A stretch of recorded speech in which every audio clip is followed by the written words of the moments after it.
nice. Leave us be, we beg you. You have suffered enough, Plunter. Enough rape. Fear not. We shall spill only the blood of outlaws. You will grant liberation. Alright. Welcome back to another stream of The Witcher 3. Today with the start of a final DLC in our no HUD playthrough challenge, which is the Blood and Wine DLC. Gonna be making our way to Toussaint. And yeah, the adventures of Evo 3D Garrett continue. We're still role-playing him as, yeah, someone who values money over everything else. But also is kind of like malevolent. So whenever we have either of those choices, we are going to, yeah, go and pursue those kind of causes. Which hopefully is going to make for some interesting story outcomes. And yeah, still keeping the no HUD challenge, so playing without the minimap, without the quest log. Anything that's kind of like displayed apart from mission updates and subtitles.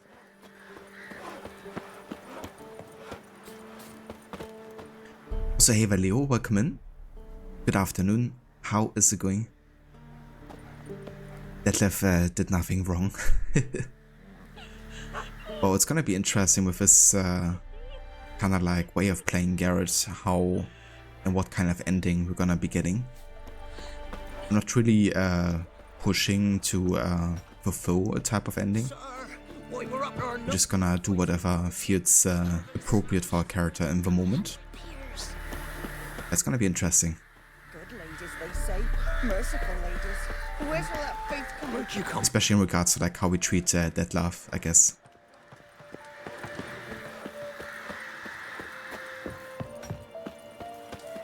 But yeah, so to start the DLC, we have to meet the ENVOYS from Toussaint.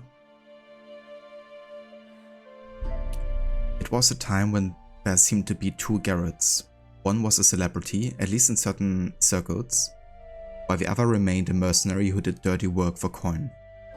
At any rate, both these Garretts happened on a contract of an unusual sort, not least because it marked the start of a new adventure. And this adventure I will gladly relate. It began in a manner most ordinary, with a notice posted on a board in Velen. The Witcher read the notice and set out to see what else he could learn.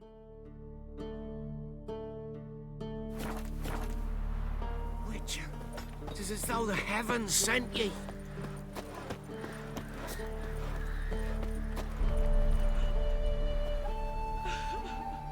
We've done this intro mission so many times because we like to do it early so you can dye Witcher armors in base game.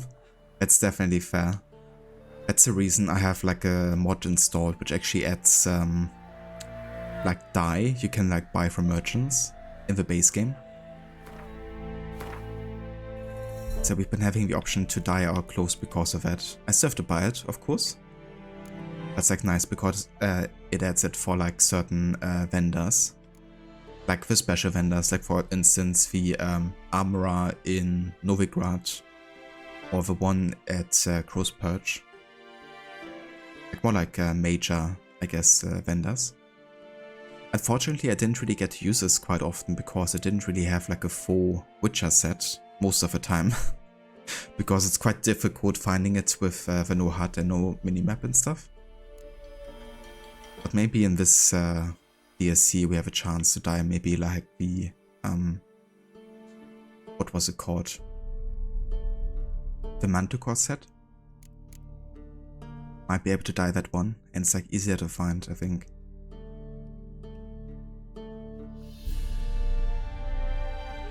There's a mod for that. There sure is, dude. Yeah. I should actually have a command called mod list. Let me see. Run! Go! Get to the chopper! What's that command? Let me see.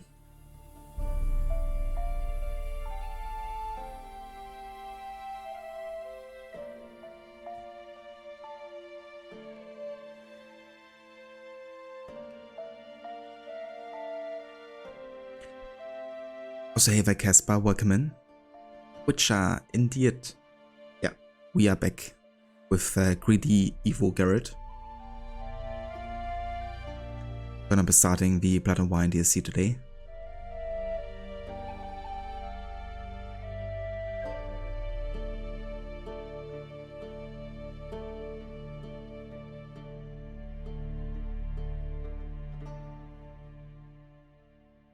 There you go, so that's my mod list. At least that's the mods I had installed on my last playthrough, and I have most of them installed this time too. But yeah, the dice everywhere is the one that I've been using. It's definitely quite nice because I like the feature for customization, of course, and yeah, I don't want to have to start the Blood and Wine DLC quite early, so it's nice if there's a mod for that.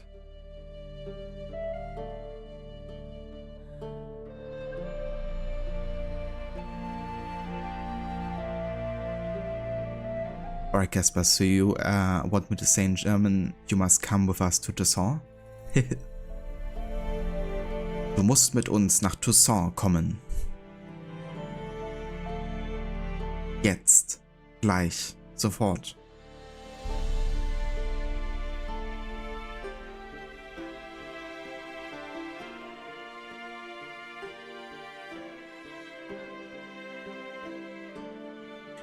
When mod regularly installs the HUD and cloak mod from the trailer, it just uses the NPC assets. Exactly. That's one I also had installed. It doesn't work with my current version. I think there's a conflict with one of the mods I have installed, so don't have it this time. But that's the one I've used for like most of my playthrough, my last playthrough. I've really liked it because it looks really good. I think it really suits this kind of like yeah, look from the trailers and like concept art and stuff. Plus, I think Garrett is also one of those guys that might not want to be recognized all the time, you know? Like his white hair, his eyes and stuff. Definitely exposing him quite quick, so it makes sense for him to wear a hood, I think.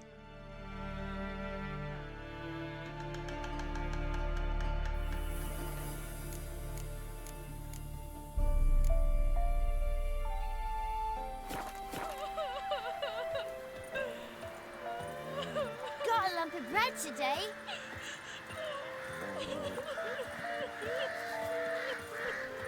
It won't be as cocky once the Baron's men whip your arse.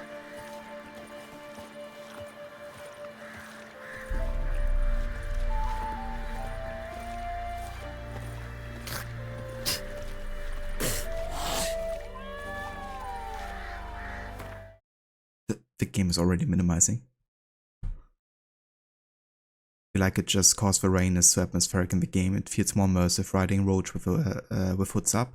That's true. Yeah, that's another thing I also thought about, especially my last playthrough, because it was when we still had the old weather pattern, where rain was just you know, happening very often. I think in the next gen kind of like update, they kind of like made rain happen less often or something. It was also my impression replaying it now. But yeah, definitely adds to the immersion, I think, as well, in like bad weather, for sure. Hey there, Shilla, welcome in, dude. Ahoy.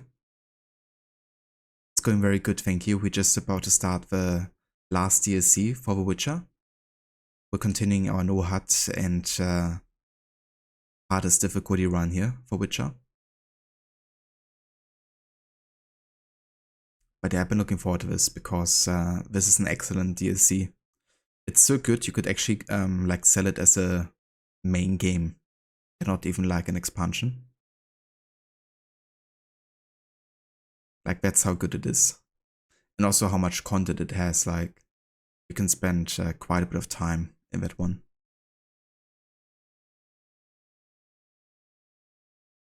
You still have to play this masterpiece of a game. Yeah. I think I heard you mentioning that you still had it like on your list of games you have to play. It's gonna be great once you do, because I think you would really appreciate the game world and the story.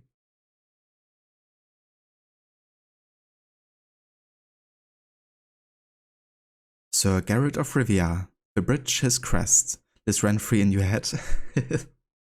Yeah, there's lots of great, I think, moments in the DLC. It's good it doesn't take itself super serious like all the time as well.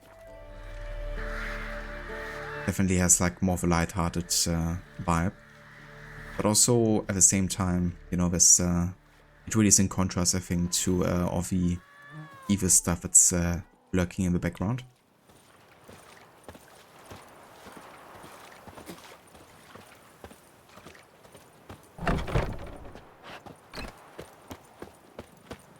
You can try to win them all. Okay, so there's a military banner, so Ye seek trouble? I seen where Andrew keeps his let's go over here. Don't you look at me. Needs to watch out.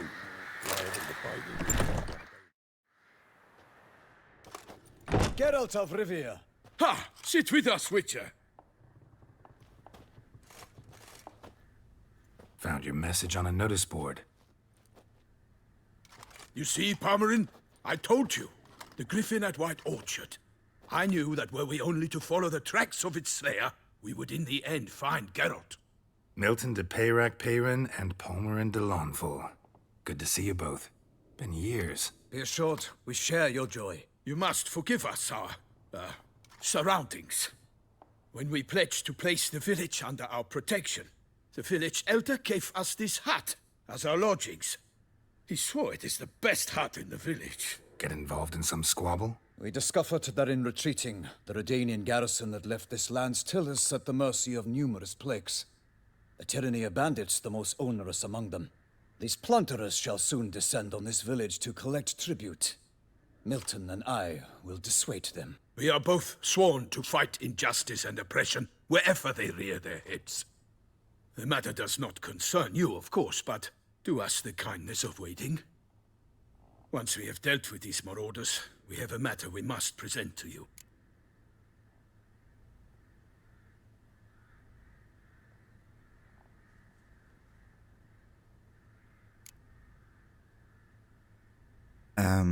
Okay, I think this is a more negative outlook here. Let's go for that. No point fighting bandits. Kill these and others just as bad or possibly worse will come in to fill the void. To cast a blind eye upon the evil. There is no honor in it. Can't stay here to protect these folk from the dangers that come their way daily. Saw what I saw. Heard them urge you to leave these raiders alone.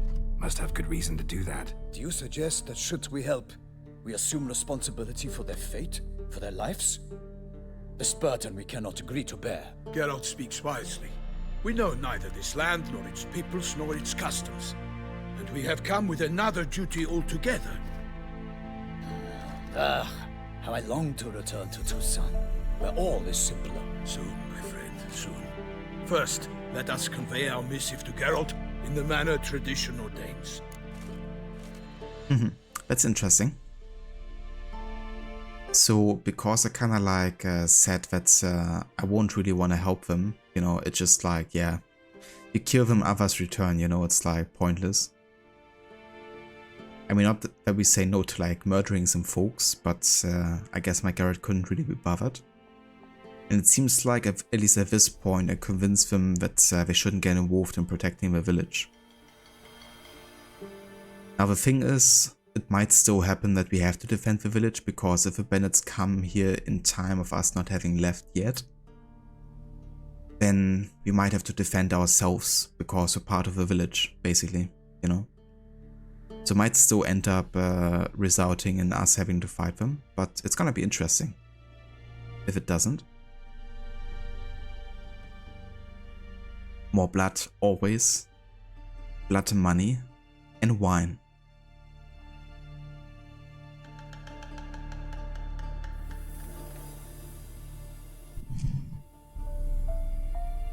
You actually piss multiple playthroughs fighting those fuckers at like level 25. Yeah. That definitely, well, it depends, right? Like, maybe that fight is unavoidable. We're gonna see. But yeah, it's the first time I see it as well, because I usually went with the, like, more positive Geralt, I guess. Most of the time.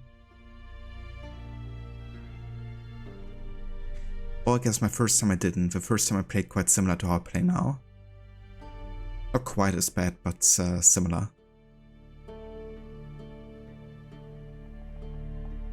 But that was quite a while ago now.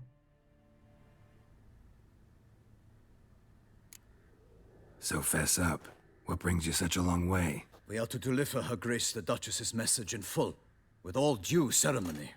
For tradition Is sacred in Toussaint. All right, fine. Most honorable Geralt, slayer of monsters and all evils nefarious, which prey on the defenseless of this world. Whereas never have you been known to deny help to the innocent, nor leave widows and orphans to fates undeserved. Answer you now our present summons. Free us from the beast which floods our streets with blood, and sows panic in the hearts of rich and poor alike. Come to our aid, Witcher. Thus humbly beseeches you the Star-Crossed City's most gracious protectress, Her Illustrious Highness, Duchess Anna Henrietta. Shall you answer her call?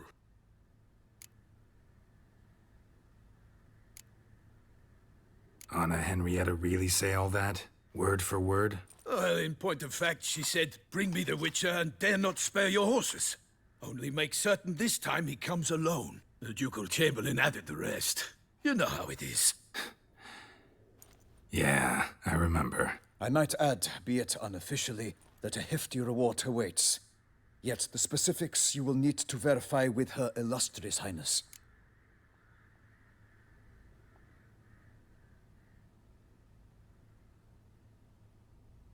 Honorable Garrett? Yeah, not our Garrett at least.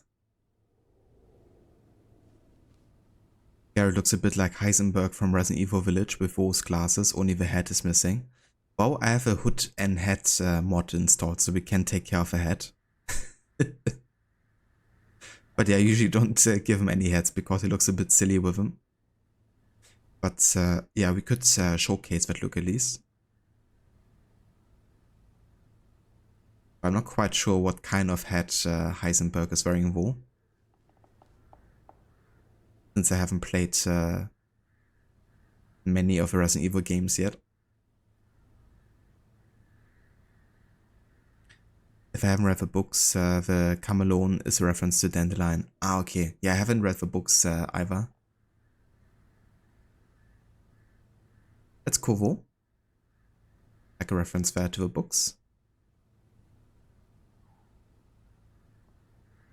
Might be the most fervent request that I take a contract ever. And the most polite. And now we've got all that behind us. I want to hear more about this beast. Some kind of monster? Just guessing. Most assuredly, though no one has caught a good look at it as yet. Our only sure witnesses, the bodies massacred in a brutal, horrid manner. Look, some sketches drafted from descriptions given by those who claim they glimpsed the beast. Each quite different. To my mind, these witnesses lie. How many victims so far? 2. When Her Grace learnt of the second, she discharged us immediately to fetch you, promising grants of land and fortunes in gold, should you answer her summons. An ill wind blows, Geralt. The beast cannot be tracked. Folks say it wields black magic. Also, both victims were nobly born, and the start of a tourney draws near.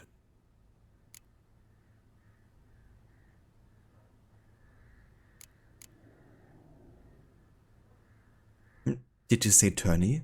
As in, did you say I can win some money? Mentioned a tourney.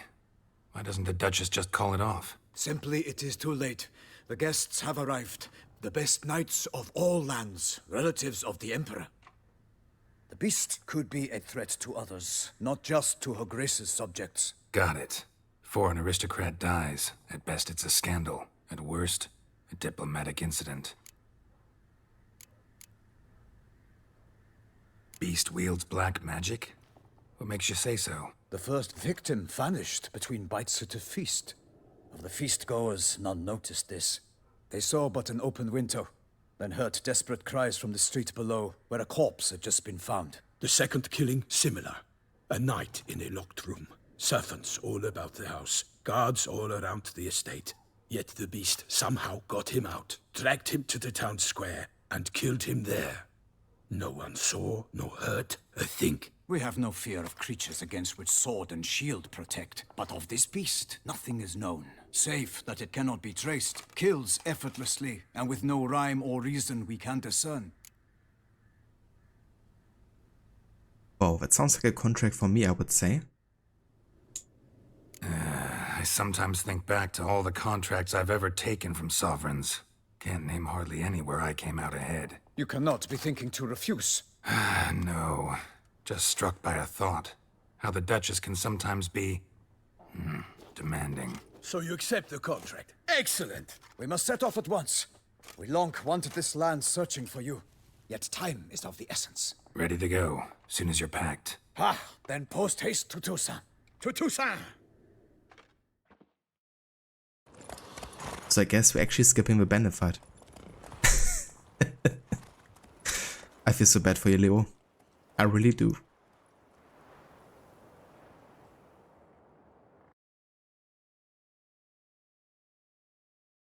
Yeah, that's kinda cool. I like that we could kinda like just not care about the village pretty much. Definitely suits our Evo Garrett, who can't be bothered.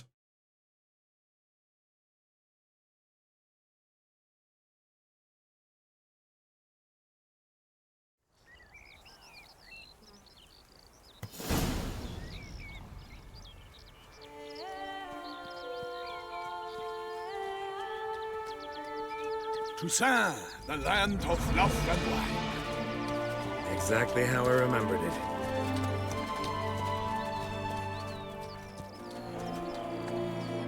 You will find Beauclair has changed some these past years. Walk about when you have the chance. You will see for yourself. To me, place always seemed straight out of a fairy tale. Knights errant, elven palaces. You insinuate that we are somehow odd? I shall prove you wrong. This I pledge on the Heron!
Watch out!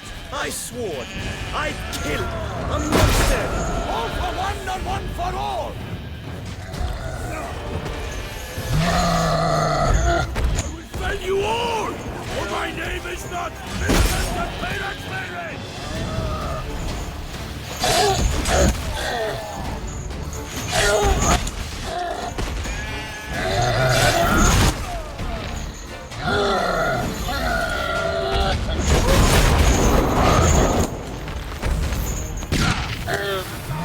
Why am I trapped here? Jesus.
tackling it single-handed? None too wise. Neither is love born of wisdom, Witcher. So, Guillaume, outfitted. Which fair damsel inspired you to vow to kill that filth? The most beautiful among them. If he wishes to guard her name a secret, he need not reveal it. You I do not know, sir, nor seem you a knight, yet still I am profoundly grateful, nay, indebted to you for your succor. This trophy, sir, is yours. Yes it is. Ava Grace, welcome in. Ahoy. How's it going? Ava Rochi. Fun fact, if you shot an arrow in the monster's single eye, he dies instantly. It's kind of a secret this. That is true, yeah. I've done that on my last playthrough, I think. I fought him for like a little bit and then finished him off with a headshot or something.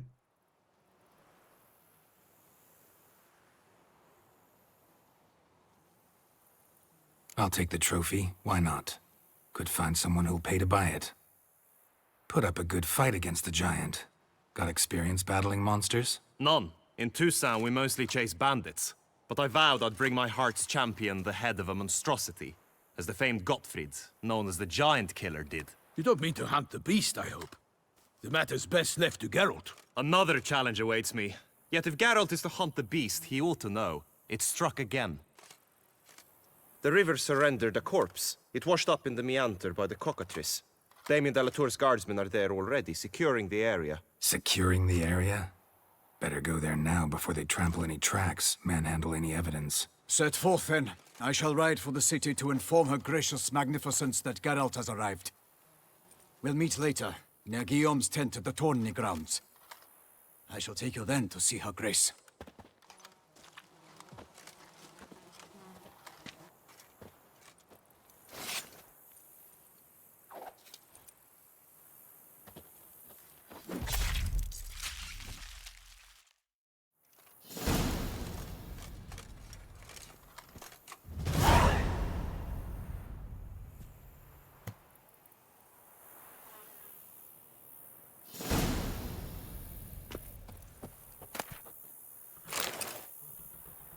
Quite a bit of money there. Oh yeah. Ava Carbon, welcome in. How's it going? And yeah, doing quite well today. Been starting the Blood and Wine DLC here for Witcher. It's the final DLC for the game, and yeah, we're continuing our new HUD, hardest difficulty run.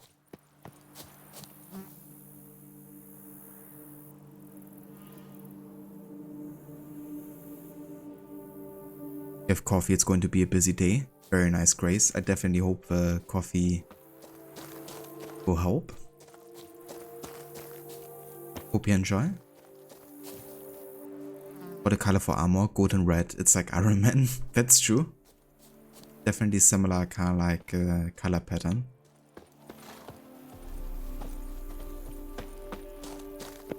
You saw Discord that's does a lot of games. It definitely is, yeah.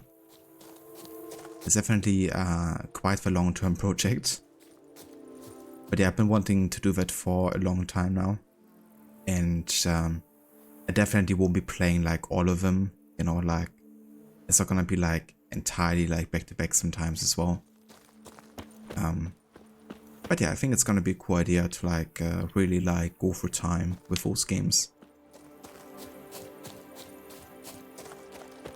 And I have to also think about how many games from the 20th century I have, like I want to include really. Because it's definitely one of the most popular, of course, settings for like video games in general. So there's like tons of them. So I have to see like how many actually gonna end up including. Might also, you know, add some games while doing the playthrough. If there's gonna be like suggestions of games I haven't thought about. For instance, but yeah, I'm looking forward to it.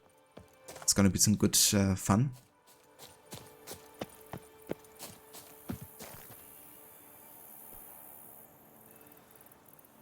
Is the style, color, etc. different? Yeah, so basically in a new area, of the Witcher universe, which is Toussaint. It's more like based on... It's more like a French vibe, I guess, at times. Like going more towards the western, I guess, side of Europe, I guess you could say. So it's a bit more colorful and definitely different culture, I guess, also within the universe.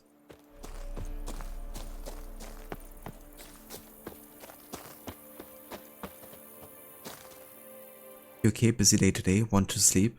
Definitely understandable, dude. I hope you know that you get some good rest in later.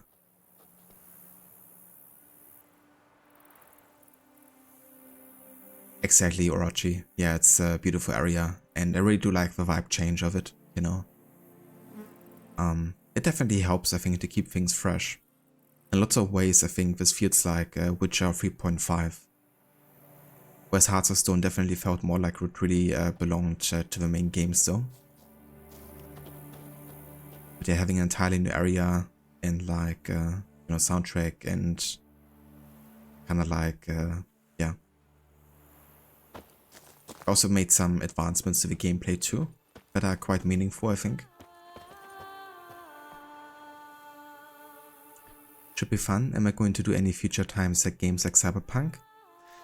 So the time list actually goes further than I've posted it. It also goes into, yeah, the present day and future. But that's something I'm thinking about maybe doing like at some point after I finish the timeline in historical order. But yeah, there is indeed Cyberpunk on there. There's also games like Fallout or Horizon. Because I think it would be also interesting to do like a futuristic, you know, playthrough. Obviously it wouldn't align quite so well, because one game might be 20 years in future and super like high tech, and another one might be 100 years in future and it's like very barren. But I think it would still be interesting, like different interpretations of like future settings.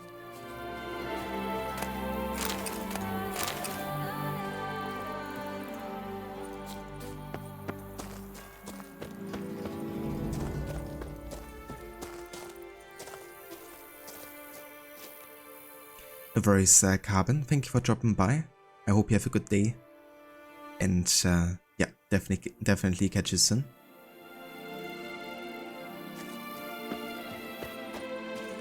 Alright, let's carry on. Brave kid, Guillaume. Parmarin oversaw his upbringing. Guillaume is his kid.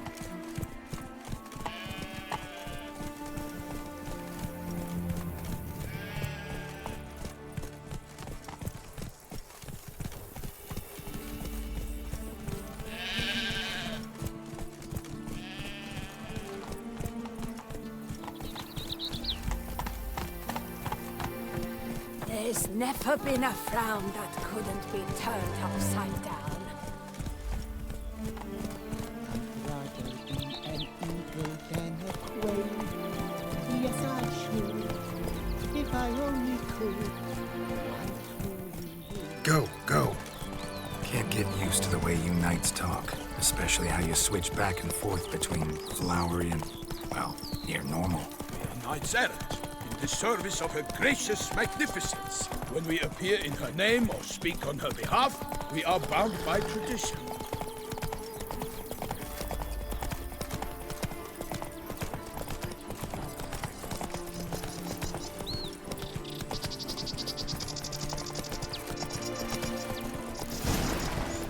Take it easy.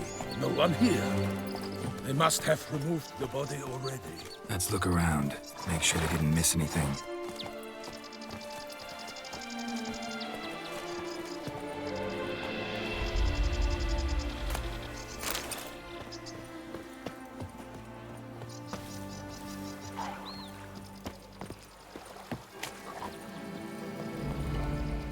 Has already drawn us here.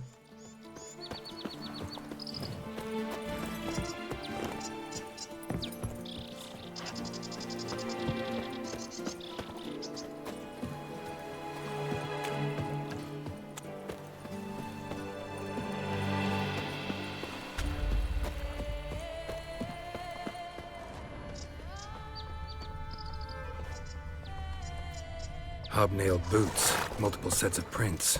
Ducal guard, clearly. Let's see where they went.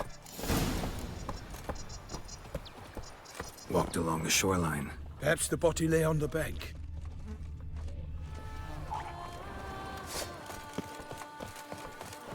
I will fell you all! Got guests. Careful.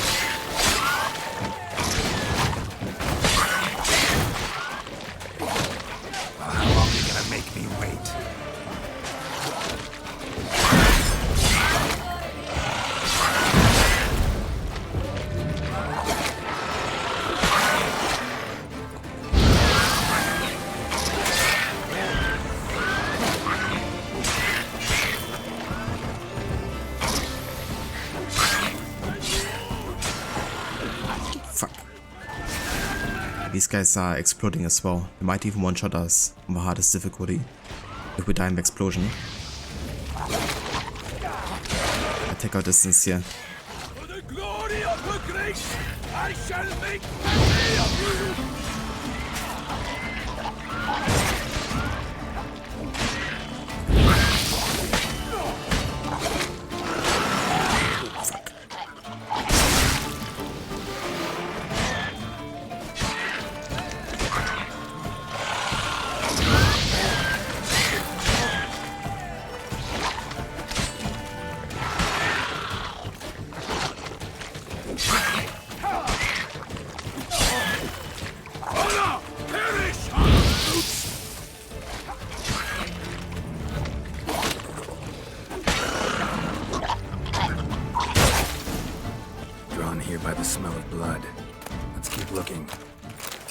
Yeah, we gotta be extremely careful with these kind of like drowners, because when they explode on the hardest difficulty, they can potentially deal like 90+% damage.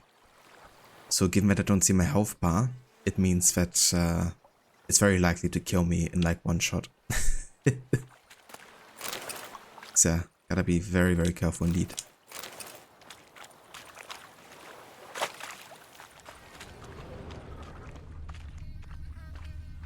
Anything taken by the current ends up in these shallows. Yes, the stench is fierce.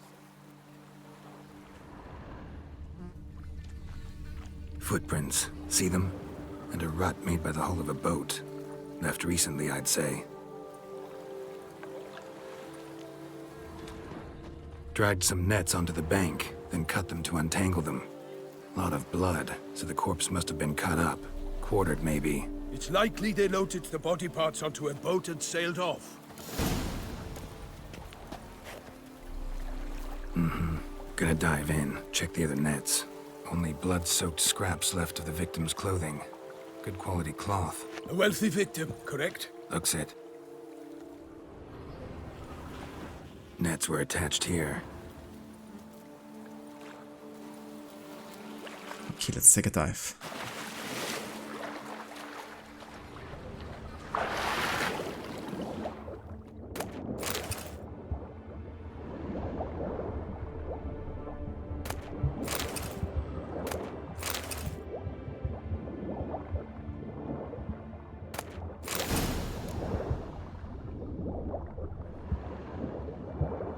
Silk kerchief. Monogrammed DLC. A noble's accessory, clearly. Nice to know where they took the corpse. The DLC? The handkerchief. Bit of a fourth wall break there.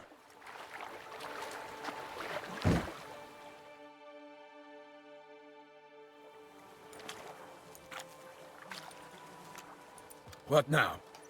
This isn't the site of the murder. We know that. Current brought the body here. Corpse got caught in the nets. Guardsmen pulled it out, put it in a boat and took it somewhere. Need to find out where. I'd like to look at the corpse before it starts to decompose. The inn. Its patrons must have seen the guardsmen, which direction they took. We should ask there.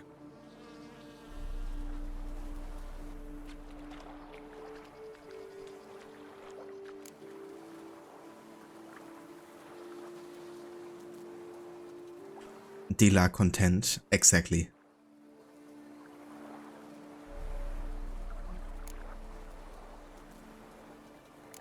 Seems we've got ourselves an audience. You think this surprising? The locals will tell the children of children they do not have yet, of the day a quartered corpse was pulled from the river. One thing. Found a handkerchief in the water. Monogrammed DLC. Mean anything to you? Delacroix? It cannot be. Was it he the beast slew? Seems so. Knew him well? Long past. We were close friends once, but our paths diverged. He was a man of extremes, standing by his companions no matter the odds, fighting his foes to the bitter end. Foes? You have a lot of them? He did, but I do not see what that has to do with the beast. Ah, Geralt, you've struck a raw nerve. Memories of a time long past, to which I'd rather not return now. I understand. We can talk later. Let's go to the tavern. I shall have to leave you soon. Return to court. Barely got back to Toussaint. A knight in the service of Her Illustrious Highness knows no rest. In fact, I'd feared I would return too late to fulfill my duty. Yet it seems I've arrived in the nick of time.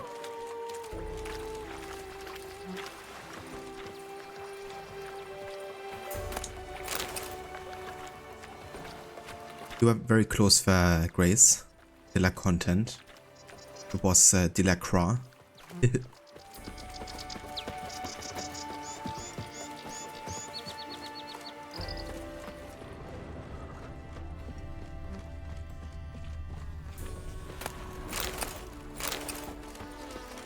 Once you have finished examining the corpse, be sure to report to Anarietta. Anarietta? Her Grace, the Duchess. I forget myself at times. We address each other by our first names in private. Never in Pomrin's presence, however. He finds such familiarity offensive. A watering hole for traders, smugglers, boatmen. But you will find no better crayfish chowder in all Toussaint. Across user contents, the same thing. That's really cool, actually. Of course we have, but bravery's not enough against the beast.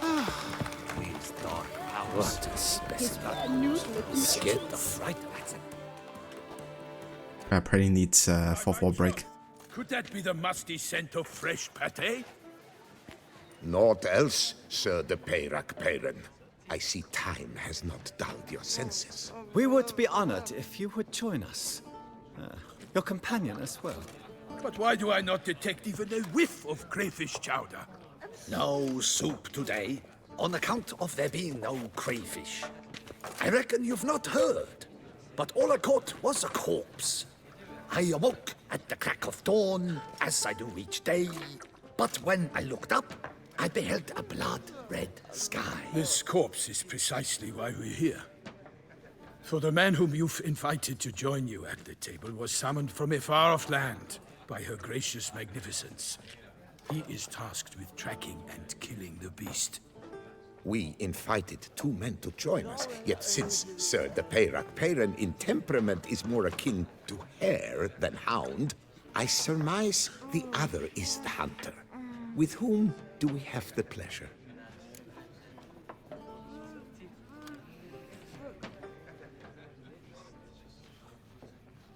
So we don't really have any manners. Especially in contrast to how important it is to the Toussaint people. Like Milton said, I've come from the north at the Duchess's behest to deal with the beast. Yes, but who are you? A knight? A mercenary? A soldier? Geralt is a witcher, a master of his trade. He has questions for you about the beast's most recent victim. I was the one to find the corpse. The sun had just risen when I awoke, sat straight up in my bed, looked out the window, and beheld a sky red as blood. Ask, Geralt, please, or we shall be here till winter.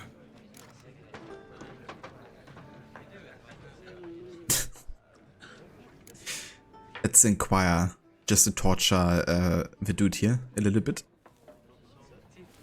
Must have been early in the morning. Went to check your nets and then... I stepped out of my hut and saw... By my troth, to the point, man. You found a body ensnared in your crayfish nets. We know this already. What happened then? Did you see anyone nearby? Did you spy anything noteworthy? Anything at all? Not a soul around, just me. As for noteworthy... well... What did you see? But be warned, if I hear the sky was red again... I saw a head bobbing, eyes bulging, the tongue blue and popped out. Next to it, a hand rocking upon the water. Get a good look at the body parts? They gave me such a fright. I bolted to town fast as my legs would take me, then returned with guardsmen who told me to keep out of their way. They had a hard haul. The parts were so tangled up in my nets, they were forced to cut them. Need to examine the body. Know where they took it? They ferried it across, then loaded it on a cart and hauled it to a cellar at Corvo Bianco to keep it cool, see? What? Why, Corvo Bianco is Baron Russell's estate. When he learns they've turned his cellar into a morgue, he'll set his hounds on them. While you were gallivanting about the north, his vineyard was auctioned off. Who was that? Woman who just left. Didn't see her before. Didn't notice her walk in either. Doubtless Linnis, the innkeep's daughter. But hold, Geralt, because this is an outrage. Russell's vineyard was auctioned off? Inconceivable. It is no secret the Baron had gambling debts up to his ears. It finally came time to collect. His creditors auctioned off his property. The Ducal Chancellery bought it, in fact. Russell now bunks with his brother in Vicofaro. I told Russell he'd get his comeuppance. How long can one draw on past heroics? His creditors must finally have defined that his promises meant nothing. Such are the times. Today's knights are pale shadows of the heroes of yore. It's true what they say. God sent the beast to punish us for straying from the old paths. Exactly, that's why the beast is here. Was straight away from the old paths.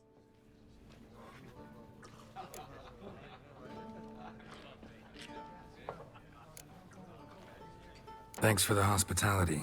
Time I examined the corpse. Corvo Bianco lies a short way from here, near the tourney grounds. Just follow the road and you'll arrive. Not coming with? Oh yeah, duty of some sort calls. Some sort? Ha! Her Grace bestowed a great honor on me, even before we departed for Velen. I'm to play the hare during this year's game in the palace gardens. When you see me in my costume, you will wet yourself laughing. A little tempted to ask a few questions, but it sounds like a long, complicated story. One involving lengthy digressions into local history and tradition. So, see you later, Milton, and good luck. Perfect. It's like, I don't want to know more about your customs or stories.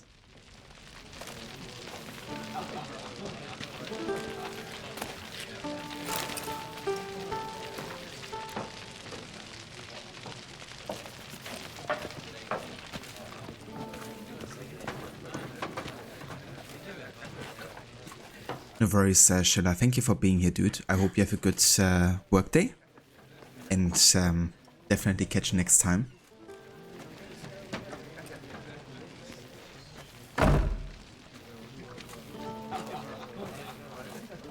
Also, want to give a shout out to Schiller. If you haven't checked him out yet, he's currently playing through the Assassin's Creed series, doing like a playthrough of all the games. Currently, he's on AC3 Remastered. He's also doing occasionally like challenge runs and full completion runs. For example, for Mafia, he did a full completion run. And for AC2, he's done like a no desync run, which basically meant he couldn't desync whatsoever. But also had the lowest kind of like gear set as well. So some pretty cool challenges lined up there.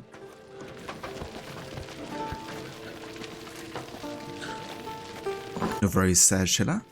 Catch you next time. And definitely take care.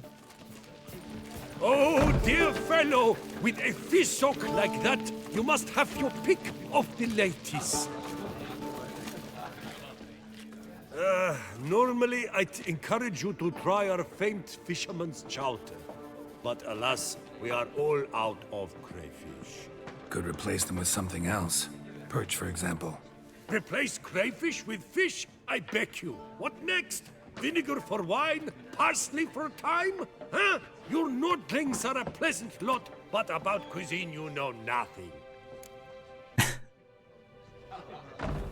I love it. Show me what you got. Show me what you got in stock. Oh yeah, there's lots of Gwen cards. Foglet, Arakas, Werewolf, the Spheres, Etolian Auxiliary Archers, another Vampire, Fledder, and a Chimera Vampire, the Putkammer, the Ghoul, the Eye Giant, the Necker, and the Arakas. You can also buy some Mandrake Cordial, some Sherry Cordial, and some Redanian Herbal, because all of those can be used for some advanced alchemy stuff. And I might also go ahead and sell some stuff here too, like crap we don't need and the likes.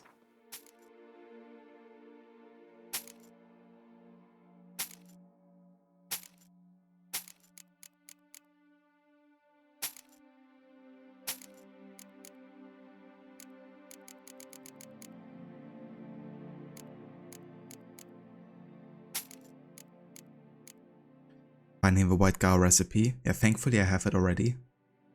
So we can definitely do some advanced alchemy stuff here.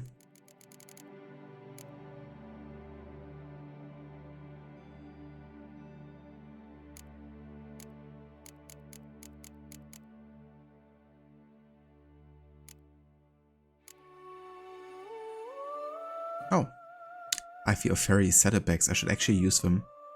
Give me another 30 inventory weight here. And a better saddle. Definitely gonna take care of this here. Do that real quick actually. Thanks. So long. Oh, dear fellow!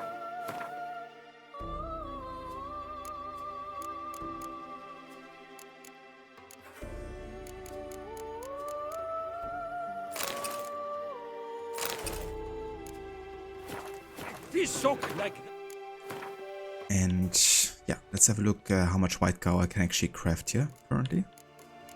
I can make like 5.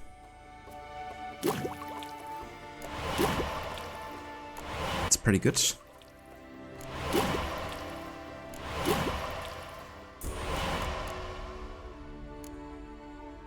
Okay, so we can make the enhanced hybrid oil.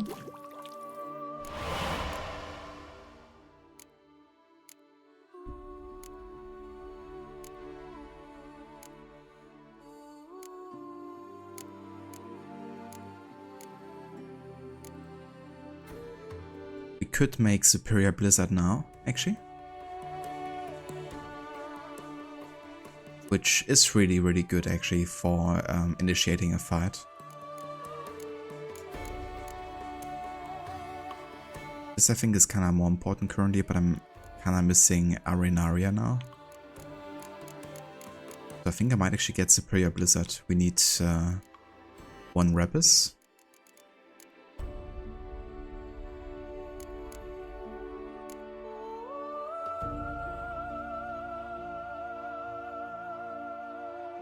And we could also try Superior Full Moon, but don't have the enhanced Full Moon yet, so we have to wait there.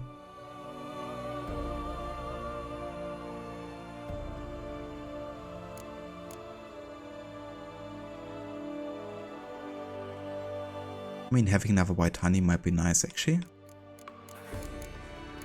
So So I'm gonna make Vitrio and Rebus here.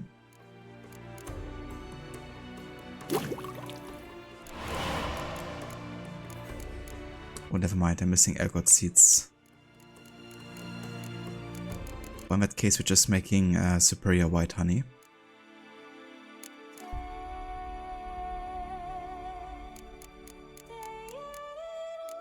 And maybe also the white Rabbit's decoction.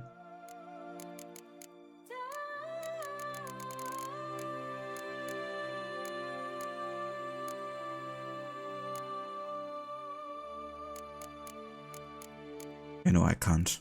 Let's just go for this.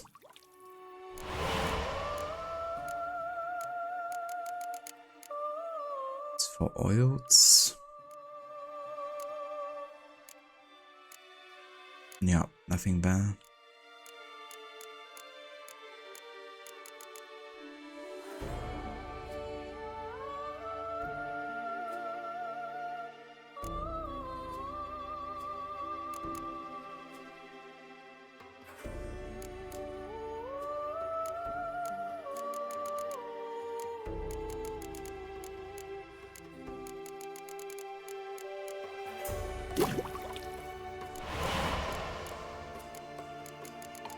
Gonna make ourselves feel superior northern wind here. Now it freezes foes, blows landed on a frozen foe deal additional damage, extended duration, and chance of an instant kill.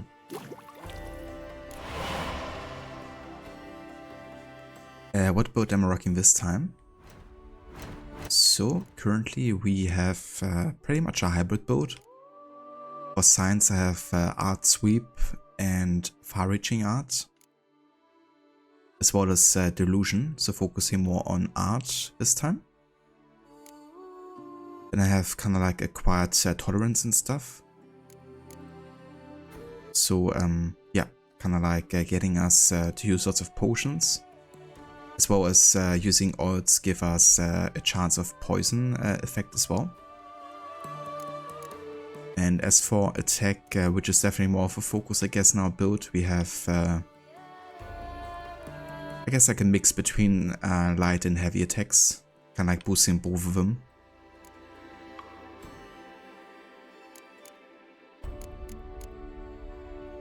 And using the Griffin School techniques here for the medium set. But it's definitely like an all-round build. I want to have, you know, strong kind of like attacks in all regards.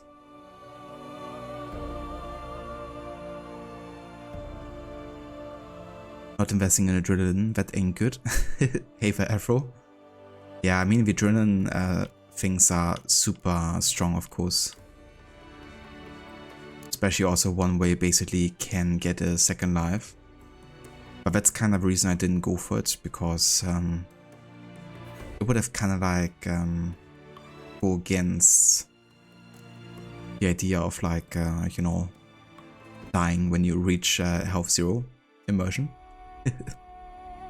There's of course some good other abilities in the tree. Like anything that kind of benefits from raising adrenaline. Especially the Flood of Anger, of course, is excellent if you're going for like a combat sign build, I guess. But yeah, I still have 7 skill points to spend, so we can definitely get visibility. Especially once you get like more skill points, like skill point slots.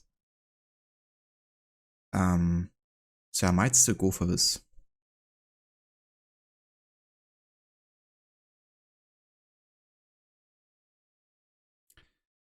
Currently I'm just wearing like a stylish armor. It's the New Moon one, I think. The one from the Hearts of Stone DLC.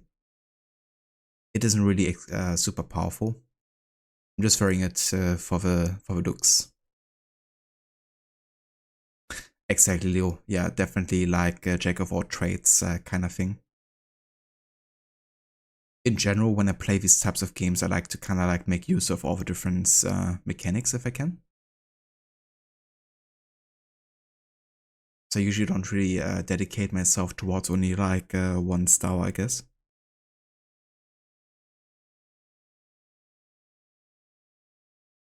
Yeah, 30% extra damage is definitely a nice one to have.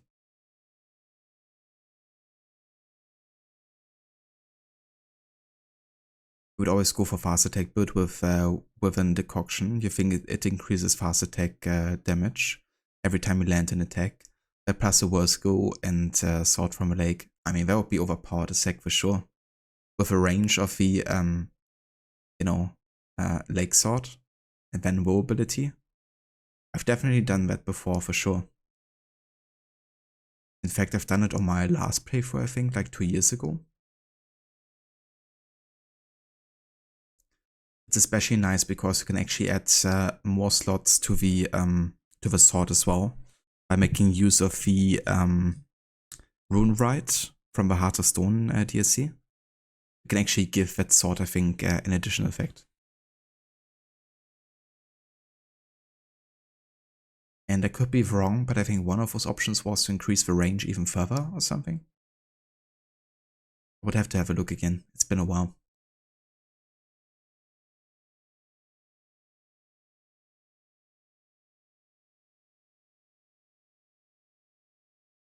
Hey Vijay, welcome in, dude. How's it going? Definitely. Yeah, please do. I've spent quite a bit of time just like researching games, you know. And at some point I was definitely, not really getting any new ideas. So, definitely feel free to recommend games. Oh, the council. I think that was actually recommended to me as well on Reddit when I asked for suggestions. I think I actually had to look at that the other day.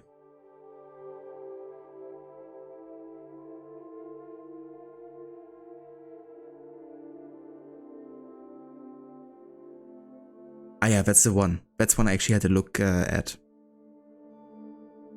And it looked really interesting. It was kind of like a bit of a split in like reviews, I guess.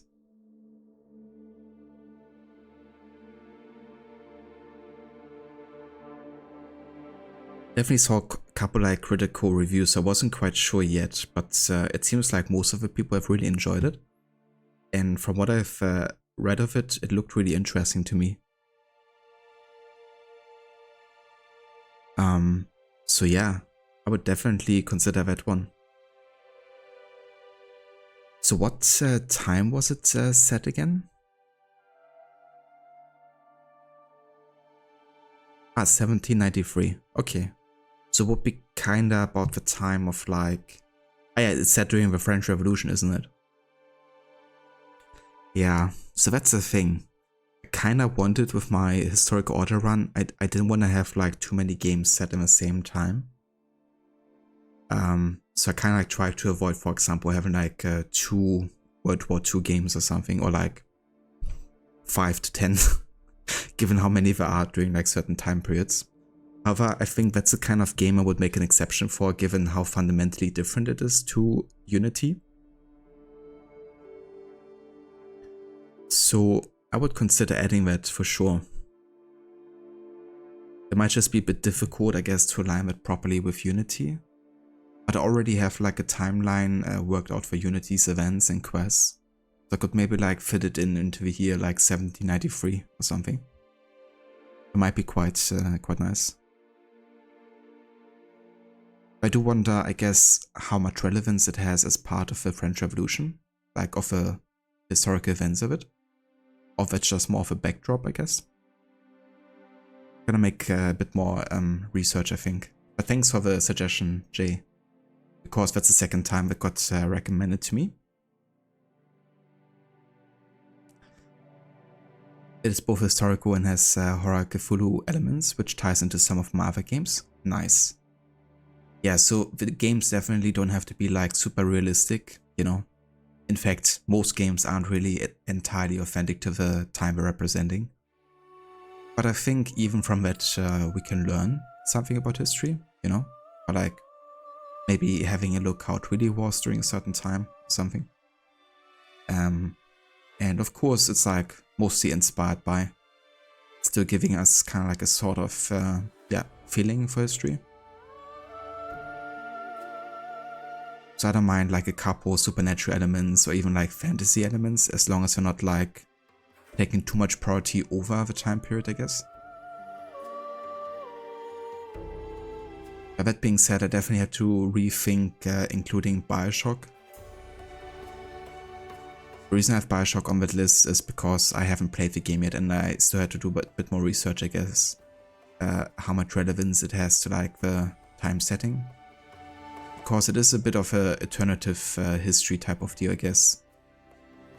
Where certain events I think in real history happened that led to a different outcome, I guess. I have to see with Bioshock as well.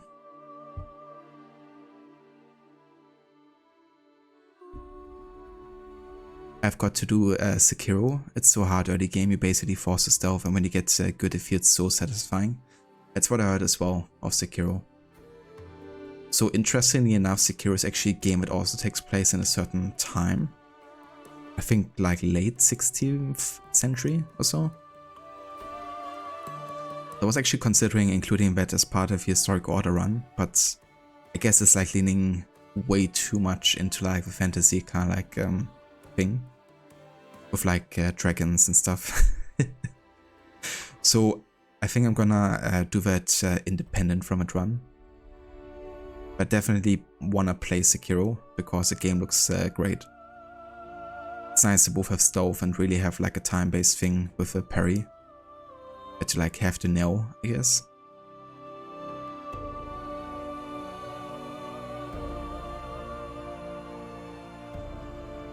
It is different for sure, point and click puzzles, some horror elements, you loved it. It doesn't allow a save and reload, and all choices are permanent, which some people don't like. But the overall experience is great, probably not a ton of direct relevance, but the game itself makes many historical references. I mean, that's good enough, for sure. But that sounds cool. I honestly don't mind if a game doesn't have like a invert your decision feature. Most of the time I'm definitely happy to stick with the choices and consequences that I made. Unless of course I want to go for a very specific outcome, then that might be different. But if I'm playing a game for the first time, then I don't really care about what outcome I'm getting. So I would definitely be totally fine with like having consequences.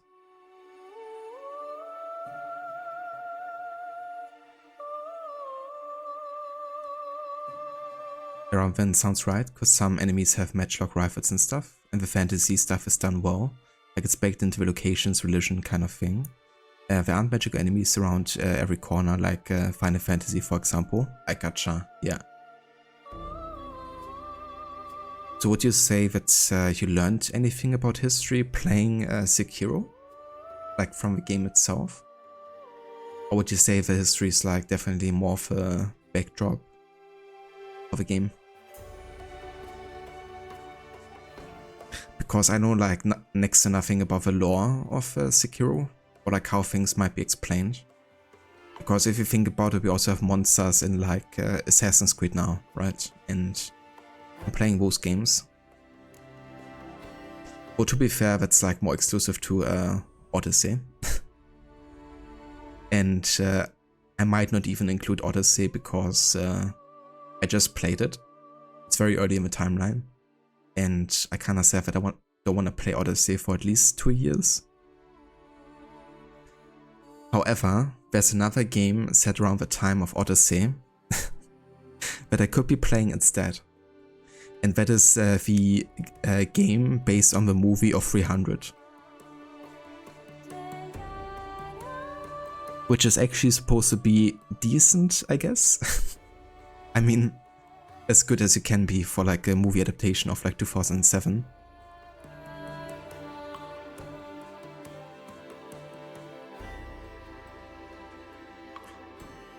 The only thing off the top of your head is the unification of Japan wasn't a peaceful process. Yeah, that's fair.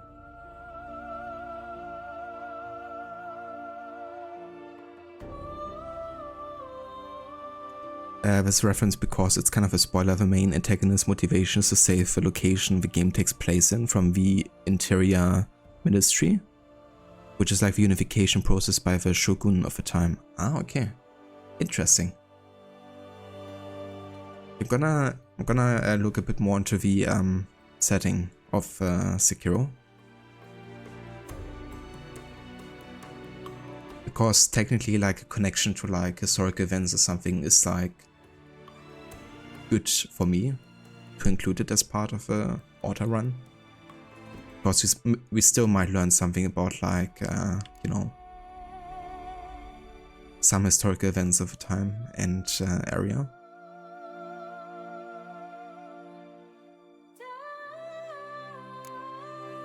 Yeah, I'm gonna have a look. You must have your pick of the ladies.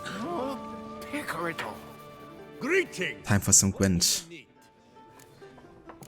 I would say. Also, for this playthrough, I've actually added some new emotes for Garrett in BTTV and Franker Faces. So if you have those add-ons installed, I guess, then you can also use them.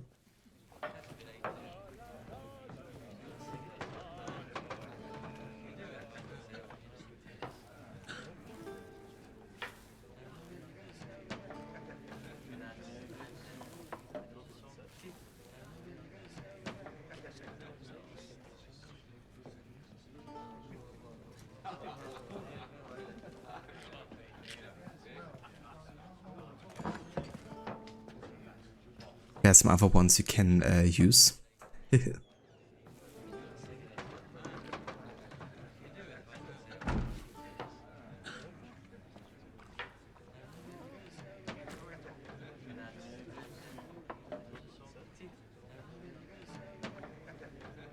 Best way to describe it, unlike Ghost of Tsushima, which is very accurate, Sekiro is like a story from that time, passed down through word of mouth from generation to generation. Ah, okay. So it's more like a myth type of deal then, I guess. That's definitely fair, you know, if it's like a retelling or something.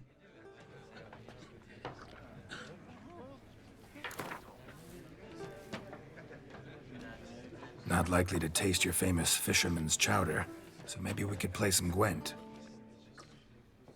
Oh, dear fellow, with a fish hook like that, you must have your pick of the ladies.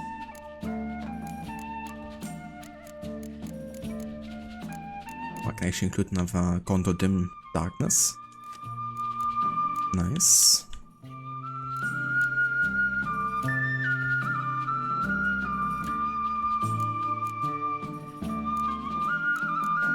We don't need Vesemir anymore.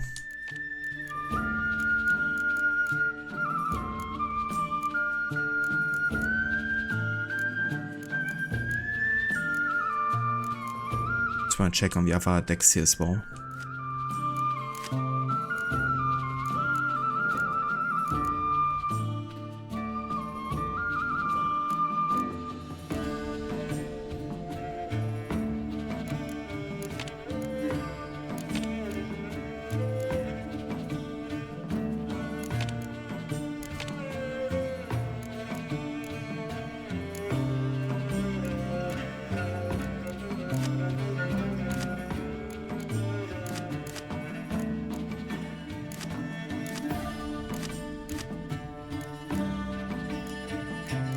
Love those new Gwent themes as well here that they added. Okay, so I have lots of unit cards in here, which you need in a monster deck, but I can actually cut out some lower ones I don't need currently.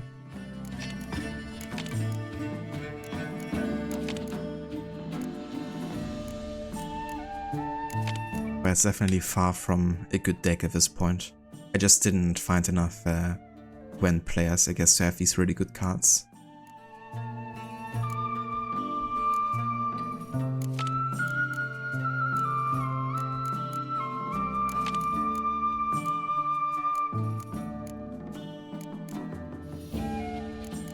Okay, in Square Tower. Oh, we got Isengrim. Nice.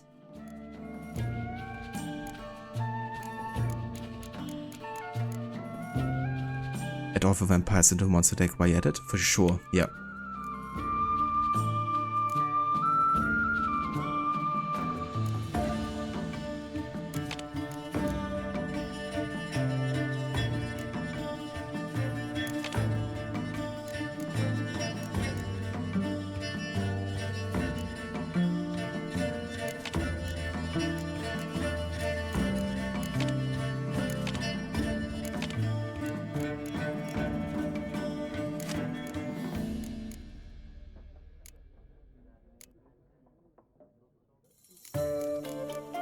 Okay, I think we're good for now.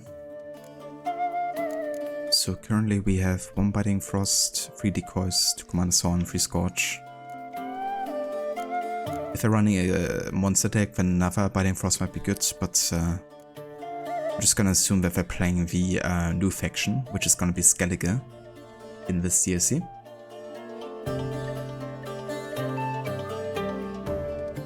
All the cool Scoia'tael characters in Gwent make you want a standalone game where you play as young Eoforvith.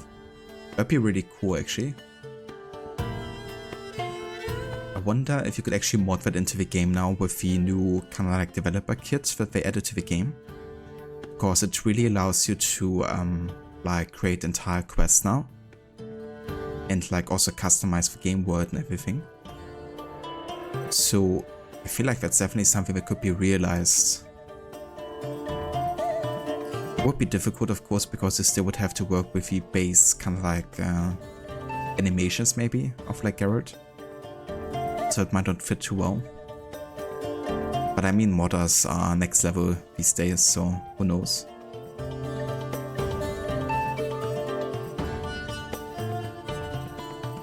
I think you're going to pre-order God of War Ragnarok, finish the story and doing side stuff for all the achievements. Nice, Casper. I'm glad that you're enjoying it. Yeah, I definitely want to get my hands on God of War Ragnarok as well. Not like immediately, but I'm definitely gonna get it eventually.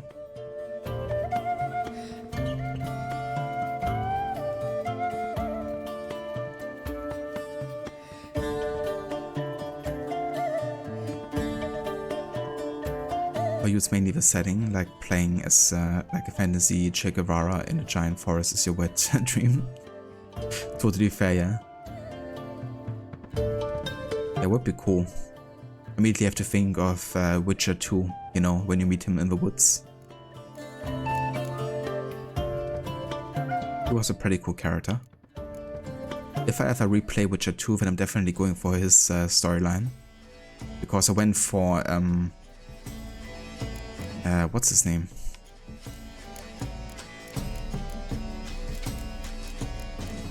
Roach? Yeah. Went for his storyline in Witcher 2.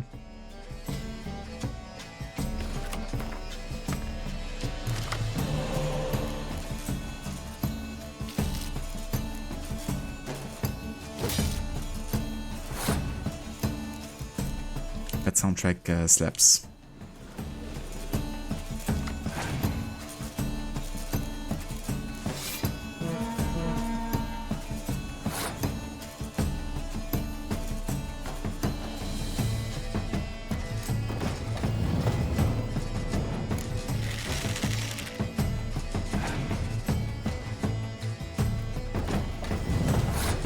EOF was supposed to be in Witcher 3 as well, but they ran out of time. Yeah, that's a classic, unfortunately. But lots of content doesn't make it into a final game.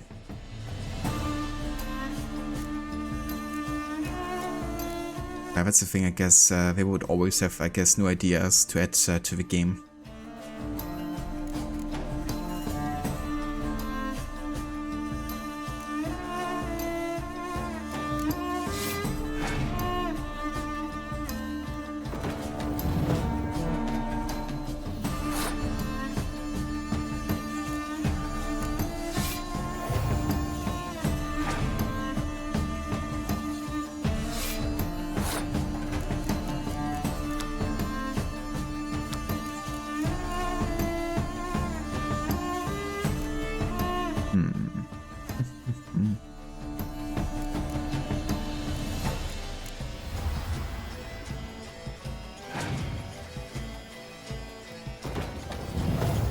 Okay, time for a Scorch, I would say.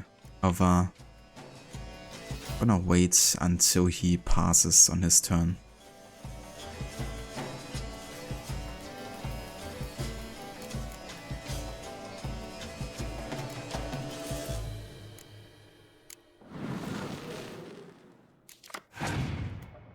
There we go.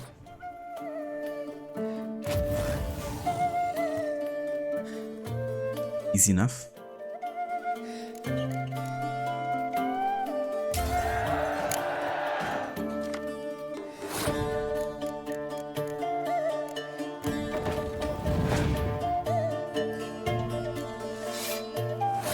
That was a bit of a waste there.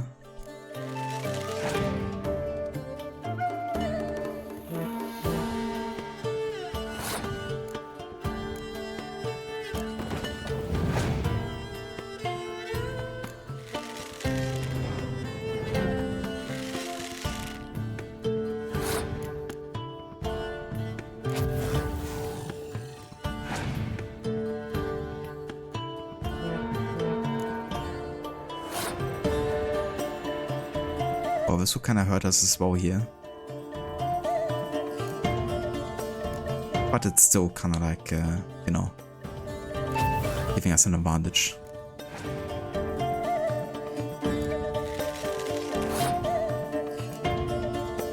Okay.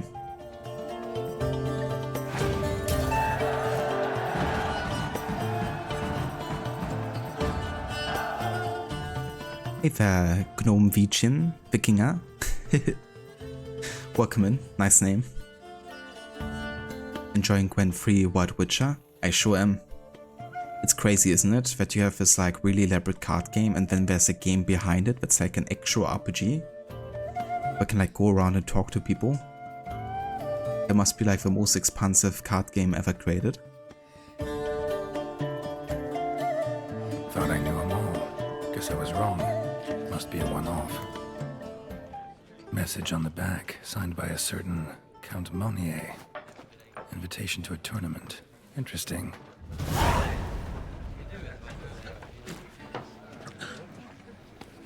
Did you hear that?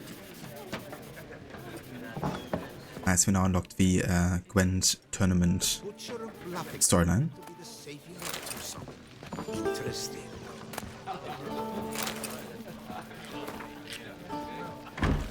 Amazing, we made an RPG around a card game. Exactly.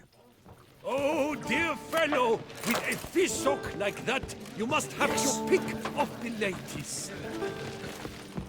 Kiss a What's dog's that you arse. wanted?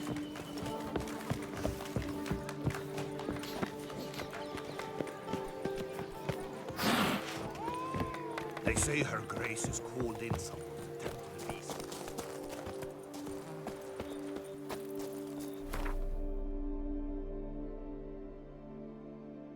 Okay, so we're gonna have a bit of a look here at the map. Make ourselves familiar.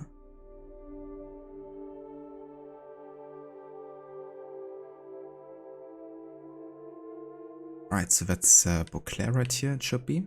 And we have to kind of like go towards the city on the other side of the bridge here. To Corvo Bianco.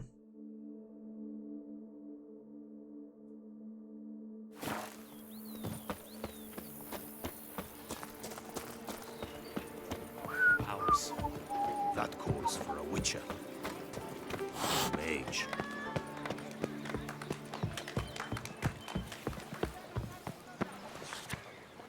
Also got a notice board here. You turd. I hereby declare that William of Stratford steals rhymes, prostitutes his services for pennies, and smells of weak old fish pricks. I cordially wish him the clap, ringworm, and warts within his bums and bull crevice. Take that. The Papillon. Wanted the White Wolf. Yeah, we have seen this one. Contracts. Notice from Ducal Camerlengo. Calling all knights errant and other strongmen. That's not us. Announcement from the Office of Internal Revenue of the Duchy of Toussaint. Hereby announces a limited live auction to be held regarding the sale of a piece of developed real estate and accompanying agricultural land located in the Caraberta Woods region, having been left to the ducal treasury by the late Count Crespi, who departed this world without any heirs. Due to the unique nature of the Bellegarde estate and its important role in the production of wine, bringing great fame to the duchy in all corners of the world, only subjects of the Duchy of Toussaint shall be allowed to participate in the auction. Well, we're definitely gonna participate, alright? Fixing roofs, pleasuring ladies, good prices, find me at the pheasantry. And a contract regarding a caravan escort. Ducal clerks looking for help. Could be good coin to be made.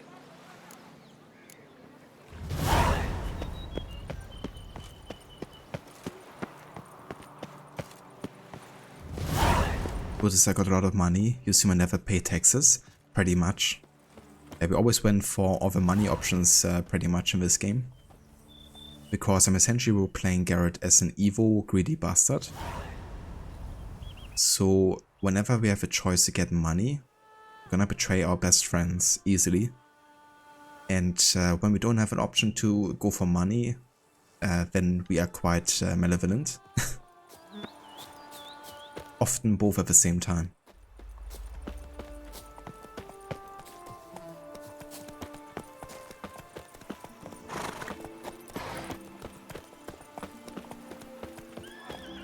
Sounds of a fight. Have to hurry. Pretty much that's it. That's it. A capitalist Garrett. I should probably have a meditation here.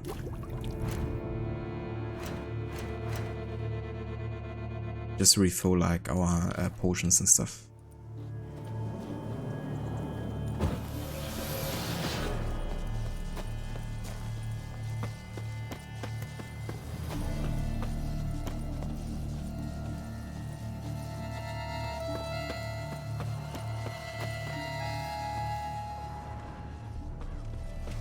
Damn it, killer must still be here.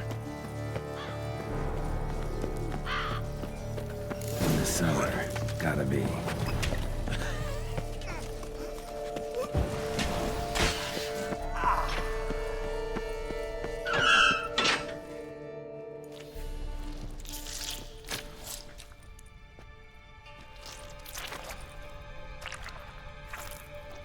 You. Saw you at the inn.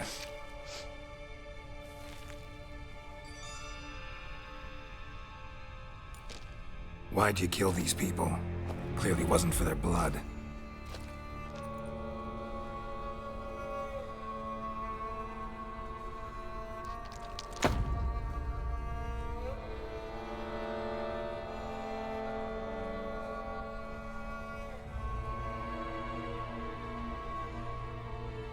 We don't have to fight.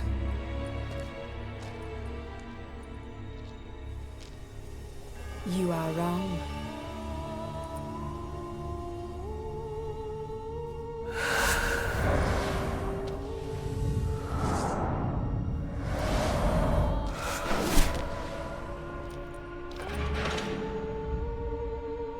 I cannot let you leave.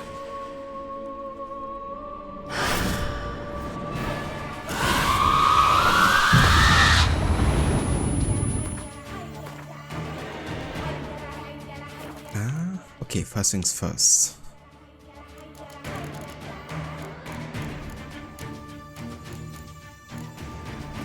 Okay, I don't think she's gonna appear here yet. She will after this, but she's definitely a vampire, of course. We're gonna go ahead and apply the superior vampire.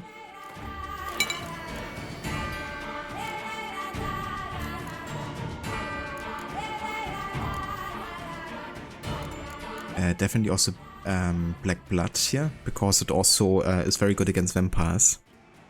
They start bleeding when you have a Witcher. In addition, Witcher's blood endures and knocks him back when they wound him.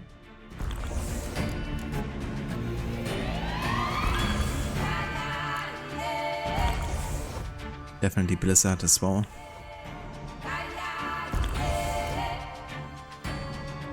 Yeah, that works.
body. What was she doing at the table, though?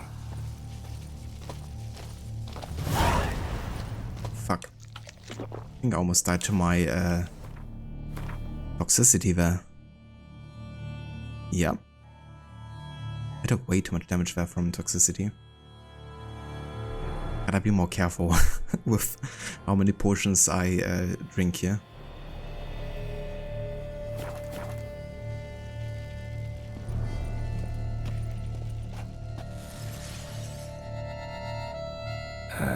Stinks.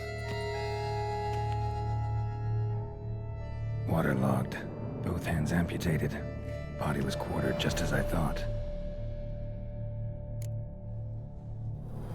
Laid in water for some time. Head swollen, and something took a few bites out of it. Something in the throat.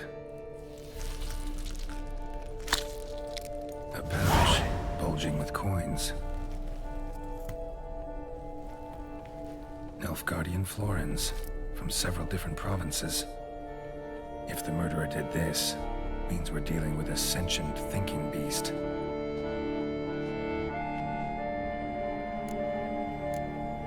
Body was chopped up after death. Blows struck with great force, but bones sliced through, not crushed. Creature that killed him had long claws, sharp as a witcher's blade. First sank its claws into the victim's heart. No Bruxa did this. Caspar the Scrooge of Rivia, indeed. That is us. Third hand. A spare? Except it's clearly not the victim's. Guardsmen must have not noticed it as they picked everything up. How's this possible? Still warm. Blood still flowing? Several monster species can regenerate. Never heard of that happening to their severed limbs, though. Or of their limbs seeming completely alive after so much time. Examine the tissue more closely later. Might learn something. I like how he just puts the severed hand into his back pocket. It just reminds me of one of those movies where the limb suddenly becomes like alive again and just keeps on moving and doing stuff. For example, in Kingsman 2, where one of the villains from the first movie had like a severed hand and then got replaced with a robotic hand, which also gets cut off and then just does its own thing back into the system. Or the hand in Harry Potter and the Chamber of Secrets at the start. When Harry is going into the kind of like curiosity shop, I guess. Examining the hand all of a sudden is like, you know, it's like grabbing Harry. That scared the shit out of me as a kid when I watched the movie. Because it's a bit of like a jump scare effect, I guess. You're about to ask if I need a hand, but I guess I'm fine now. Oh yeah, plenty of hands now. So, murderer was clearly a monster, but not a Bruxa. But then why'd the Bruxa come here for the severed hand? And who does the hand belong to? Why the hell's it still warm? Now, how'd shoved down the victim's throat? What's the significance? And why was he chopped up into pieces? Lots of questions, no answers so far. Need to know about the other victims. I'll ask Palmerin to get me in to see the Duchess.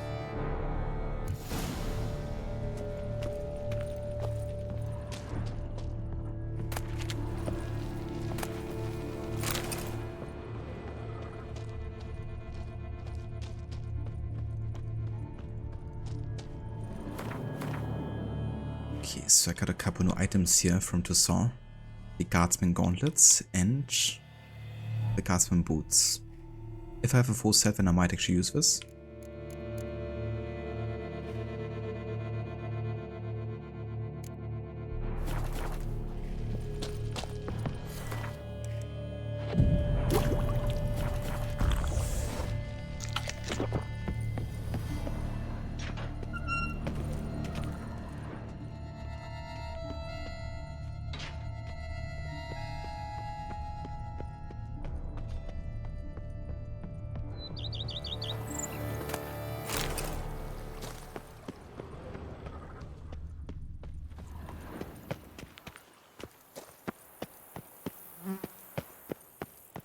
yeah, so Corvo Bianco is actually gonna be our home base later in this DLC, which is like a new feature they've been adding in this one. Because also meant to be like a, you know, kind of like resting place for Geralt where he might hang up his sword and just chill for a while. But we're still a few ways away from unlocking it, I guess, like that.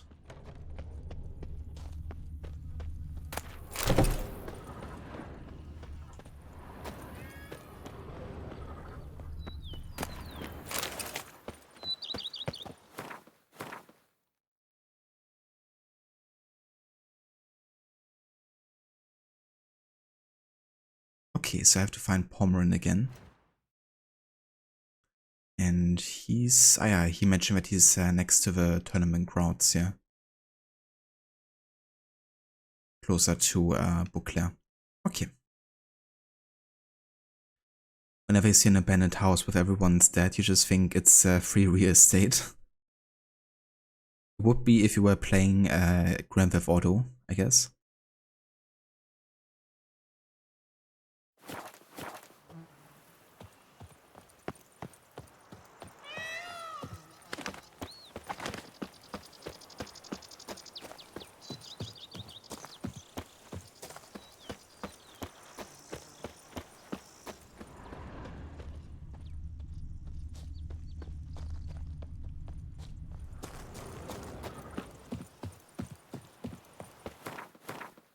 Okay, it's actually got more of a guardsman set here.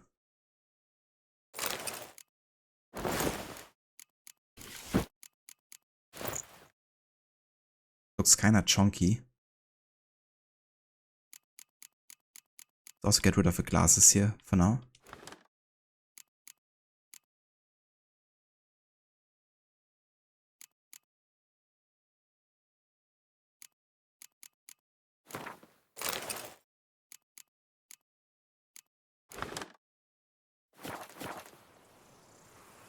But hey, it kinda suits into the setting here, so I'm gonna go with it for a little bit.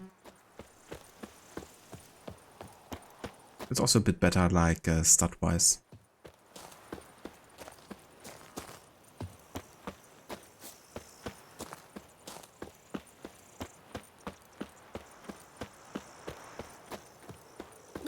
What do we have here?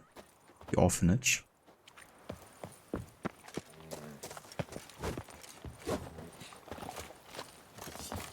How might I aid you? Our Duchess is usually very kind, until suddenly she is very Owen.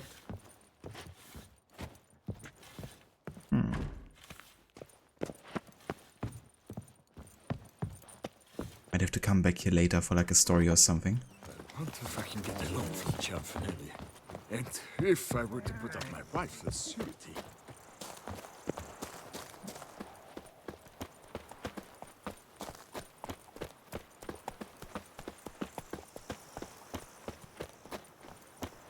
What the heck? What is that weather change?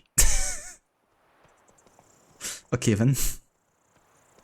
That was like the most sudden weather change I've ever saw in this game, I think.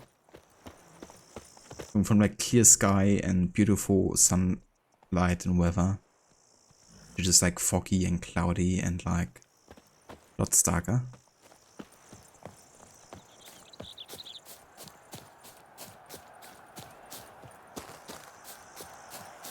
Nice audio design with the crowd becoming like louder the closer you're getting to the tournament grounds here.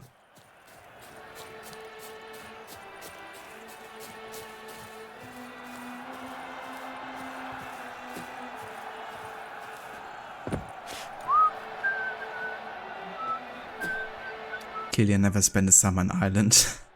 I haven't yet, no. I guess it's gonna teach me. That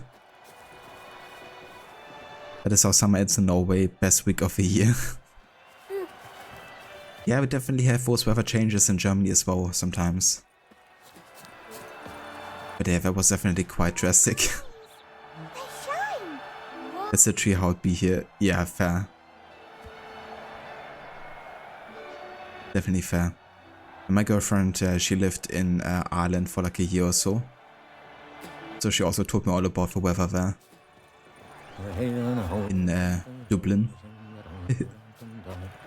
Pass it, lass, fast. A witcher. Fork. Does the word Excuse mean me. anything to you? Liar, liar! House on fire!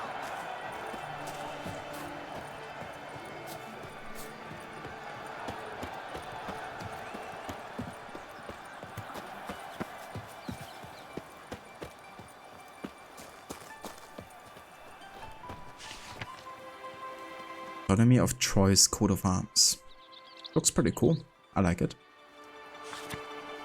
Black and red is a good combo.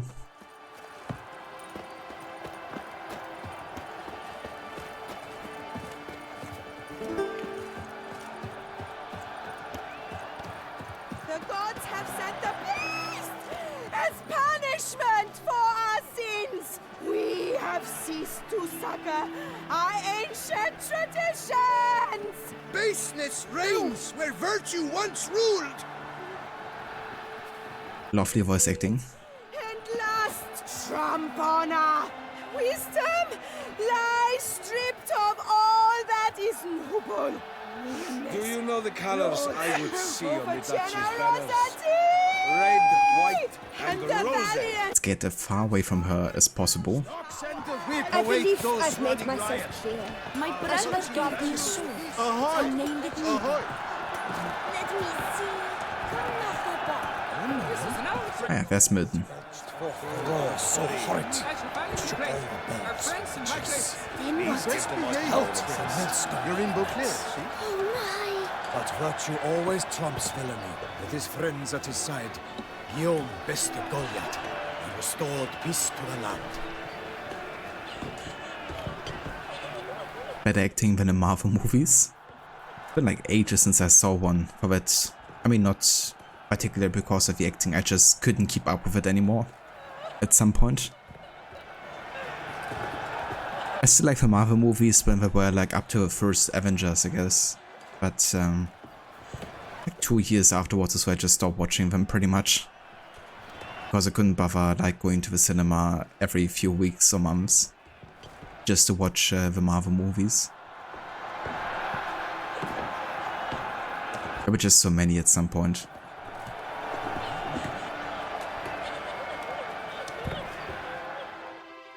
Need to speak to the Duchess, urgently. All right, you scamps. Story's done. Go find your parents. But Sir Palmerin, what about the story of Rittik and the dragon? A tale's for another time. But take a good look at the man who stands before you now. This is Geralt of Rivia, the master witcher who lent his valiant hand to the defeat of the giant Goliath. Master Witcher, is it true virtue always trumps villainy? No. The stronger wins. That's at least the wisdom and philosophy that greedy evil Geralt lives by. They were releasing them faster than Eminem can rap. Yeah, pretty much. Have you guys seen or heard the new song by Eminem yet? Houdini? I have to say, it made me look forward to the new album. I wasn't really into anything from like 2010 onwards from Eminem. But that definitely sounds like something I might get back into.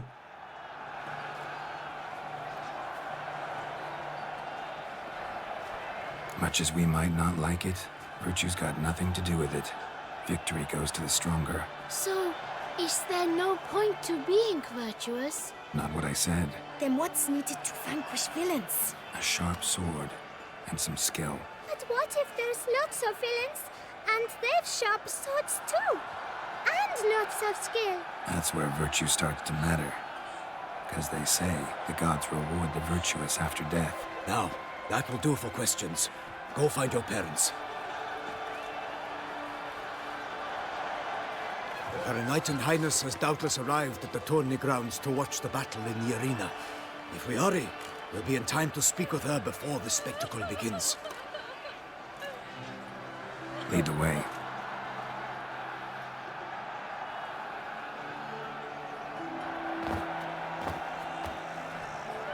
Who's fighting? Nilfgaardian gladiators? Close, but not quite. As you will soon see. Someone's gonna fight a Shaelmar? With only some bells on its tail to confuse it, slow it down? Whatever is the problem? The beast is a gift from the Emperor, no less.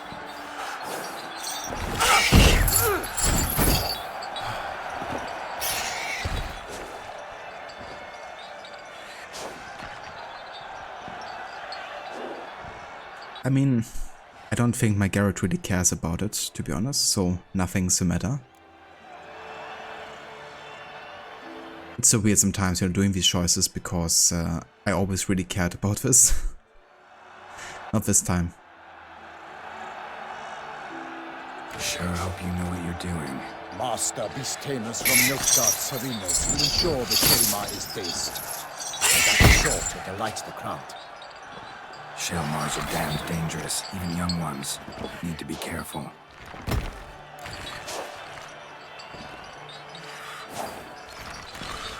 Let's go.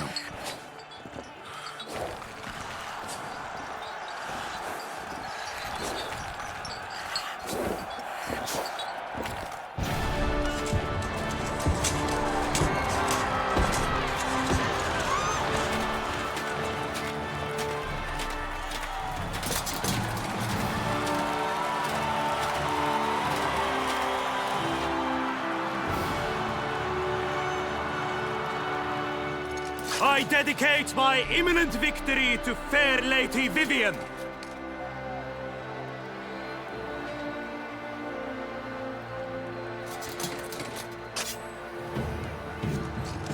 It's begun.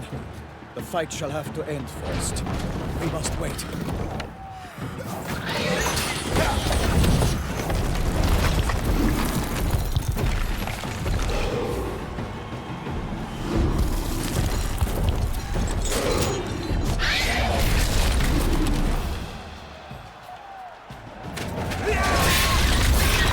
Got a bad feeling about this.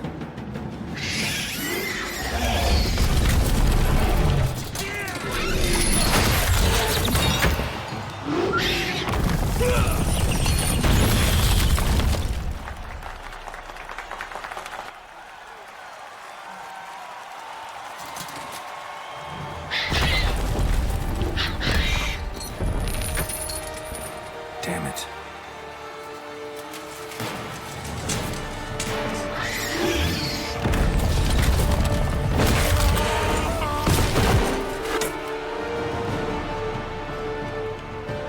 We have to help him.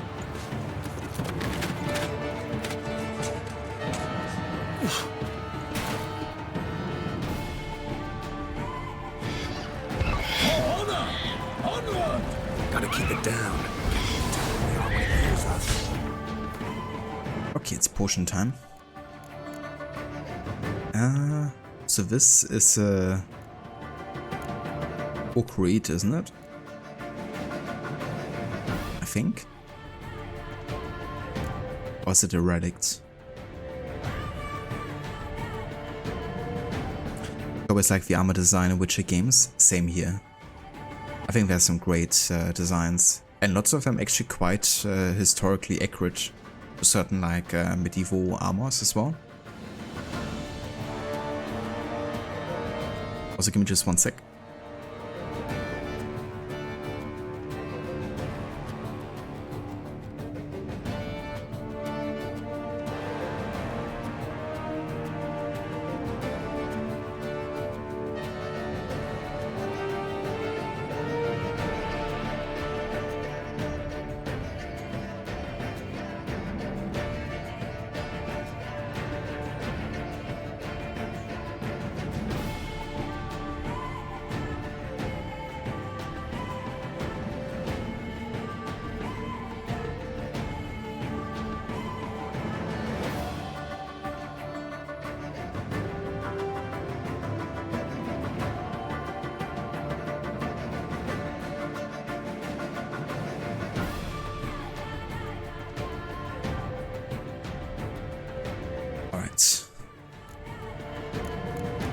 So I have no idea what a Shaelmar really is. I'm gonna go for Relict and see if it helps.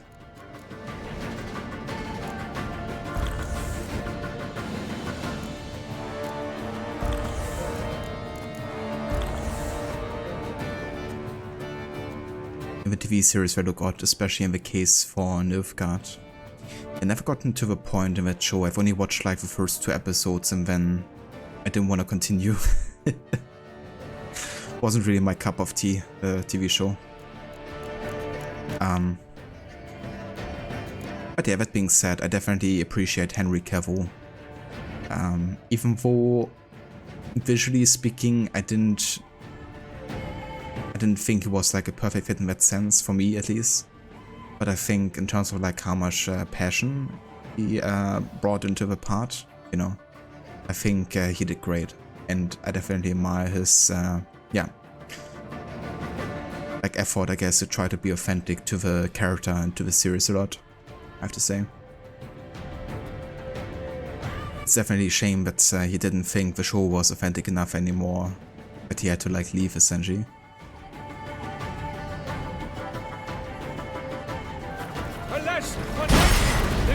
Jesus.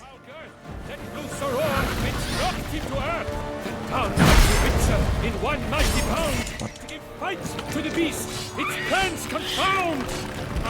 Out, brief flame, and thus the witch's life was snuffed. All our hopes, alas, had turned to dust. The fate of the beast has been weighed by the gods. Soon the witches shall triumph against all odds. Drink up the ocean and set fire to the wood.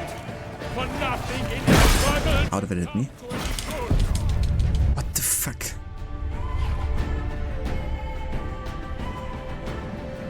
It's like hitting me double while it's rolling at me, and then also hitting me when I'm clearly have dodged it. To be fair, the hitbox is always a bit wonky in this game, like when you're getting hit and stuff. That was like next level.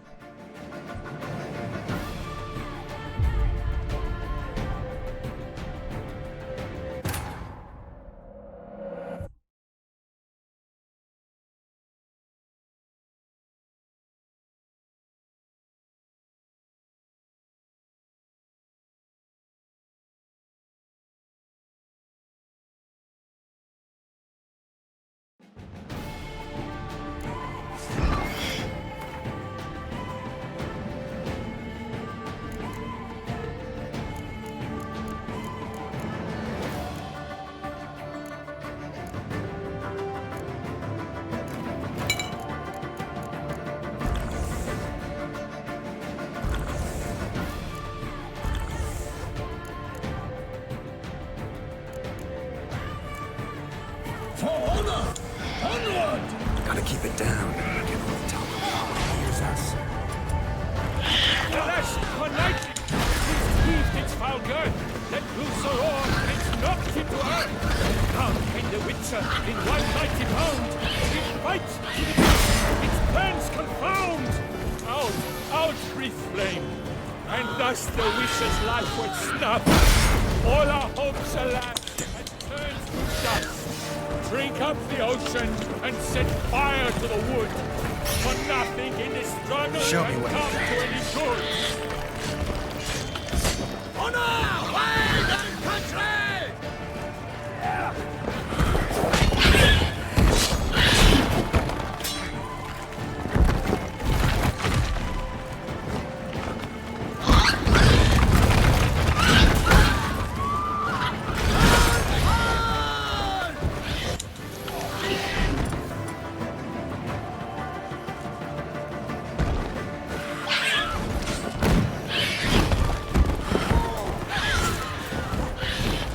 Like that silver.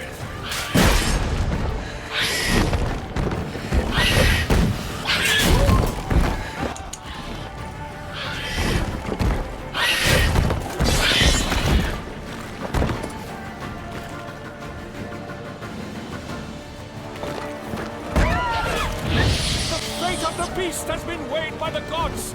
Soon the witches shall triumph against all odds.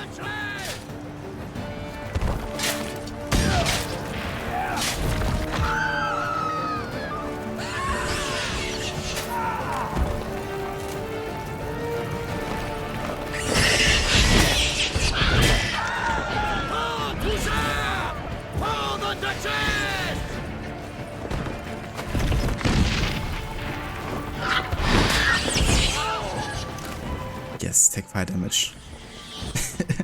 I like how it tries to roll towards me, but then fails because of a fire. I think my mate can actually die, right? Hermann lies prostrate. He has breathed his last breath. A friend. Right. I was just about to say, I think that's actually supposed to be like a companion portrait. And also showing like how much health they're having. And I guess I should have kept him alive. But I think this suits really into our playthrough, you know, like going for more negative choices. So him dying, that works out for us. We can take the glory for ourselves now. Should we survive this?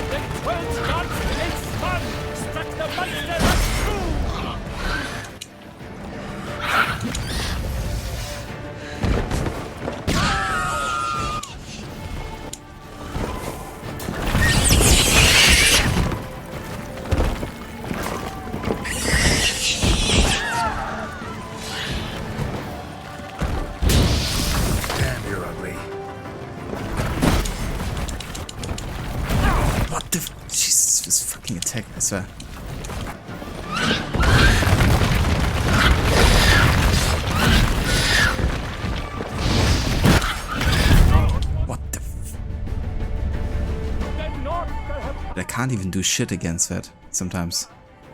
Like once it's hitting me, I'm just stunned, and just attacks again, I'm fucking dead.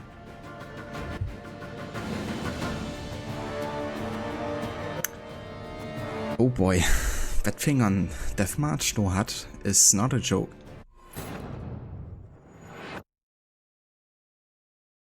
Probably doesn't help that I haven't played this game in a good bit, but yeah. It's definitely quite difficult in terms of how much damage it's dealing.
Samu will fuck it up because it has strong hearing.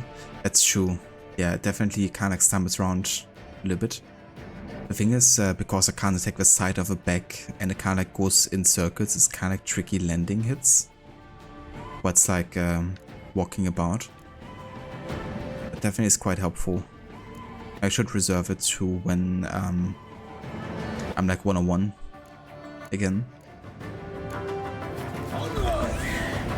Keep it down. Alas, for Nightling, the beast heaved its foul girth, let loose a roar. This fucking... What the... I can't even do anything. What the fuck? It's just like keeping on rolling on me. I'm like pressing dodge like crazy and Garrett isn't doing anything. I probably pressed dodge for 10 times and it hasn't happened a single time. What the fuck?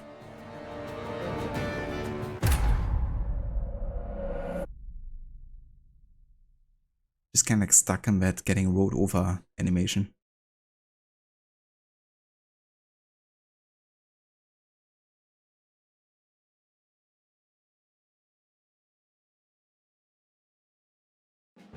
Yeah, keep rolling, rolling, rolling.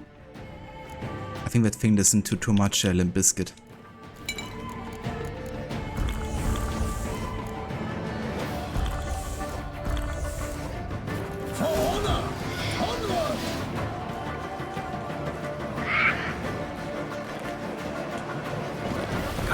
down. Tell where we are when it hears us. Alas, for nightling, the beast heeds his foul birth.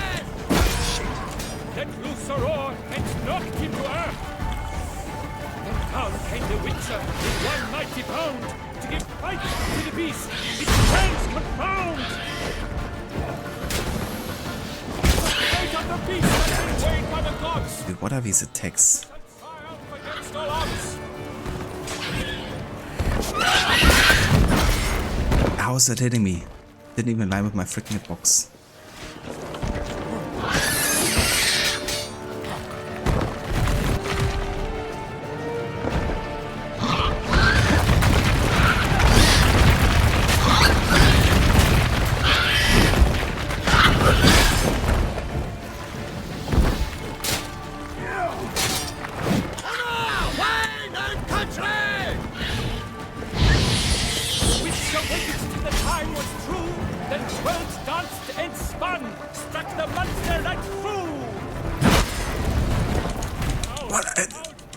Bullshit. And thus the witch's life was snuffed.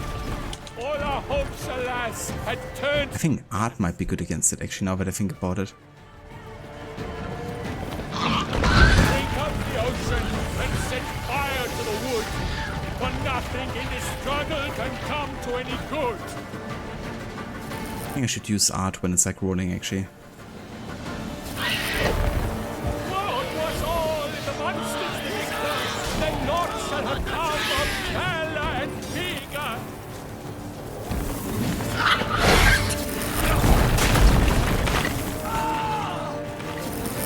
What the fuck?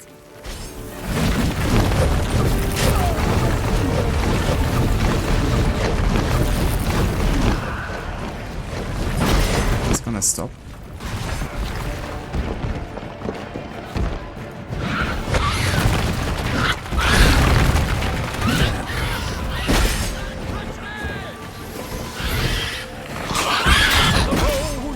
At the love's first spurt, so the witcher wooed the Selma, then its foul heart hurt.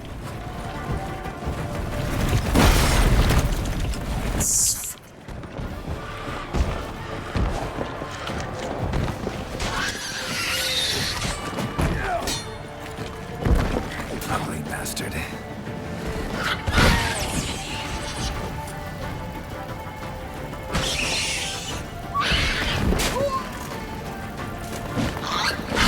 Toussaint! For the Duchess! Dots dive, three faint, its racer strikes belly, Selma's cries ring aloud, that transforms to jelly. Wine and country!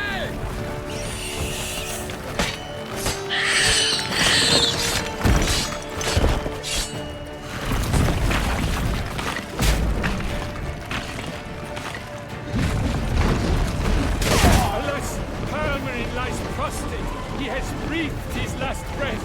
Avenge, ye witcher, fight bravely unto death!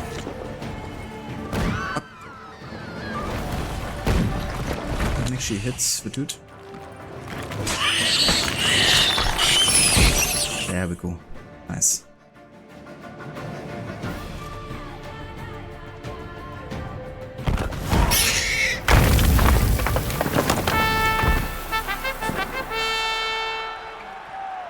That Selma lies defeated by Geralt of Rivia, master of the witchering trade. Behold, as the last gasps of life seep from the beast.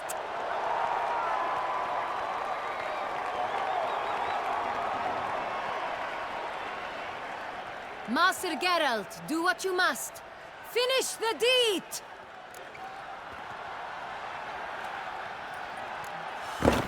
It suffered enough.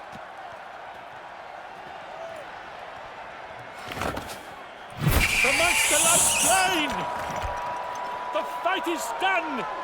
Praised be the victors!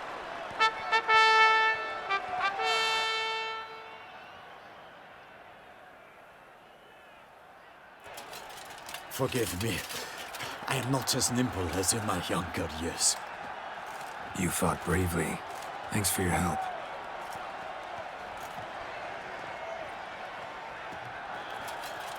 Guillaume? The lad came damned close to dying. I'm fine. Not hurt at all.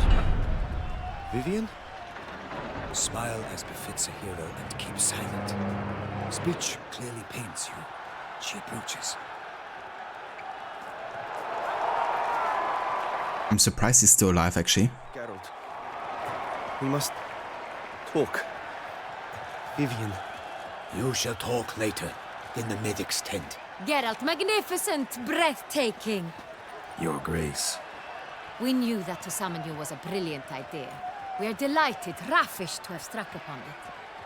And I'm truly, honored. See to our young hero. Hop, hop. For we must make off with Geralt. We should talk. We had been long awaiting your arrival. Had nearly lost hope. Then suddenly, that entrance, so spectacular.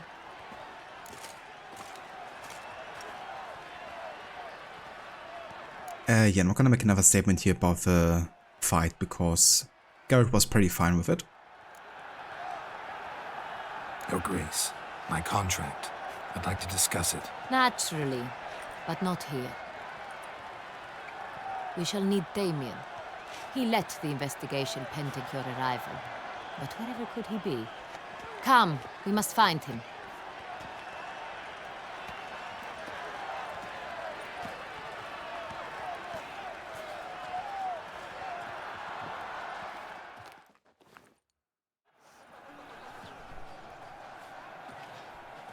Tell us, have you come alone? Or did Viscount Julian accompany you? Wish to see Dandelion, Your Grace? Yes. I mean, no. Yes. But solely to tell him we regret. Yes, deeply regret rescinding the death sentence we so justly handed down upon him. If we could turn back time, we would make certain he sat in a tower till he rotted. No, we would ensure he was broken on the wheel, then drawn, hanged, and quartered.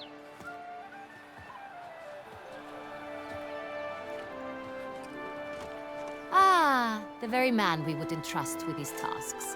Damien de la Tour, captain of my personal guard. Your Grace, Witcher. Greetings.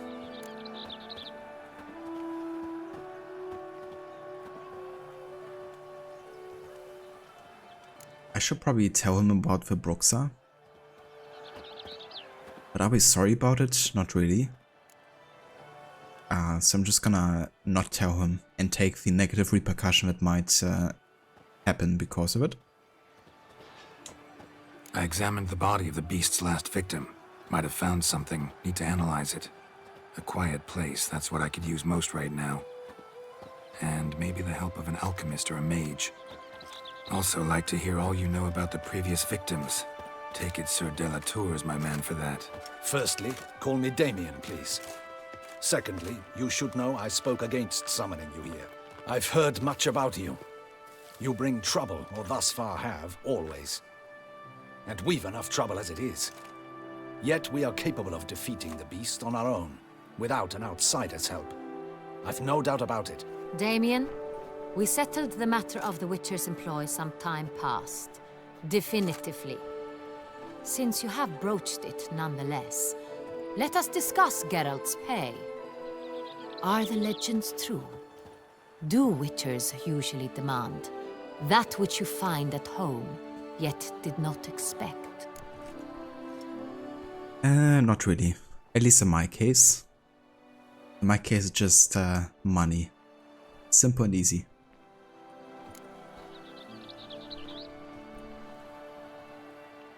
No, Your Grace. Usually we just ask for gold. The response we expected. Thus we've decided you shall receive the deed to a vineyard, Corvo Bianco, and the sum of coin.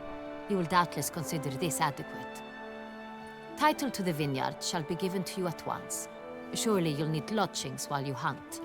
The coin, however, will be yours only once you have slain the beast. Lovely, generous gesture, Your Grace. Corvo Bianco. Isn't it the Duchy's temporary morgue? Is it now? The Chancellery's bungled things again, we fear. not to be left unsupervised for one instant. Yet, in its mood, a morgue should present minimal problems to a witcher. What's more, nothing enhances a wine's reputation better than a grim legend. Thank you, Your Grace. I accept the contract, of course. But as I said before, I'll need some information.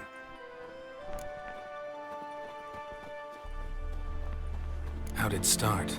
Who was the first victim? Crespi was the first to die. He was famed once for his many glorious tournament victories. Then he grew old, hung up his sword, and took to winemaking. Crespi was not loved by the wine merchants. He was ruthless in business and thought to cheat many a time. He asked us for a dispensation from all court ceremonies. We did not grant it. We could not. Once you've taken the oath of a knight, you remain a knight till death. How'd he die? Where'd they find the body? Quite unusual, the circumstance. He was at a feast when suddenly one of his fellow feastgoers noticed he was missing. The town watch found him an hour later. On his hands and knees, propped against the town pillory, his sword hanging from his neck. He had died of wounds inflicted with claws, not a weapon. Blows of great force. So he died suddenly, but the body was on its knees, meaning someone posed it. So it seems.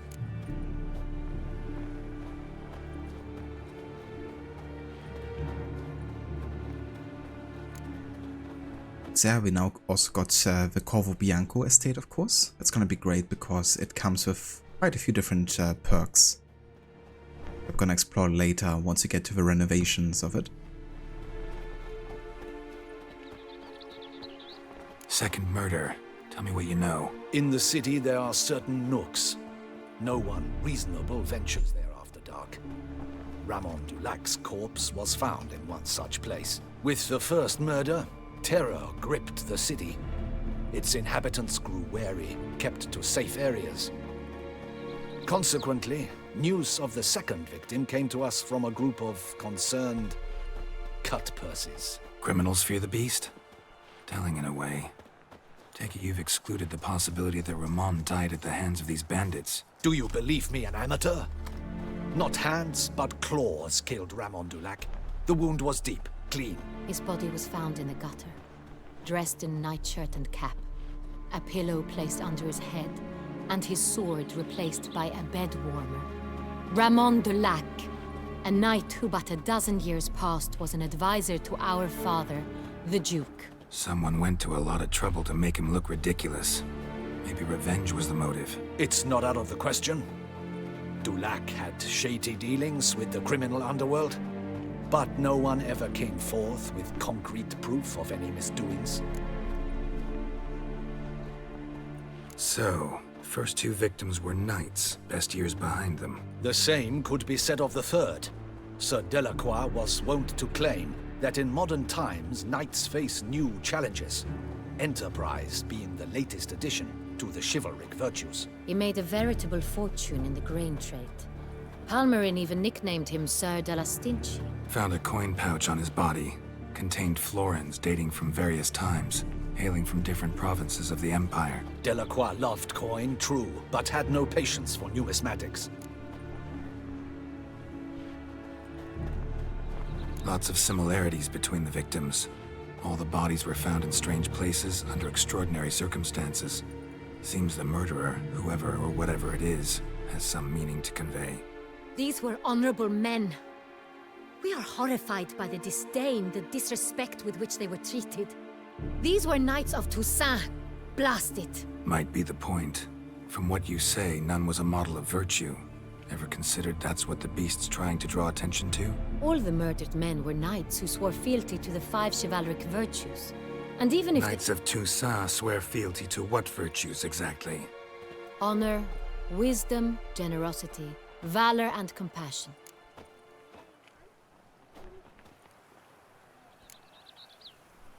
Five virtues. Why are they so important to your knights? Strange question. Your Grace, forgive me. I'm a foreigner trying to understand another land's customs. You are forgiven. According to legend, the virtues we cultivate were bestowed upon us by the Lady of the Lake. How we truly came to espouse them, none remember. In Toussaint, we believe men of low birth should be simple-hearted and obedient. We expect much more, however, of our knights. They are to be soldiers and courtiers, lords and servants. Thus, the need for clear moral guidelines. At the time of his dubbing, a knight vows to demonstrate throughout his life honor, wisdom, generosity, valor, and compassion. Beast seems to be pointing up moral decay, denouncing it. Victims were all humiliated. Might have been murdered to emphasize their lack of specific chivalric virtues. Honor compromised by the pillory. Wisdom by ridicule. Generosity by a coin pouch shoved down a throat. It seems to fit, true, though not perfectly. Can't discount the theory if it's on the lips of everyone in town. Say our reasoning's right. Next murder will be just as showy and denounce the victim's lack of the fourth virtue, valor. We can also assume that victim will be an elder knight. Let's think. At the moment, all the knights are either at the tourney grounds or in the palace gardens. Our annual hare hunt shall begin there shortly. Have you heard of the custom? Milton mentioned something. Seemed excited to prance around in a bunny costume. Not sure why. Hang on. Strange circumstances. A knight advanced in years. The famed cowardice of rabbits. Could it be that simple? Is Milton de Peyrac-Peyren the next victim? Milton also knew Delacroix. Told me so down by the river. Damien! To miss something so obvious. De Peyrac-Peyren, Crespi, Delacroix, and Delac formed a knightly team. It was years ago, but...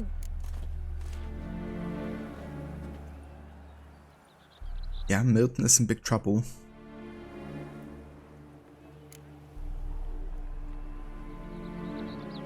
They were a team? They were close friends, tightly knit, and as such earned the trust of our father, the Duke. We often witnessed him turn to them with delicate matters.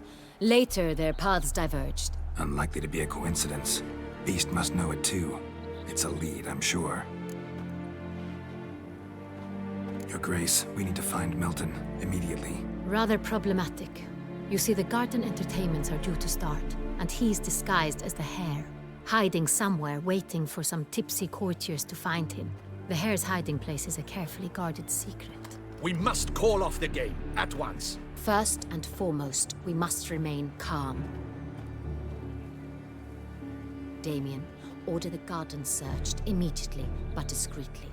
By no means can we disrupt the festivities.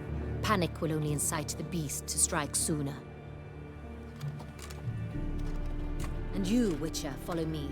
My gardens, my night, I shall take the fall. A murder is out of the question. I will not allow it. Not near my palace. Horses?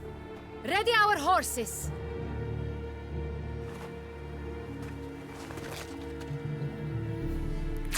Your Grace!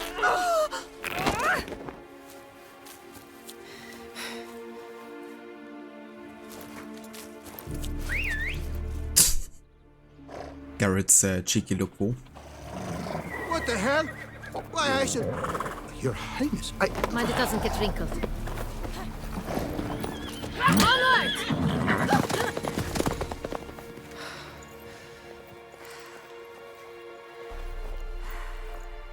Hey! That is silk! Be careful! Give it to me!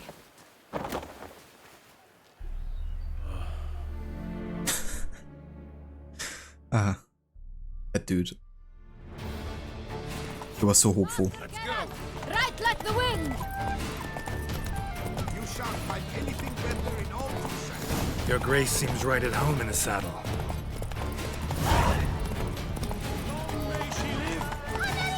This way! Through town! Try not to lose your way! Sharp right! Take care! God!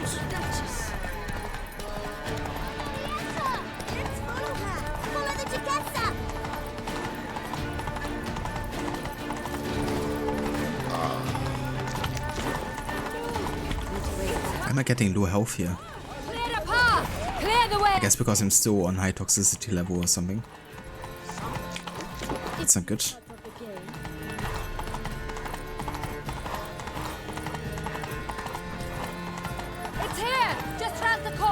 Hurry.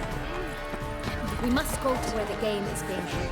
The participants must find a unicorn's horn, a golden fish, and a phoenix egg. With these in hand, they can deduce where the hare, Milton, hides. Mean we need to find those things too? We've no other option, but time is of the essence, so we shall have to break the rules. Okay, I will really have to go ahead and meditate here for a second. Get rid of a note of toxicity and get some health back and stuff. Best cure for the beast.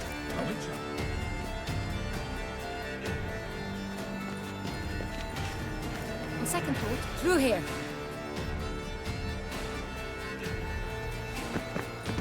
I shall show you where the hunt plays out. Then we will split up. You will get hold of the unicorn horn and the golden fish, while I nab the phoenix egg. That will be quickest. Golden fish. Do I need a rod or a net? Please, Geralt. It's not a real fish. Look there, towards the water. See the lights? The hunters are trying to hook the fish from boats. You must simply dive in and find it. The unicorn. How do I catch it? It's terribly skittish, true, but I'm sure you will find a way to earn its trust. It turns around, over there, look. The golden fish and the horn both contain things or clues that will help us find Milton. Once you have fish and horn, find me among the other phoenix egg hunters. All clear? Then let's get to it.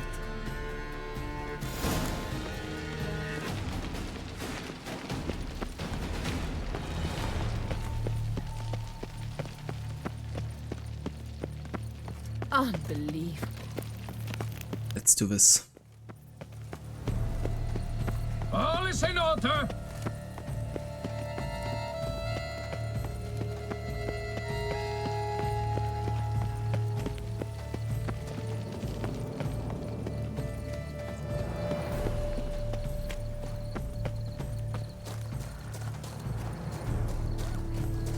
But this is no true unicorn.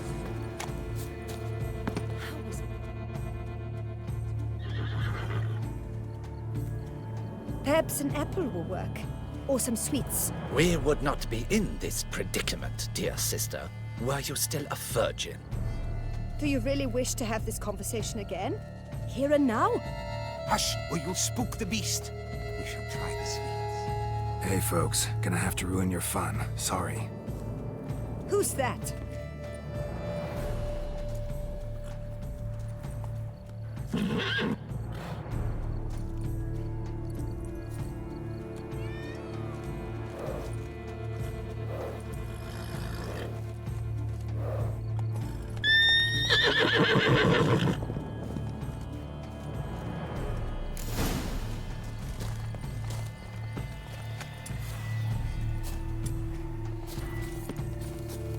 Scars. Damn it. Come on, stay calm.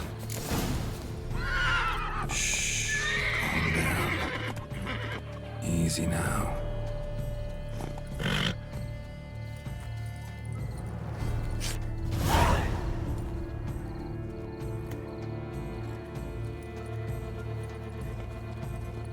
Well, that's hardly fair.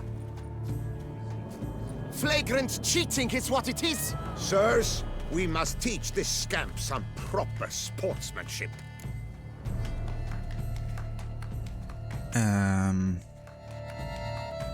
mean, usually I never say no to a fight, but given we're kind of like under time constraint here, I'm gonna try the XE approach. Listen, I didn't break any rules. True, he won fair and square. We were unlucky, that's all. We must try to grab the next clue.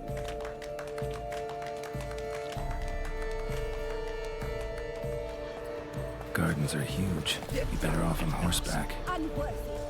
Entirely inappropriate behavior. A complete collapse of social norms. Come on.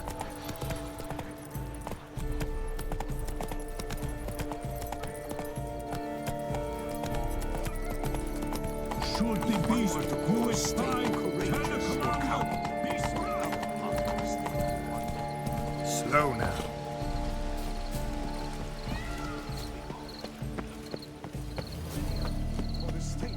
These knights of ours should turn their attentions to the Vantages parade about in turmoil. Banquets and wine are rather suited for pleasant. The guard brings peace to our domains. Flouted chain. Fire eater? Who invited him? Lost among Mount Horse's slopes.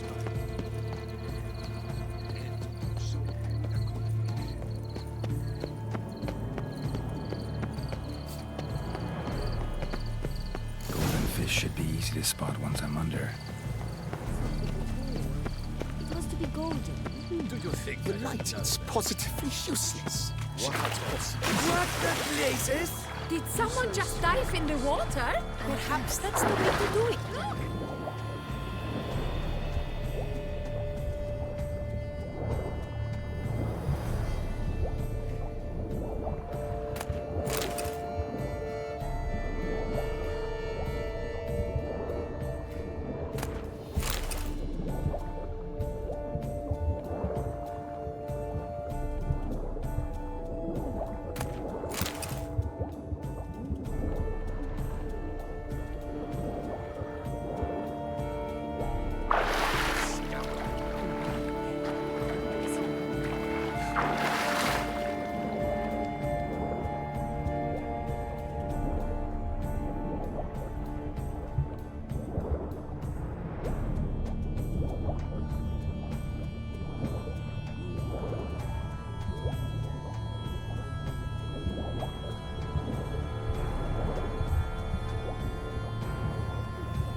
Hey, wait.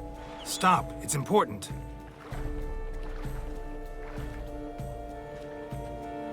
King Cormorant, sire, accept this offering we bring. Prithee cast upon us your merciful eye, and bear before us its secrets. As the moon is heavenly course doth trace, in my domain I await that moment of grace, when a soul of good or ill repute brings me a gift, fitting tribute.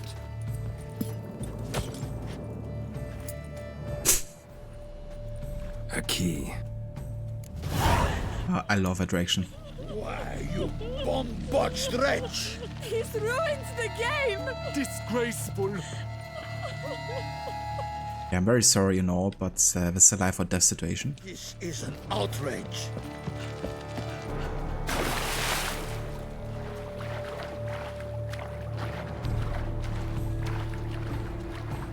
Man, the sky looks like painted or something. There's beautiful environments, I think, in Toussaint here. What's new, Silverlocks? Looking for diversion? The light is positively useless. She can't possibly see a thing. What precisely? Okay, so the question is, where do we have to meet the Duchess next? Behold the leopard from faraway Zerricania. Predator wild, bloodthirsty and ferocious. Beauty and grace. Maybe back where we started. Like nothing else.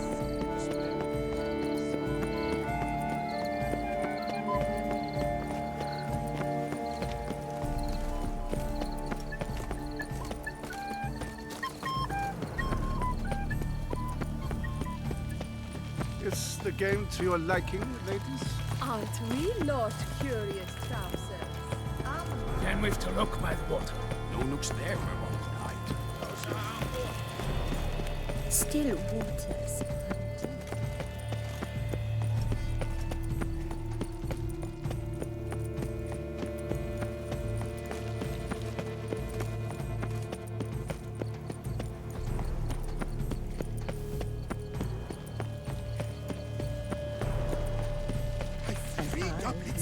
none of which are suitable to show myself in.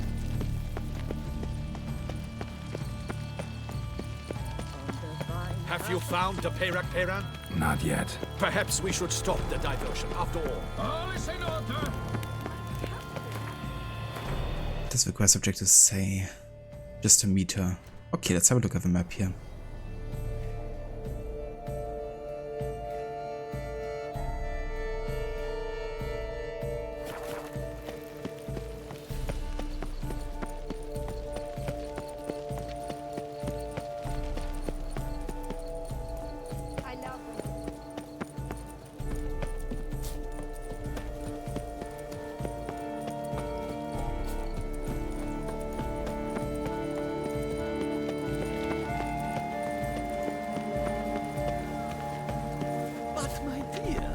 I'm glad to see her illustrious grace summon such a profession.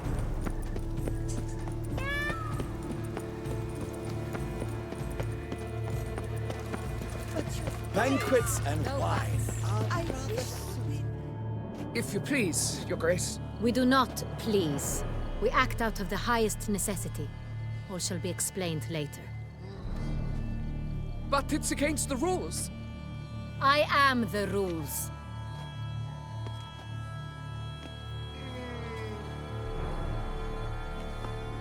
Geralt! At last. Got a key and a clue. And I've another. Show me yours. Who wrote this drivel? I begin like a groan, hollowed out with ease, then end like a mouse, with a head of hard cheese.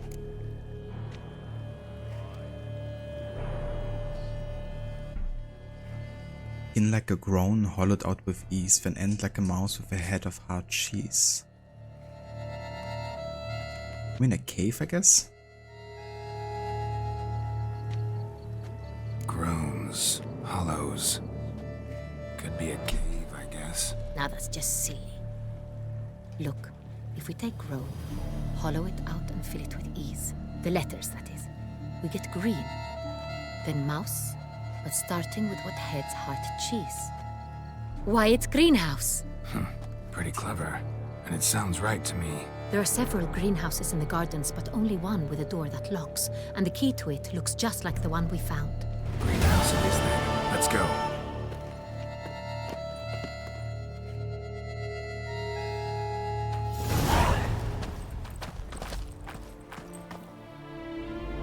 Wait here.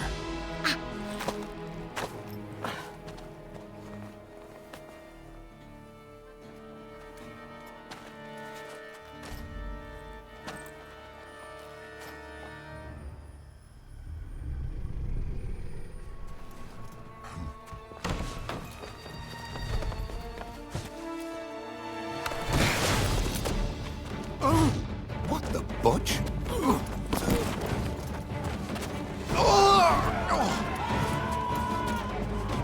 What was that?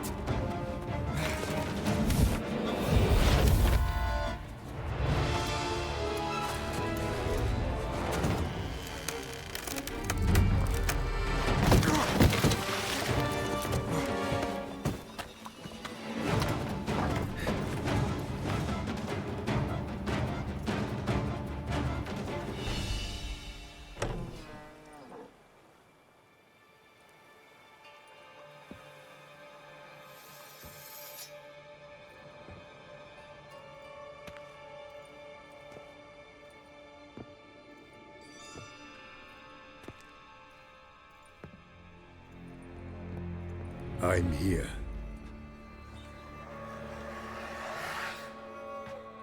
This belonged to you, maybe? It did, but you may keep it.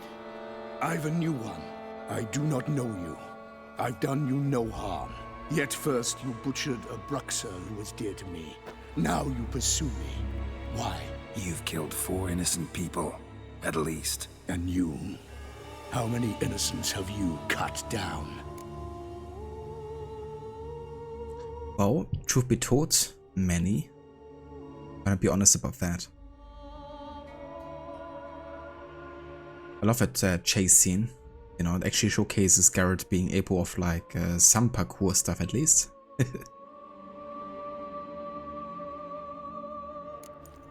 Plenty. Even more of the guilty, though. You're next. I think not. You see, I've something to do still. More murders? Just one. Not counting yours.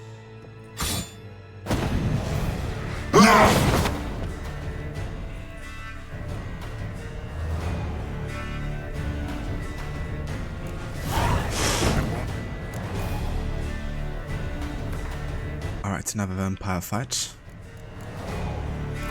I should definitely go ahead and also repair our sword here.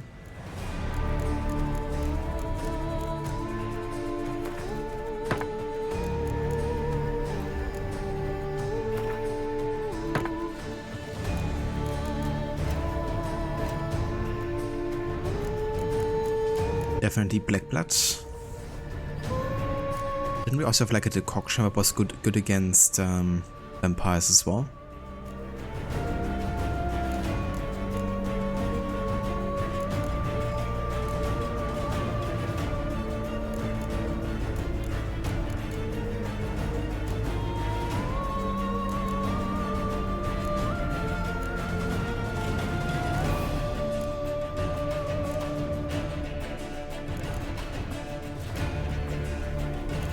I guess not.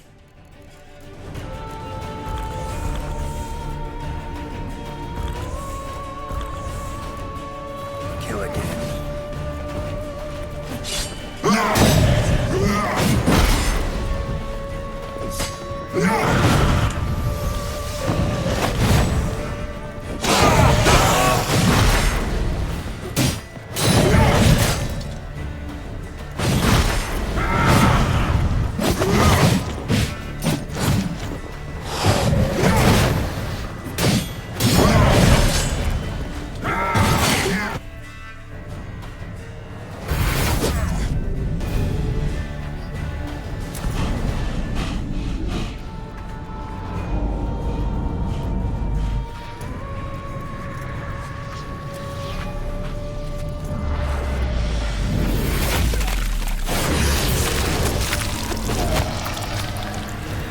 To stay where you were.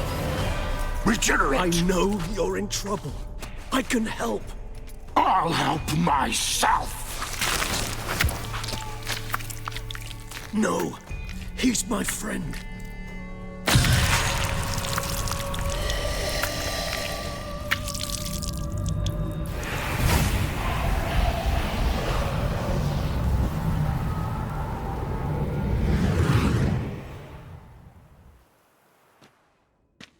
Yes, Geralt, it's me.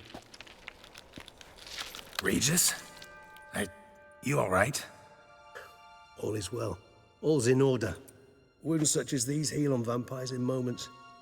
But we've not seen one another in ages, my friend. At least in human terms, that is. How's this even possible? Last I saw you... I was a bubbling, shapeless smear, having been rather spectacularly melted into a column of a certain castle. In somewhat better shape now, as you can see. Hardly peak form, mind you, but were I human, folk would think me a demigod, I dare say. I'm sorry. What happened, it was my fault. Never got a chance to apologize. No need, Geralt. Bygones. I did not have to join you on that expedition. No one twisted my arm.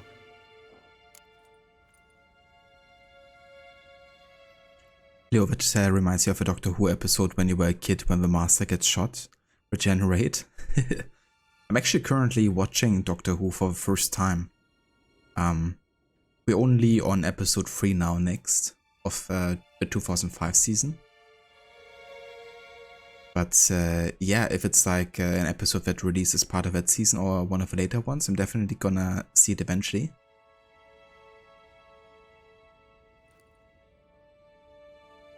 The one I've watched recently, the second episode, was the one where they go like very far into the future and they meet like all of the aliens and the last human. Now I know about the meme with moisturize me as well.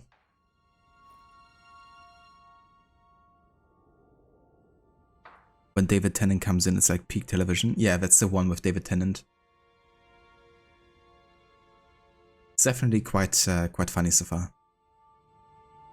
I'm looking forward to the next episode because it's gonna go back to Charles Dickens's time.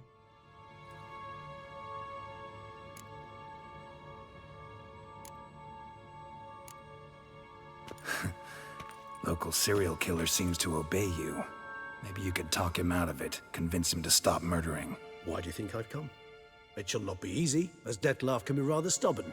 Though you must certainly recall that neither do I surrender readily. So that's his name. He's your friend? You might call it that. Though Dettlaff is, how would you humans put it, more bestial than I am. But not to worry, I'm working on him. Haven't exactly done a great job with that. He's killed one night since I got here, at least 3 others before I arrived. For good reason, I'm sure. Understand, Dettlaff is not some decadent shit who kills for sport, or to assuage a dryness of throat or a dullness of mood. Sounds good, Leo. I'm looking forward to it. Sure. I mean, I always like, you know, British TV shows most of the time. Like, I definitely like the style and the humor. And also like they often look not really as perfect, you know, like obviously the budget may also be lower, you know, for like some of the BBC productions and stuff. But I think that's part of the charm sometimes. And I also like that the casting, you know, is also not promoting like this American image of like everyone, you know, it's like super hot and like perfectly looking and, you know, that kind of stuff.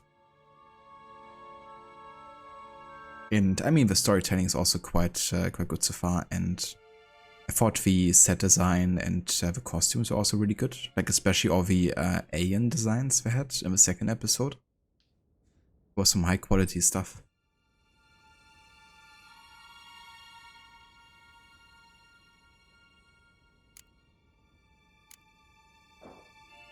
Everyone's got their reasons, but he's crossed a line. Want him to stop, don't give a damn why he's doing it. Perhaps you should. Motivations change the contours of all situations. A thief who steals to feed his family versus one who steals out of greed. Would you not treat them differently? Mean to suggest Dettlaff's killing out of some worthy, dire need? I merely suggest he's not a bloodthirsty monster who murders simply for the joy of it. That's just not him. Despite appearances to the contrary, you two are quite alike. You've both noble hearts, yet you both are wont to perform ignoble deeds. When circumstances force you to, of course. Remember the year 964? That was 3 centuries ago. Blind fear gripped Rivia, Lyria, and Spala. Women and children were dying. Their mutilated, dismembered corpses littered the fields. Brute of Lyria. Read about it. Chewed up almost 200, then fell to a common poacher supposedly armed with a dagger blessed by some prophet. It fell to Dettlaff, who then found a poacher asleep in the brush near his snares and dropped the fiend's corpse at his feet. And thus, a legend was born. Leo, you won't spoil it, but each season has a "You Will Cry Like a Child" ending. Oh yeah?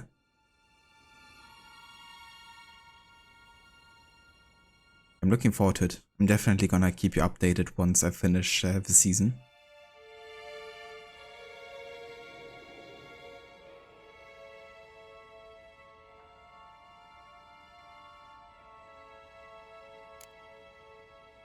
Awfully good of him. But do I need to know this? Yes. So you'll understand Dettlaff is no cold-blooded killer.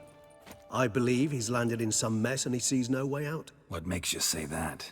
Vilgefortz melted my body. Dettlaff found what was left. As per our codex, he had a choice. To leave me where I was, or to care for me and nurture my remains. He chose the latter. Regenerated me at no small expense in his own blood. Do you know what that means to a vampire? The gravity of the endeavor? Probably same thing it means to a human. You owe him your life. Much more than that. The act itself made us blood brethren. A bond so strong humans cannot even imagine. Which is why I know something ill is afoot. Always had an overdeveloped sense of empathy. Each vampire has a unique talent. one they hone over centuries. It's precisely what renders it so difficult to classify. Detlef's trump card is his herd instinct, his tribal propensity. In point of fact, he prefers the company of lesser vampires and shuns that of humans. If he walks among you, killing egregiously, it can only mean something's upsetting immensely.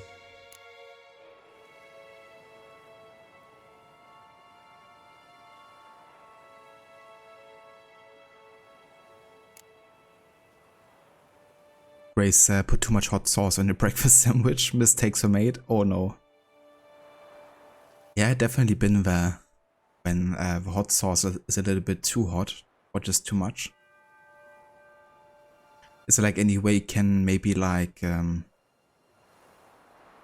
add something that makes it a bit milder? Or do you just have to power through now, Grace? And just endure the heat?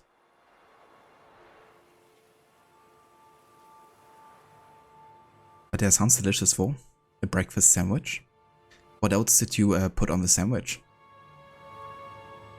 Anything specific? Some set of things that'd be likely to set him off? How should I say this? Detlef doesn't understand men, their world, its rules, its conventions. He's naive in a sense. He doesn't comprehend your games, knows not what it means to lie, deceive. Suggesting he's maladjusted and venting his rage. I'm suggesting maladjustment can at times breed conflict. But is it the case this time? I cannot say, but intend to find out. Gotta find him before something upsets him even more and all Beauclair is awash with blood. Well, we share a cause then, just like the old days. Not entirely. I mean, when I find him, you know. I know you've a contract on his head. Yet your true task is to stop the beast killing, not necessarily to kill the beast, am I right? All in all, sure. Let us find him. By the time we do, I hope I'll have convinced you Detlef is no monster. Fine, all right already. But for now, evidence is stacking up against him. Hear that? The posse. Knights must have tracked me here. I prefer they not find me here. I've makeshift quarters at Mère Lachaise Long Cemetery. We'll meet there. See you.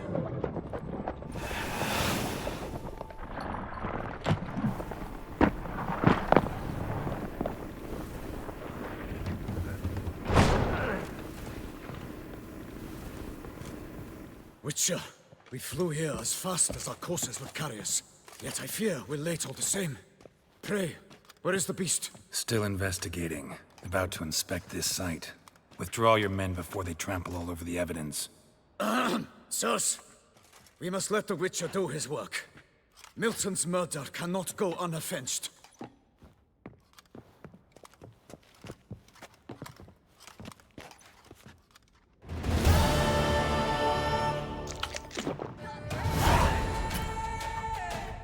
It's kind of funny how I have like all these cutscenes happening, and because I'm like at high toxicity, I lose health and health and health during all the cutscenes and dialogues, and then I just get thrown out of a cutscene into like almost death here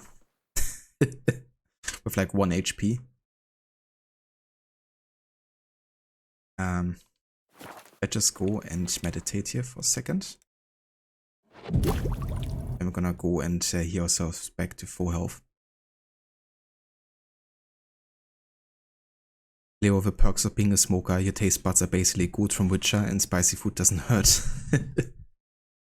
Yeah, that's true. That would definitely, you know, help enduring the heat.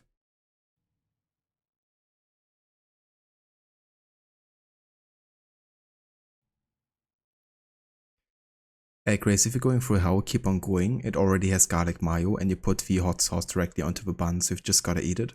Fair enough. I'm sure it's gonna be fine, you know? I'm sure your taste buds are gonna be thanking you later. Hey the Babs, welcome in. Good day, and how's it going? Leo, you had it before, you came out of a cutscene and just died, and it was the most recent save. That's the worst, isn't it? When it's like timed like that. So you gotta like reload an order save or something. quite tricky because I'm definitely constantly getting to the like high toxicity because of how many potions I have to drink. I should really stick to more like regular food instead, I think, or just drink less potions. A bit of scrambled egg, but cooked omelette style with some shredded cheddar on the bun with garlic mayo and too much hot sauce. That sounds delicious, though. That sounds very, very nice. I hope you enjoyed, Grace, and that it isn't, you know, too hot to enjoy. Yeah, it's gonna be fine.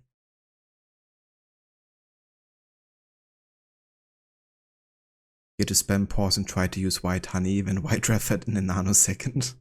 It's good that you can, though, right? Because otherwise you would be fucked, I guess.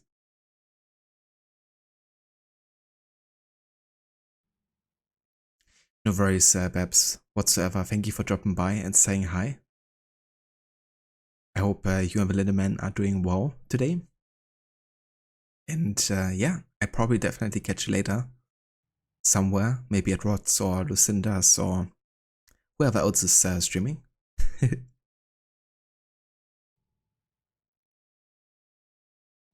love your new magic oven of magic? I mean, you can't have never enough magic for an oven, can you?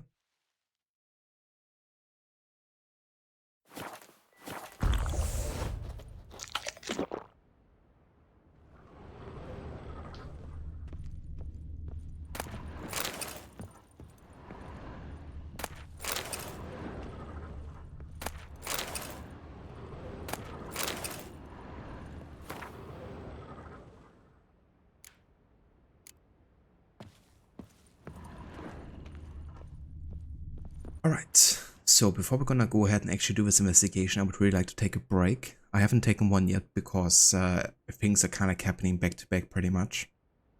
So this is the first point where I really feel like, okay, I have some seconds to just breathe and, you know, take things at my pace here. So we'll go ahead and have a save here, take a break, and then we're gonna continue when I return with the investigation. Yeah.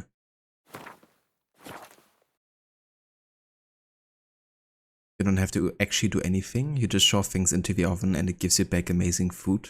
I mean, that sounds very nice and straightforward. And quite convenient for sure.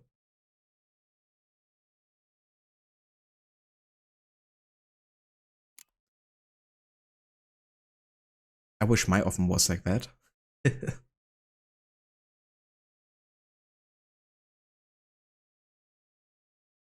But yeah, so gonna take a break here and then I'll be back in like 10 to 15, I think.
Alright.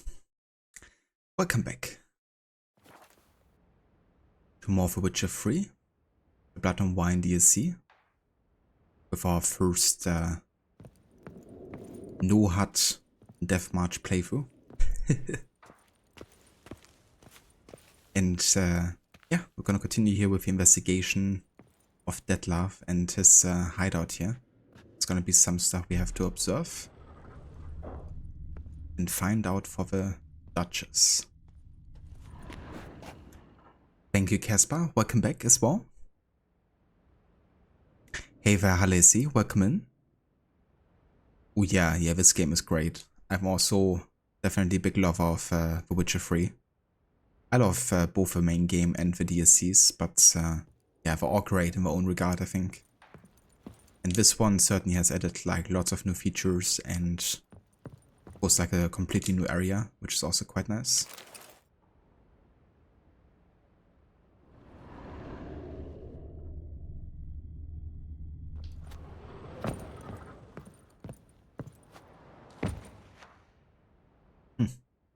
Kinda interesting I actually go up here.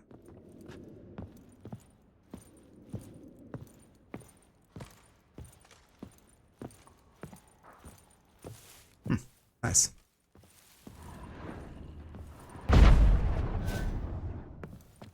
Maybe there's something up here. Welcome back, Leo. Nice.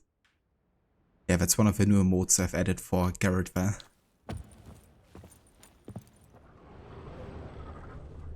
Oh, I can extinguish some candles up here.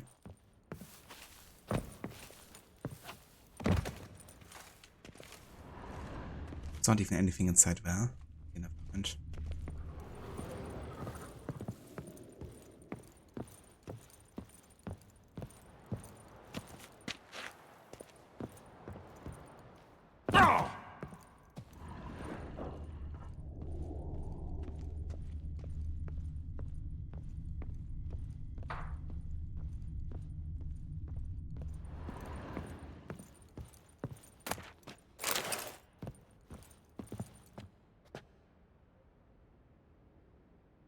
Sounds good, Leo. I hope it goes well. Have fun playing the guitar.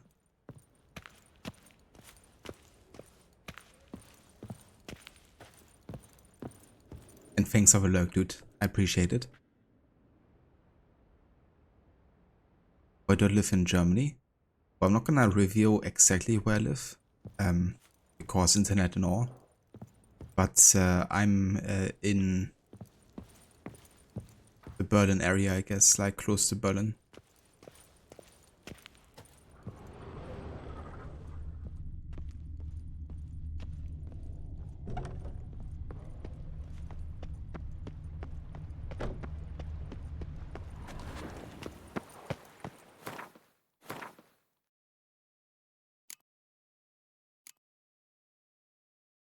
Ah, okay, so there's like nothing left to do here.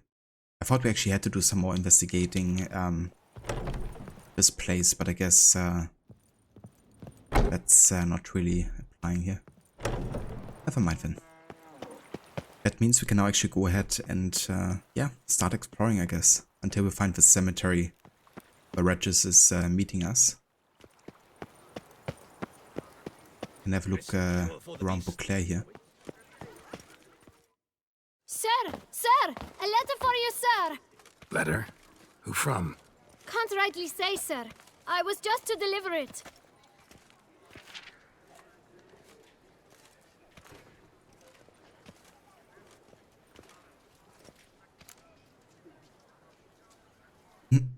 A letter.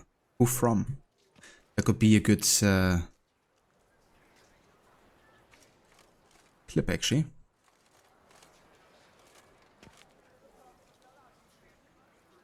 Stem says postage paid, so get lost. Well, this definitely applies to greedy evil Garrett, so we're gonna go for that. See what it says here? Postage paid. Won't weasel any coin out of me. Now scram. I knew I should have wiped dirt on that stamp. Bumbotch! My dear friend. I've been told you're on a jaunt to Toussaint. I do hope you don't overtax yourself during the wine festival. The effects of such exertion at your age can indeed prove most detrimental. I've come upon some information which might be of interest to you. While browsing through a colleague's book collection, I found mention of one Professor Moreau of Beauclair, who conducted research into Witcher mutations. The details I've come to learn are rather vague, and his laboratory's location remains a mystery. Yet his journal should at least provide hints as to both. It is said he was laid to rest with it in his tomb. I enclose a map I found in the tome I happened upon. Though less than completely legible, I trust it will prove useful nonetheless. Should you grow tired of sampling Beauclair's ladies, wines, and other exquisite delicacies, this matter might prove a fruitful diversion. Investigate at your leisure. Your friend, Yennefer. A professor who studied Witcher mutations. Might actually be worth looking into. Yep. I'm going to Heath. It's interesting that Yennefer actually wrote a letter to us. Because I think depending on who you romance, that person's gonna send you a letter. So I think last playthrough, pretty sure that Triss sent me the letter. But given that I didn't really romance both of them, but I ended up not getting either of them. Maybe that's why she says, your friend. It's gonna be interesting comparing the letter to the other ones, potentially. Or is it always Yennefer? Oh? Also, hey there, Gislek, welcome in. Thank you for the raid, dude. And how's it going? How was your stream today? Show me your sword. During the tourney, one knight got stuck in his armor, so bent out of shape it was from repeated blows. Return to traditional values and mosques. That is Thank you for summoning the German as well. How much wood would a woodchuck chuck if a woodchuck could chuck wood? Wie viel Holz würde ein Holzfäller fällen, wenn ein... Okay, now it caught me off guard with the shit going away there.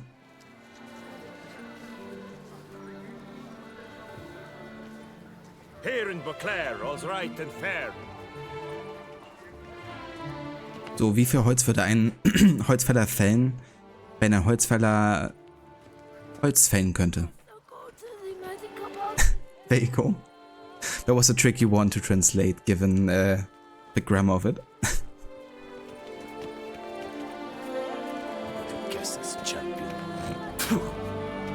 Also, hey there, Rod, welcome in.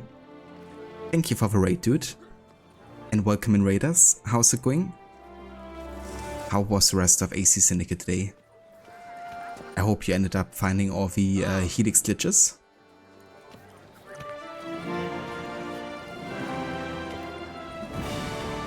Oh, very nice, Gislek.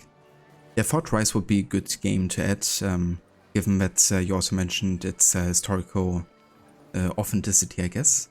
But also because it kind of like suits quite well into an open time slot, I guess. So thanks for the suggestions. I'm definitely gonna go and check it out.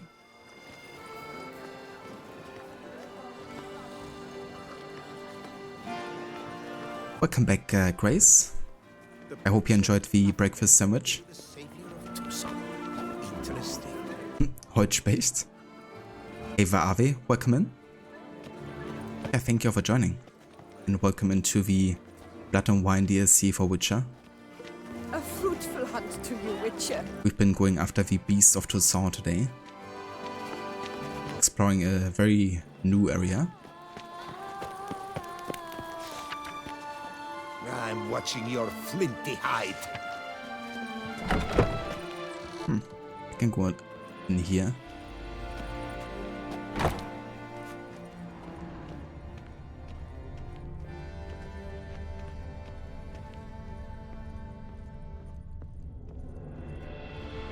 It was delicious. Your tongue's a little melted, but it's fine. Exactly. That sounds good, Grace. I'm glad you enjoyed it. I'd prefer you didn't pester me.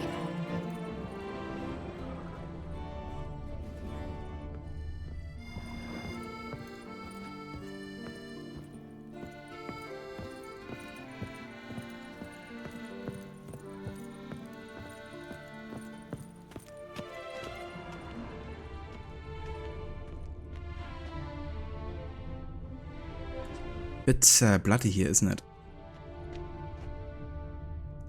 Jesus Christ. Does somebody wanna clean that? Also, that saw. Can I have it and just use it as a regular weapon? Would definitely fit my Evo Garrett. No touching! Greetings!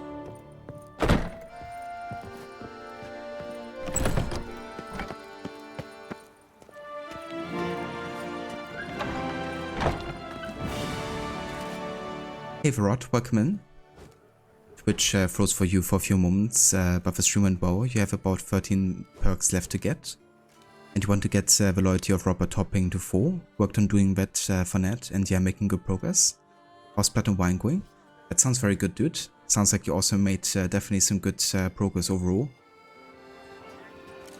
For sure. But yeah, Blood and Wine is going quite well.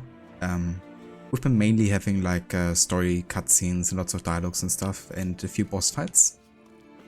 Didn't really get to the exploration phase yet, but that's basically about to start now. We kind of like can just go ahead and go wherever we want to. But yeah, it's been good, definitely getting back here. It's kind of funny actually at the start of the DLC when you meet the two knights from Toussaint. You usually would have to go and fight some bandits to like defend the village. But I kinda chose the option to not really care about the bandits whatsoever. Then we could actually skip the entire fight and just like ride off to Toussaint immediately. Which we found kinda like funny, that you can like completely avoid the fight, pretty much.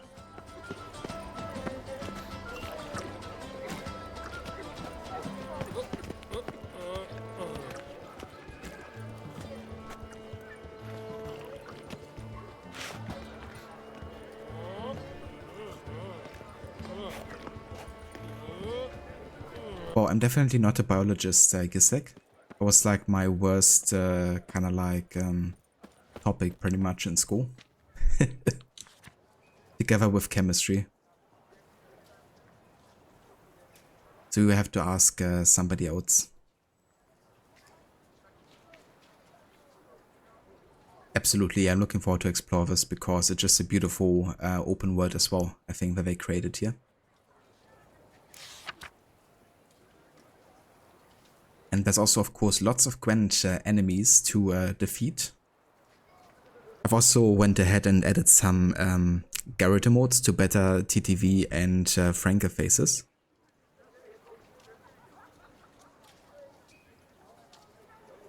Let me showcase some of them.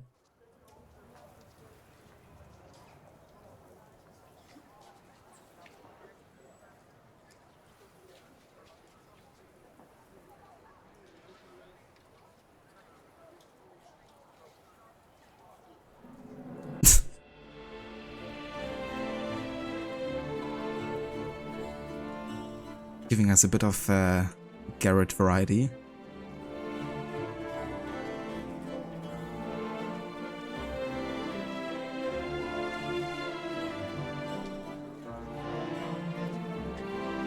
Home time was a favorite subject at school. Yeah, definitely.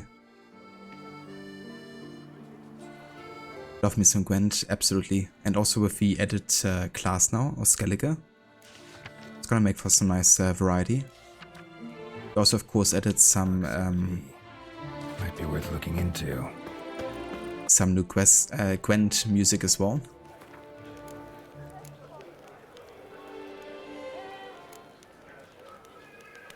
Someone needs an escort. Not something I do often, but might be worth investigating.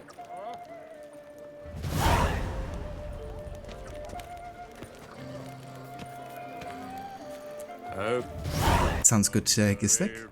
Hope you enjoy the food. And catch you later.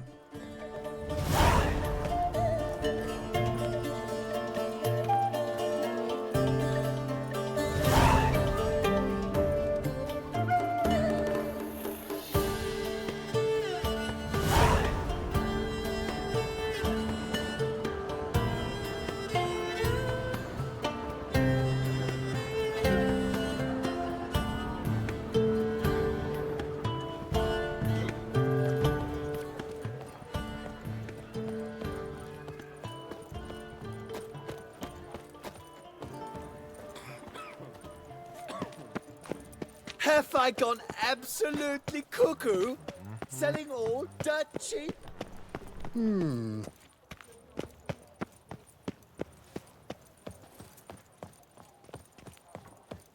Shut your trap, for crying out loud.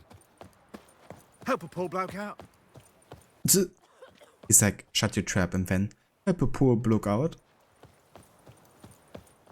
He did the antagonize greed option in Red Dead Redemption 2.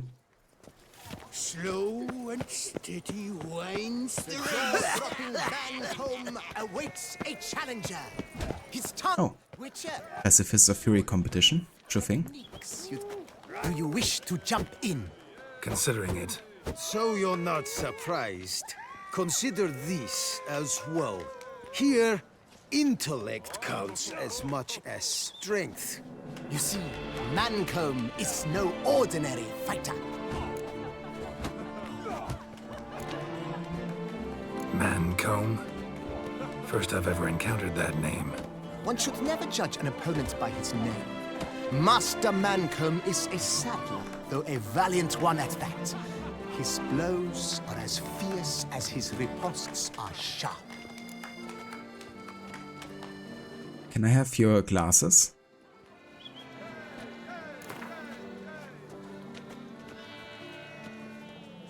Fine, let's start. Oh, my knees quake like a carnival rattle. Let's get on with this ridiculous battle. I'm a top taunter, the best around, not one to be beaten by some inbred hound. Your mama. He's like trying to start a flighting battle from Valhalla.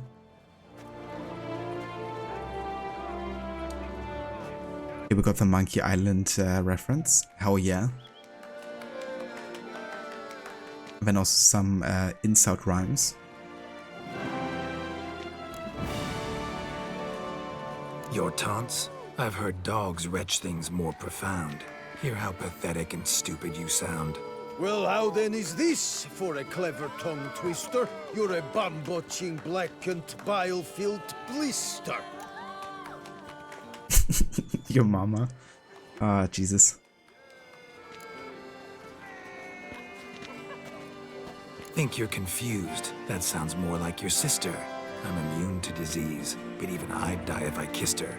You aren't worthy to empty my sister's bedpan. You mange-ridden mutant, not even a man. Should have quit before we began. Gonna make you wish you'd turned tail and ran. Why, you bad... I've got to admit, you know how to roast a man. You win. Mean we're not gonna fight? Why? I told you, you've won. The Witcher wins, beating Mancomb at his own game. You out-tongued me, but only because I'm under the weather today. I'd have lashed you raw otherwise. Right, sure. Two more champions to defeat before you can challenge the Maestro. Still Waters is to be found in Oatville, not far from Mountebank Alley, while Colossus fights in the largest courtyard in San Sebastian. That's a good fist fighting competition. Give me more of those. You'd best behaved. You're rainbow clear, see? Lads, charge! Take him for a ride! Slow now, let's not do anything. Rod, I'm glad to hear your Tennessee family reunion. I just wanted to make sure you'd feel comfortable with me. Good flighting there. Hell yeah. Yeah, this is how the flighting should have been like in Valhalla. I mean, some of the roles are quite good in Valhalla, but some of them feel like a bit... I don't know. I could do feel better in this scene here.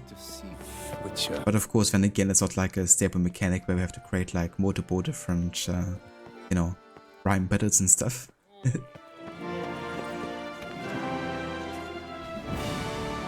Couldn't come up with a Monkey Island comeback to fit the third and Saudi through it, Garrett.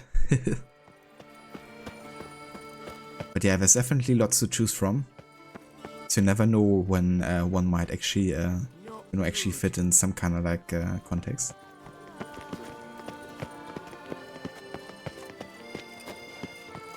Well, will you stay long?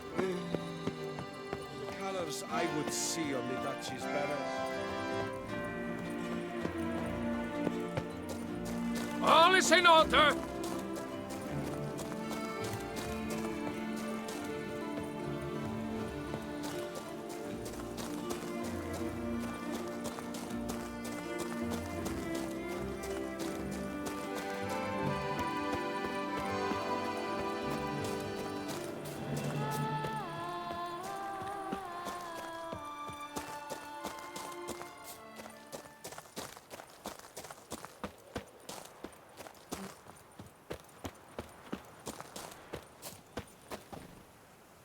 Man, that mountain is quite imposing.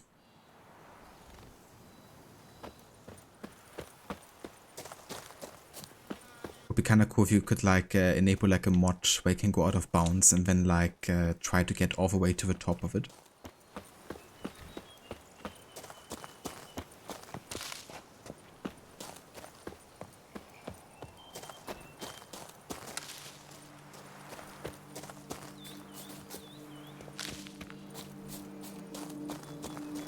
Just saw reference to Legend of Zelda Ocarina of Time to the horse in that game named Epona.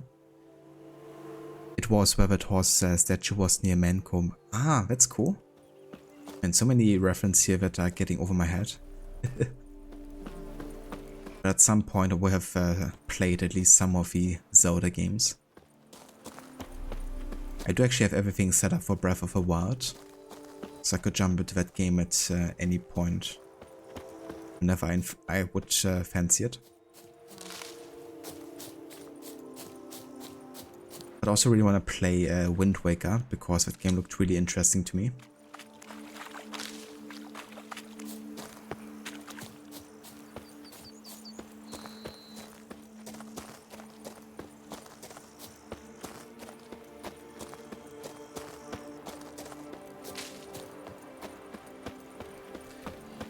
Oh yeah. Yeah, like a no 4 damage mod or like adjusted 4 damage maybe. I'm pretty sure that people have made it at this point, I think. Could be something worth considering adding to the game for sure. Of course, it doesn't really seem very immersive, I guess, dying from like a 3-meter drop or something. That's a chunk of distance. Yeah. Reach the end of the map here. And that's a forced map look. But yeah, there's no penalty for map looks either way, so I can open up the map whenever I wish to. Let's go back over here and head over to this side.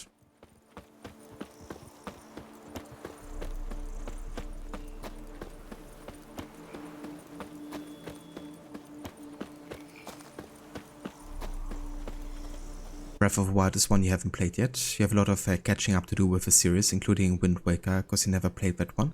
Oh, you haven't played that one yet? Interesting. Yeah, that's the one that immediately got my interest for the exploration kind of like aspect. Supposedly, could be wrong, but supposedly in the development phase for Black Flag, they got partially inspired by Wind Waker as well. with,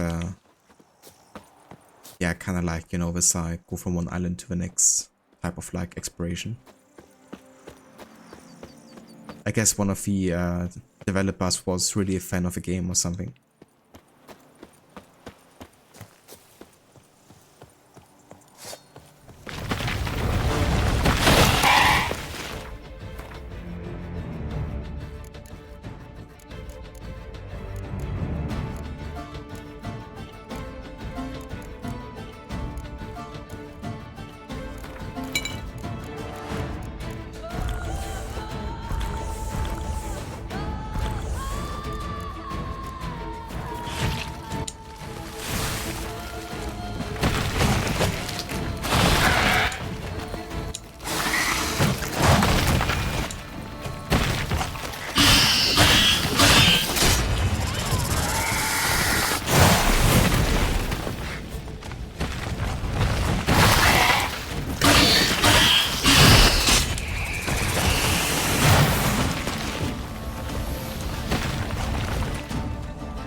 Losing like lots of health here. I think they might be poisoning me, aren't they? I should go for Golden Oreo here, because that turns poison potentially into healing myself, but only if I have it on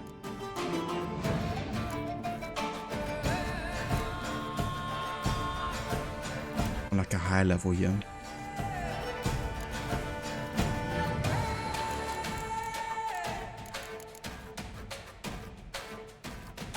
Oh, we could actually get it. If we have enough for Quabriff for this. Let's have a quick look.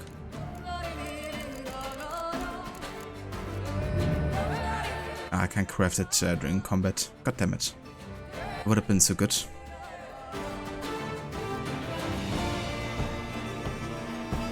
Fighting with Tremors. Am I Kevin Bacon? Tremors is a great movie, not a sequel so much, but the original is a classic. I'm not sure if I actually have seen it before. But yeah, how's it going, Fjord? Welcome in.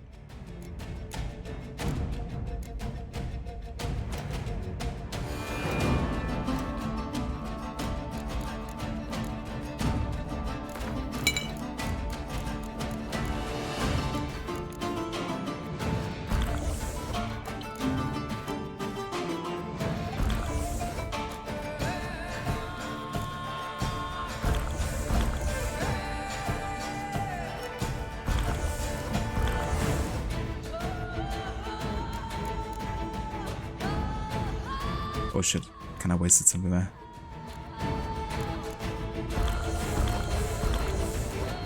I want to use this one.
Nice. Thank you for the rescue, Witcher. That unlocks another tavern potentially, I think. Okay, that isn't a tavern. But yeah, rescuing places can definitely lead to taverns unlocking WoW, and then you can play more Gwent. Yes, what is it? Yeah, the music is so good. There's some nice new additions as well in this DLC. Or expansion, I should say.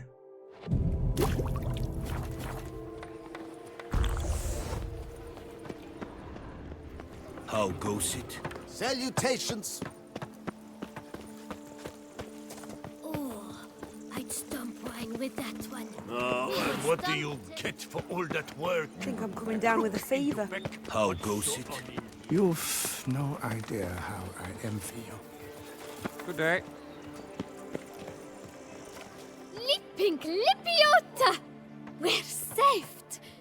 My hero. No hero, just a witcher. Slaying monsters is my job.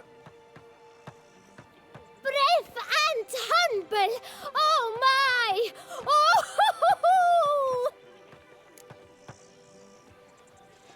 I know your village is on fire, but it's time for Gwent. With that mode as well.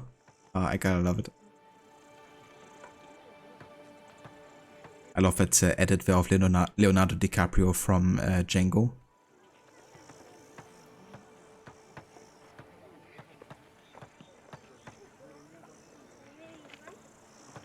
What are you offering? What can I buy?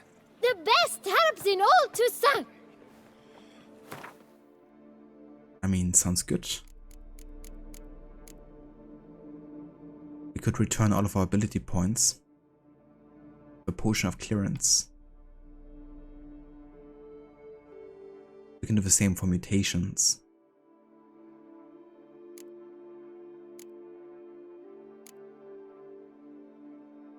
Neckar Warrior Decoction.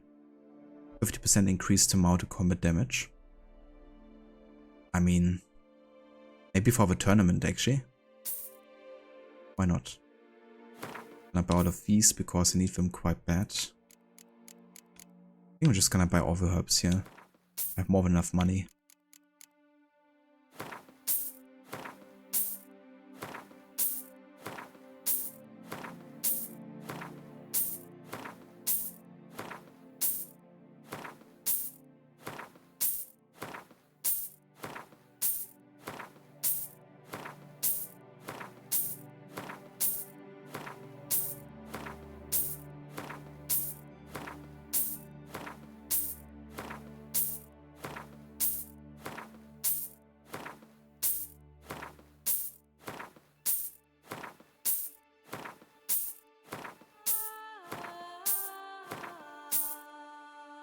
That should be enough for now.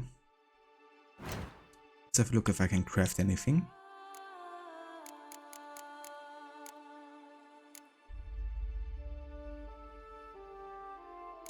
I mean, yeah, we could now get the superior golden Oreo by making Breath. Given that we have to face these kind of like insect tunnel creatures quite often, I'm gonna definitely prioritize this one.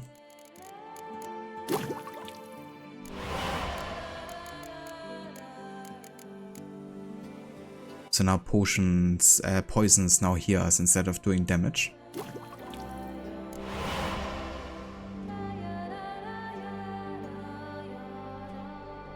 It's such a great expression. A movie of this you want to see but haven't yet is Catch Me If You Can. That's a very good one actually.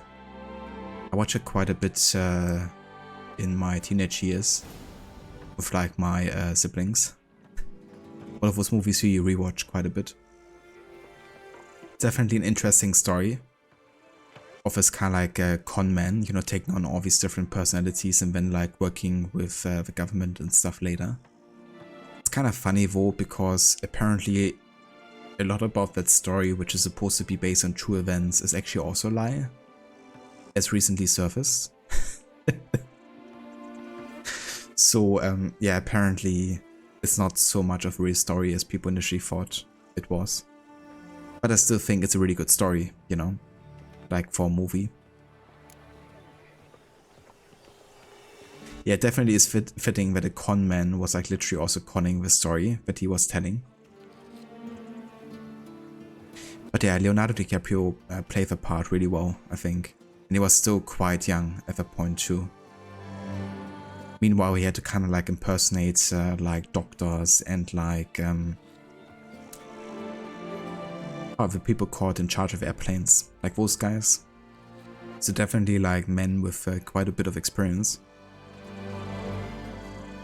But yeah, he did it quite good.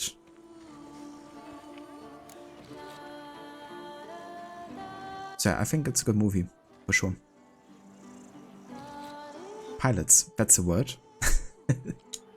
Take care. Please, do stop in if you're ever around.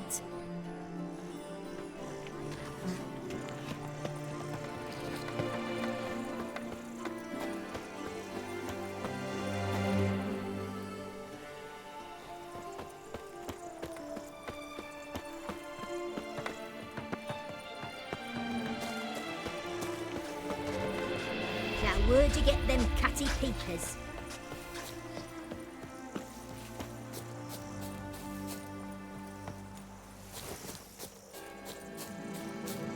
Carrot has a new fangirl.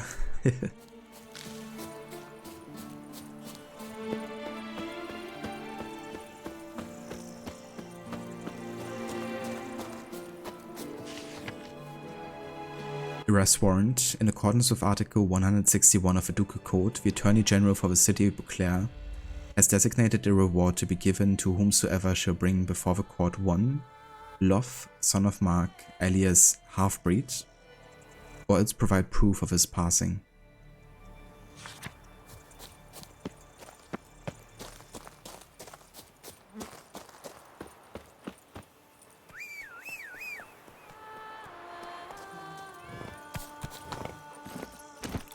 Let's go!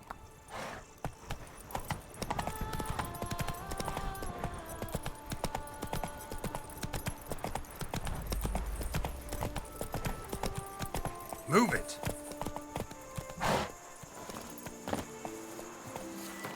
Have a abandoned site here.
Welcome back, Gistek.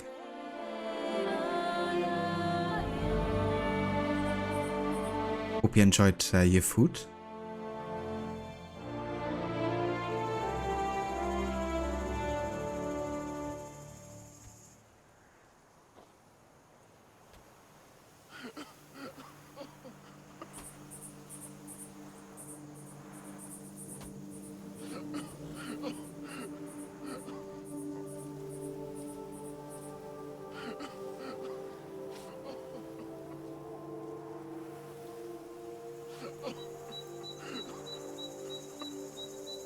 I just had a look, I guess, like, so Way of a Samurai. I don't think I heard of those games yet. Definitely gonna check them out.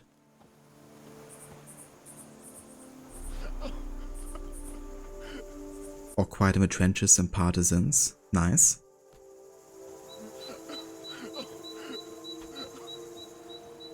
Inspector Schmidt, a Bavarian Tale. That sounds interesting. So I want to make sure I don't have too many games set at the same time. So when it comes, for example, to World War I, World War II, I'll probably only play 1 or 2 games per conflict. Maybe 3, because World War II is just such a important kind of like event and there's so many games around it. But definitely, I guess, keep it to like 1 type of game per kind of like time period as well. So I wouldn't play like 2 of the same kind, I think, for World War II, for instance. But yeah, thank you for all the recommendations. I'm definitely gonna check out all of those and have a look, which one look interesting to me, that I might want to include. Moro actually already also suggested Metal Gear Solid, which of course is a game set on, is also on the VR pick list for me. I wasn't quite sure if it's recommended to play them in historical order for first playthrough, because I only ever played the first Metal Gear Solid game before. But I mean, if that's the chronological order, I guess it should technically work. So that might be interesting, like also including those games. The Duchessa herself.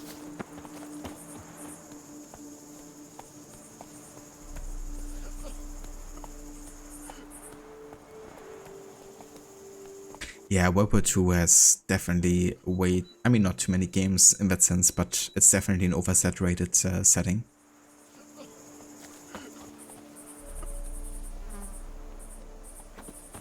Technically 3 would be the first one, yeah. And 3 is also one that I'm most looking forward to playing, because of the setting, I think. It looked quite interesting. Fetch this empty dead, sweep up here, botch it all.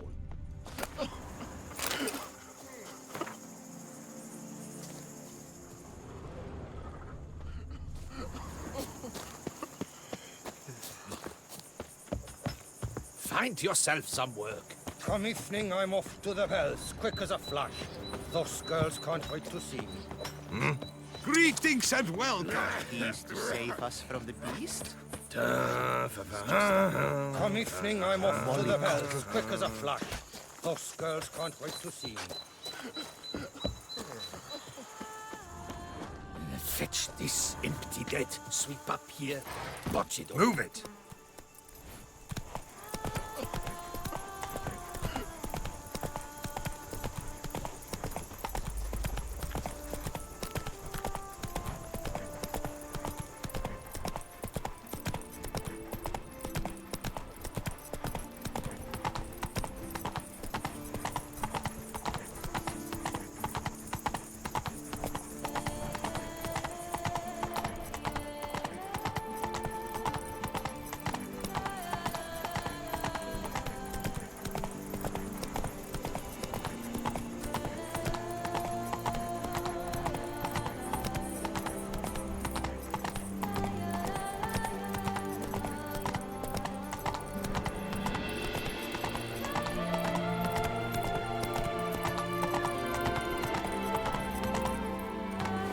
Teshamutna Ruins.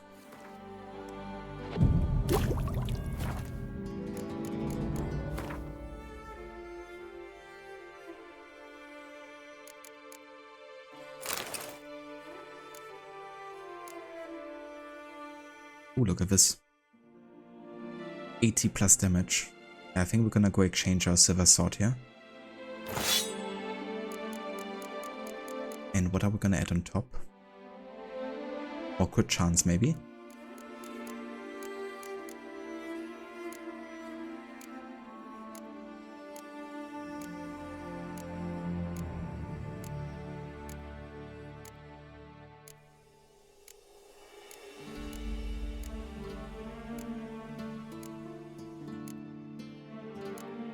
Maybe more armor piercing on top of it.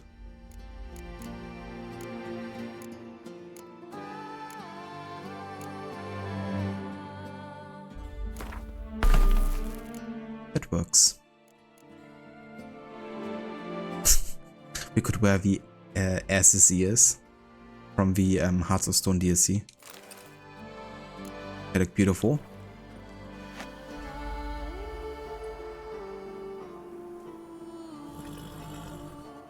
Geseke goes free, Portable Ops IG, Peace Walker 5, Metal Gear 2, Metal Gear Solid. Metal Gear Solid 2, Metal Gear Solid 4, you believe. Okay. Damn. Yeah, that's quite a lineup. I'll have to see about how many games I will potentially include there.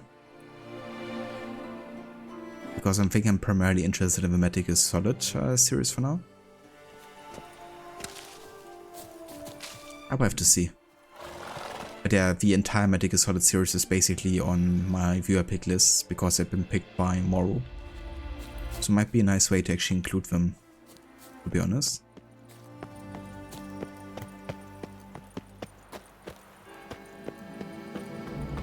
Tarantino style. It's in the air. I can smell it. It is a good style.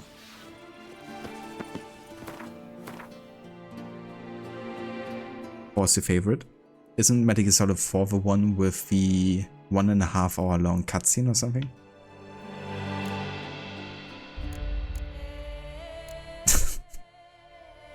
Oh, Jesus Christ. Freaking 1.5 hours.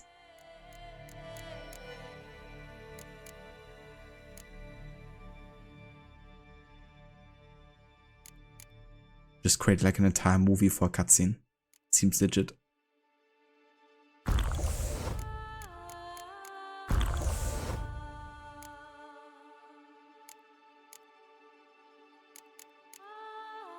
I want to boost myself against Spectres here. We had like a very specific decoction against them.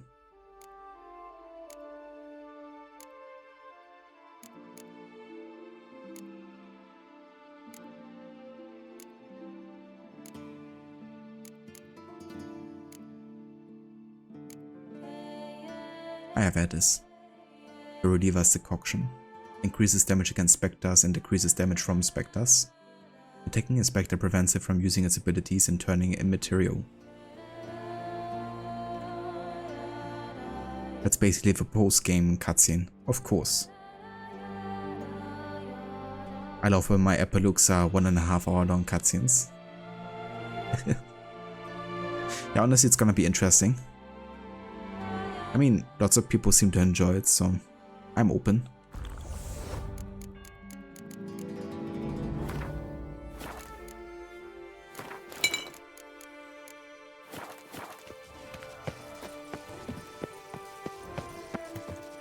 Not your lucky day.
It's so funny how drawn out and long that last cry is of a spectre, of a banshee.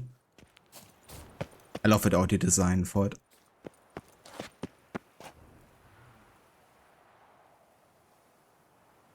The cutscene sequence itself is dramatic in content. I mean, that's fair. I watched a bit of that cutscene already when Morrow was streaming that like a few years back. But I definitely didn't watch the entire thing.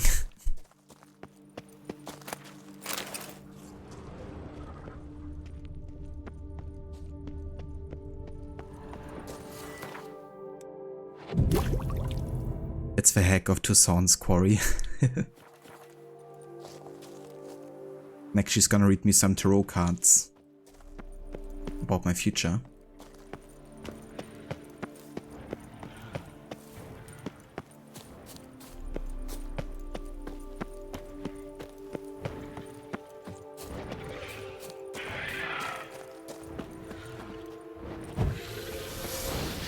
There sure are a lot of beasts here.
I wonder.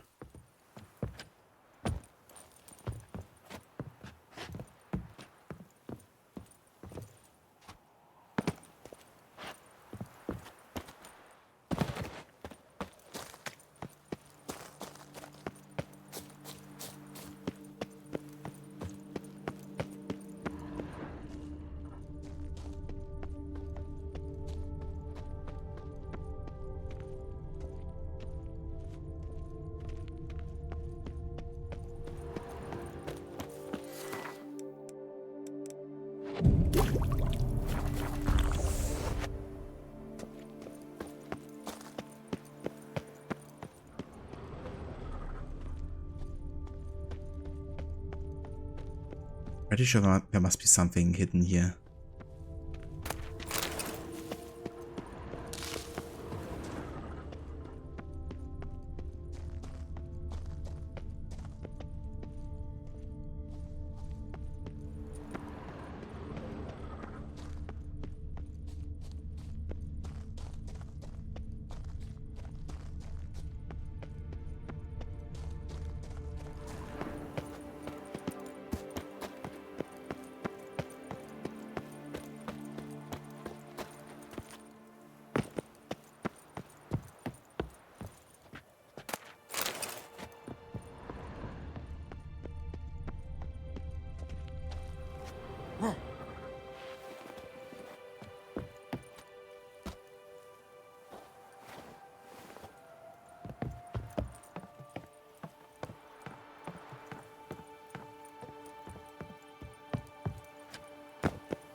I mean, that's not really worth it. I really thought it was like some Witcher gear or something of that sort.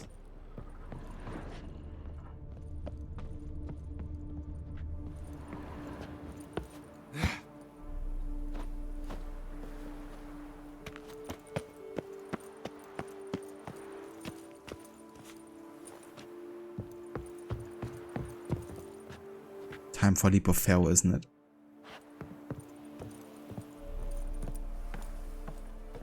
Which, to be fair, is definitely easier to pull off in this game than in AC Syndicate.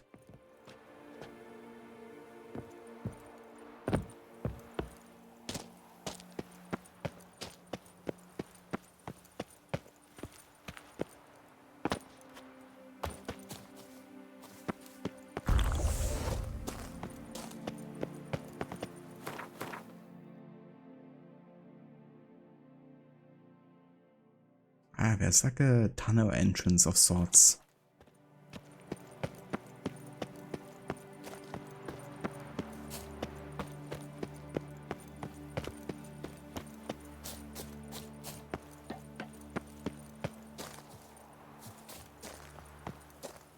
At least there should be.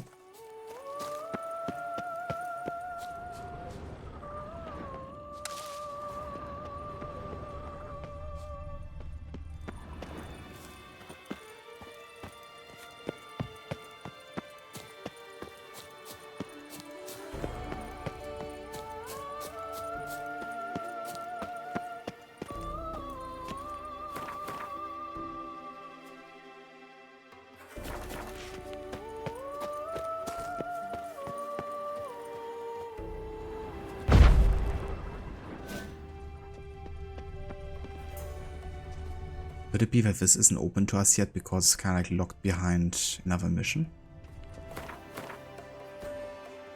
Because this is the underground entrance, but it's kind of like cemented or something. Could be that we have to get here for a quest or something.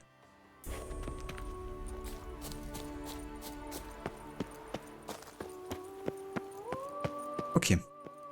I'm just gonna go and leave it for later.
Freaking panthers. They're strong as heck.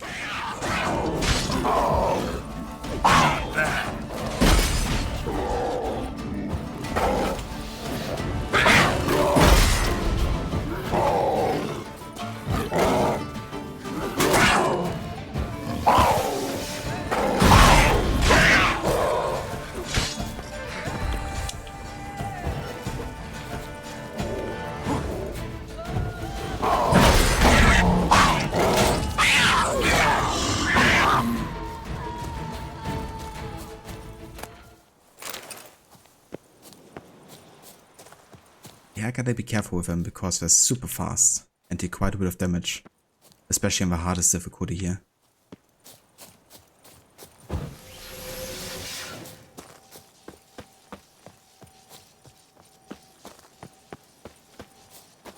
Greetings, traveler. Have you any needs?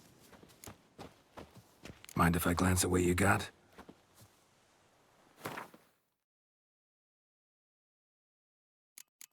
Oh, he's actually selling some mandrake cordial. Don't mind if I do.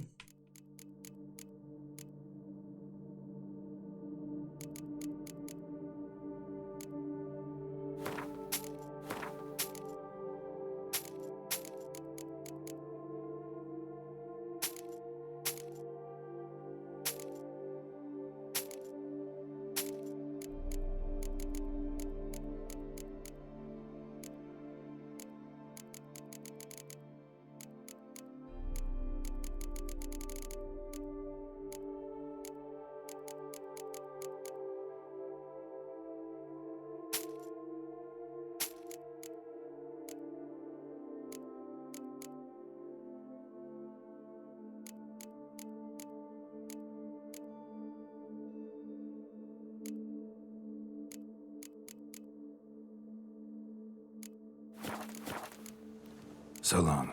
Good luck on the path. Why, you? Feast till the wine barrels run dry. There is no tomorrow. She's fine.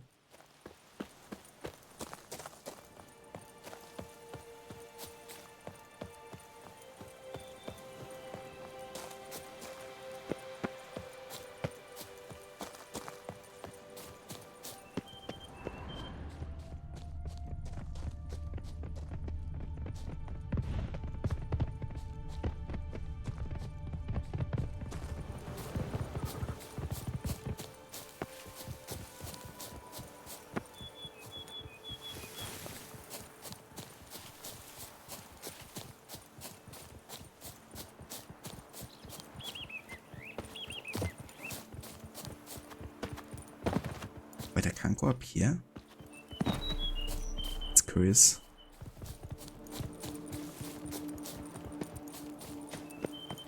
Gate's locked from the inside, but got jostled pretty hard. Barely hanging on the hinges. That works. This man is dying. Help me. What's going on?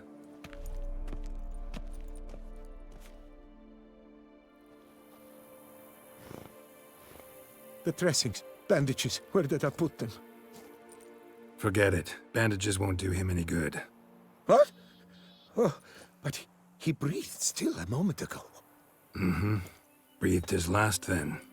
Bled to death. Legs broken. Femoral arteries ruptured. Wound like that, you're dead in minutes. Gods. What happened here exactly?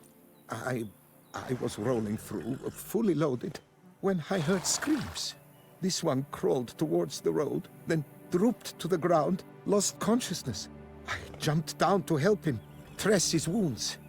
Then you appeared.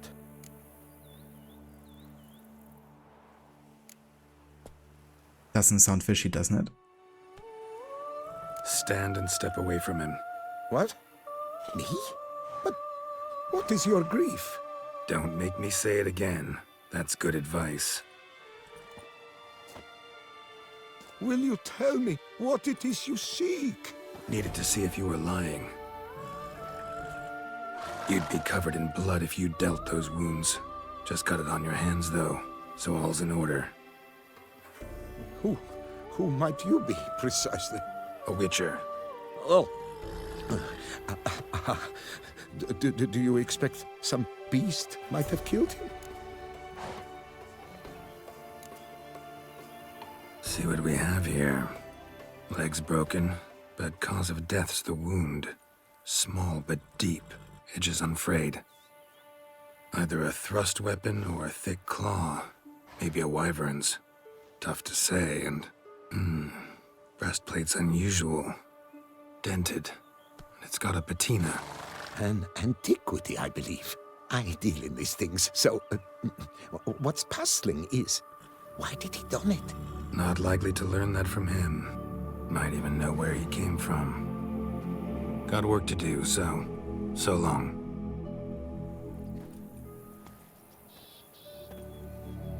Wait, I will come with you.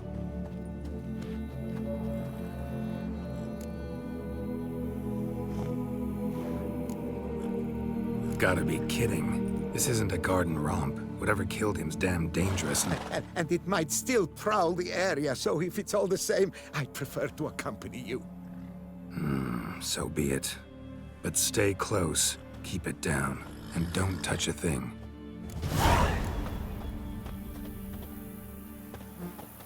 Extreme cosplay. Love of the fourth wall break missions in this game. Obviously, C expansion. Damn it. Good God. Oh shit. That is a high level quest, isn't it? Well, 40. It's alright, but these guys are really strong, I think. It's gonna be a tough one.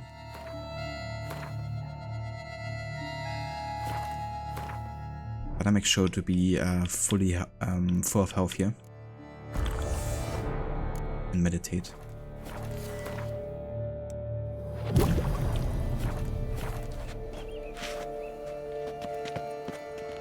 Servant, stabbed to death. Over a dozen blows with a sharp object. Some post-mortem. I cannot believe this is the work of a man. It was a monster, to be sure. Torso punctured with great force. Blow pierced hardened steel. Man on the high road. Breastplate was identical. Throats massacred. One mighty blow. Shield along sides old and dented. Sword ceremonial.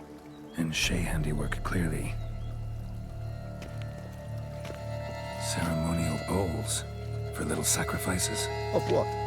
Please, do not say humans.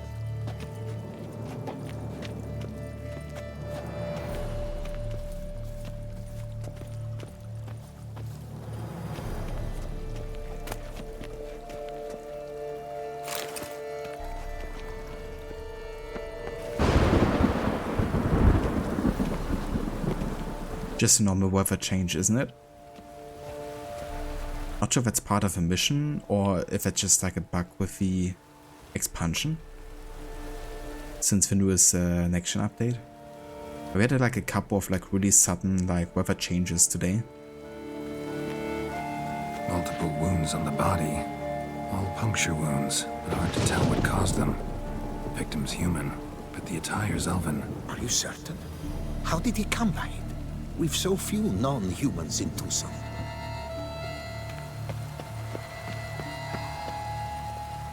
Fled, then dropped to the ground to douse the flames. Didn't manage. Burnt smells growing fainter. Might have been another luckier soul managed to flee. Doublet scorched. Wriggled out of it, tossed it, then ran on.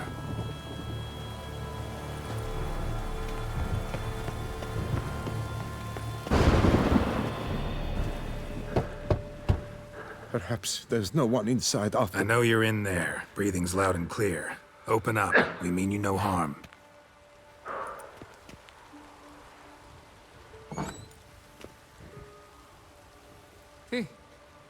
They remain there?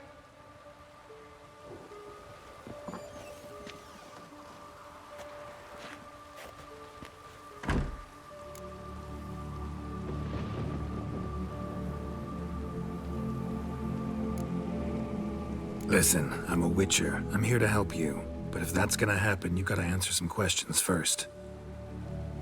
You mentioned them. Who do you mean? Those, I don't know what they were, spirits.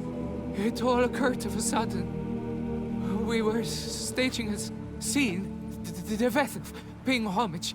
There was a flash of light that blinded me completely. I heard cries, though saw nothing. Then felt my own robes were in flames. I broke and ran, threw off my doublet, leapt in here and it shut and locked the door behind me. They pounded on the door. I thought they would get through. I thought I was done for, but in the end, it grew calm. Who are you exactly? Durant Faucher Plamondon de Safaran, Lord of these lands, and Chairman of the Society of Friends of the History of Toussaint. We meet here annually to mark the anniversary of the Elfin Homage, but something like this, why, it's a first. So while reenacting a scene from the past, somehow, unintentionally, you summoned a specter, a Korgorath, or a tube, maybe. What? What now? Best thing? You gotta do it again, of course. Are you mad? Would you have this thing kill us? No, don't want it to kill anyone. Precisely why I gotta do my job. Summon it again, whatever it is, and tend to it once and for all. Durand, think I can reenact the pledge, the giving of homage, alone? It was a great, momentous event. The surrender of Toussaint's last elfin king. You will need at least 3 individuals.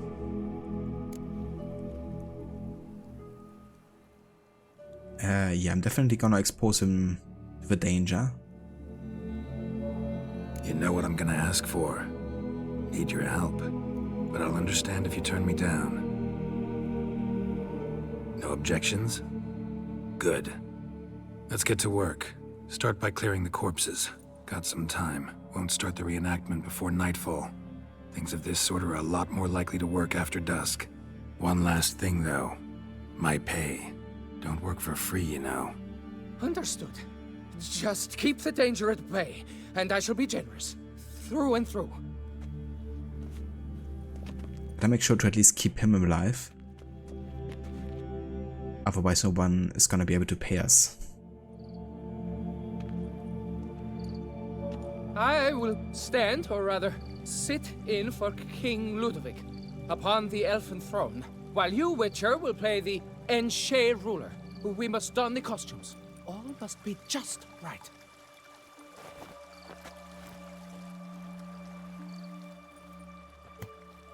Divethaf, the Elven King, hosted Ludovic in his own palace upon his own throne, amidst the blinding glow of a plethora of torches.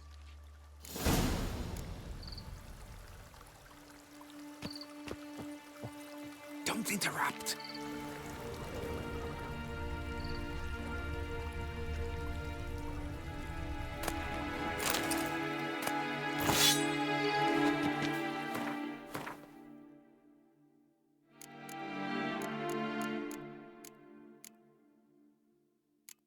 Ah ja, there's the ancient elven sword.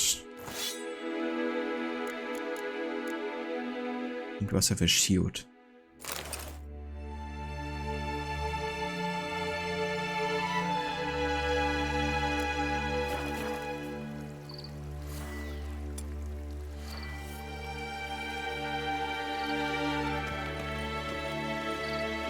Like this.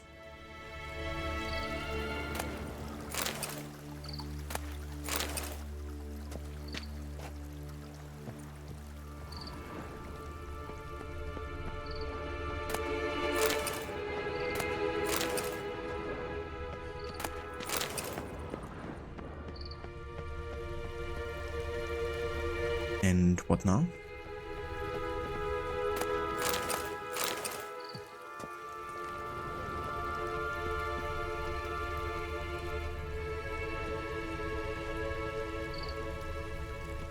Don't interrupt. Divethaf, the Elven King, hosted Ludovic in his own palace upon his own throne, amidst the blinding glow of a plethora of torches.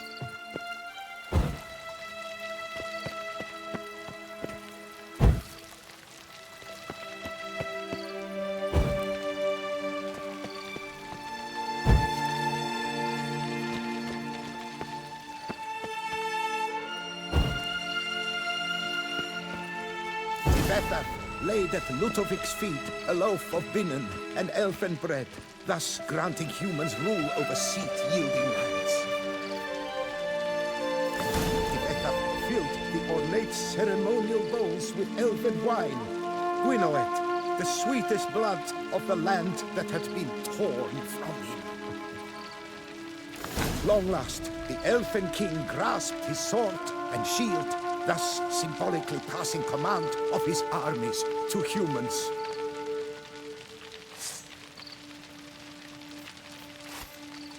The Elfin King, erect in his pride, drew his blade and dropped to his knees, thus acknowledging his final defeat. Ludovic then spake. I accept your allegiance and shall return in 1 year's time to... Ah! Look! Look! The statues! Impossible! God's mother!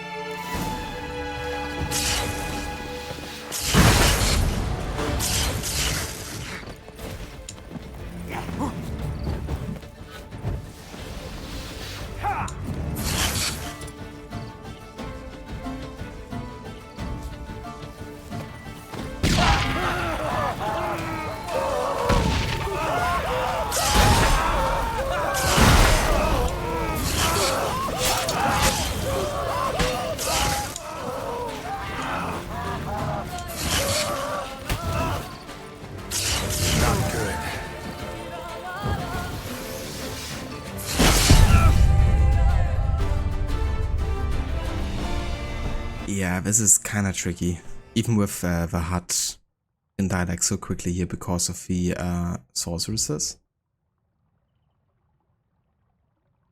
And I think, I could be wrong, but I think they're also kinda high level. But yeah, we have to try again.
Jesus Christ.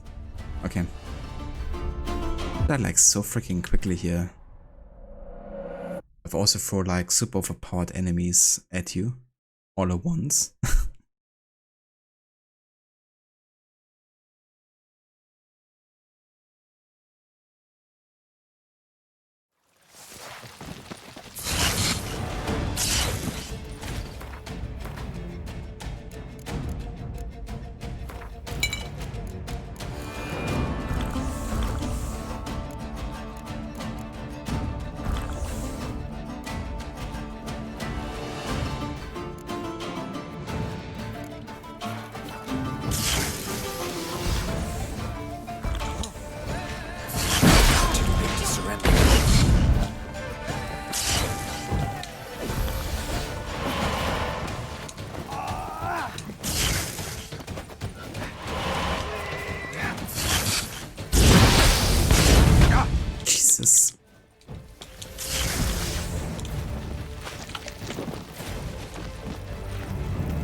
So annoying because I don't get stunned by my attacks.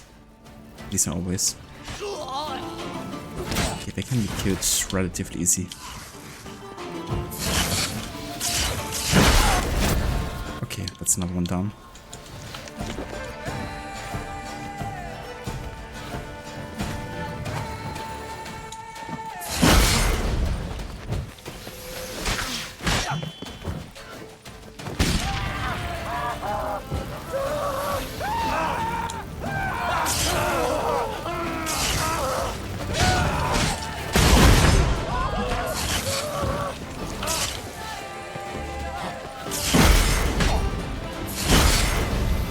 Where's she freaking summoning these from? What the fuck?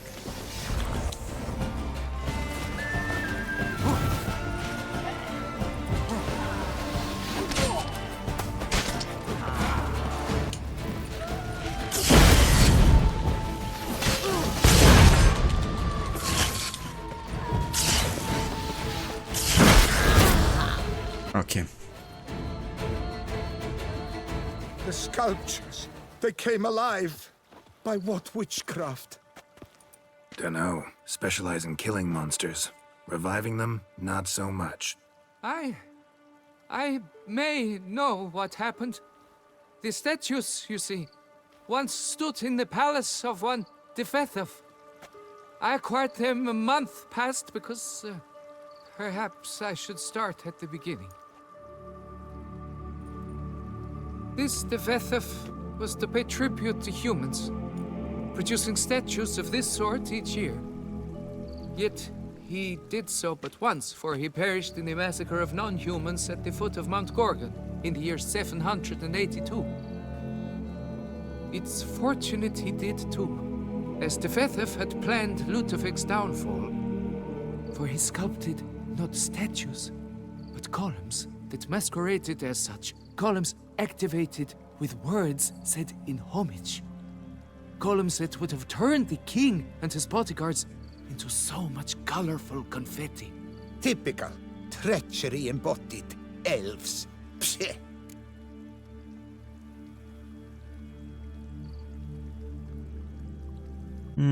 I probably shouldn't burn humans if I want to get paid. Time for me to go and get my money. Beast's dead. Path awaits.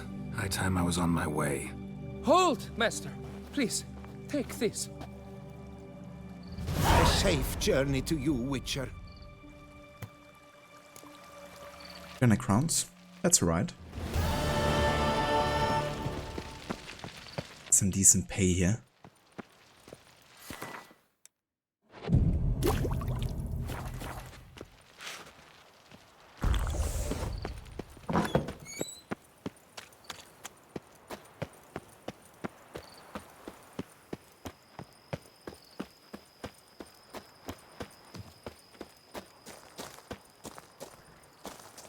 And how beautiful are the nights in Toussaint.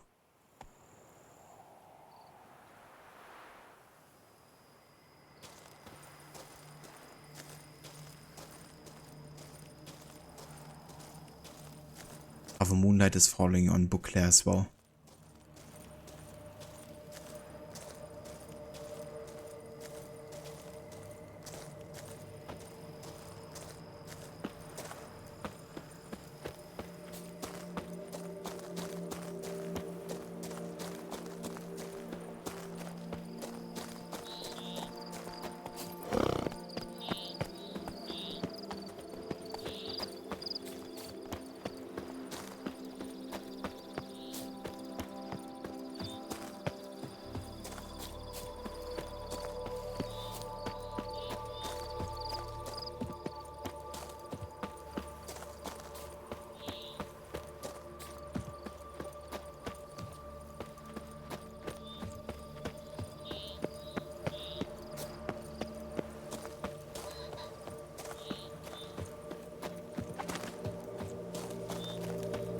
Rolling on an empty stomach. Oh, dreadful.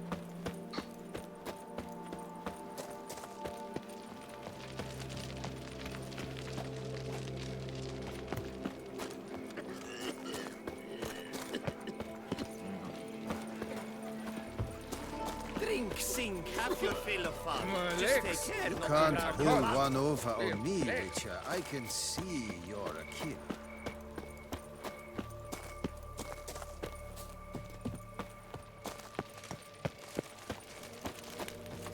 Kinda looking for a notice board here.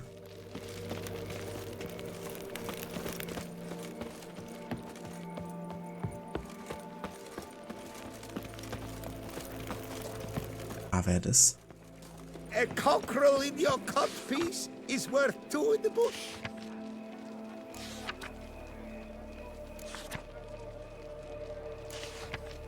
The missing horseshoe.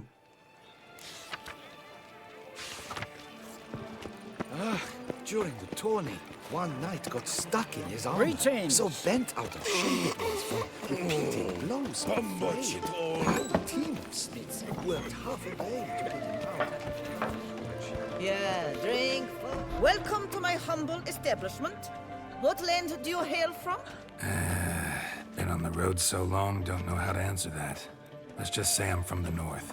Ah, is it true what they say? About the war, death, destruction all about? Exaggerated. Not by much, though. Oh, forgive my asking, but I family in Edam, see? So I'm curious. But please, do tell me what I can do for you. Show me what you're selling. Some Gwen cards. Never Crone Whispers. Aracas. The Elven Skirmisher. The Black Infantry Archer. And another Harpy. Let's also buy some Mandrake Cordial. And some Redanio Herbal. And Cherry Cordial.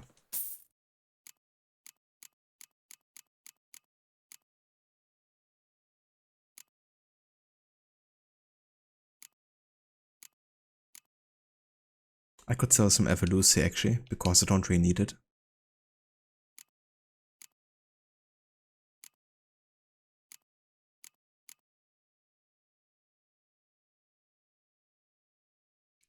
Das ist schon 38 Energy, to be honest.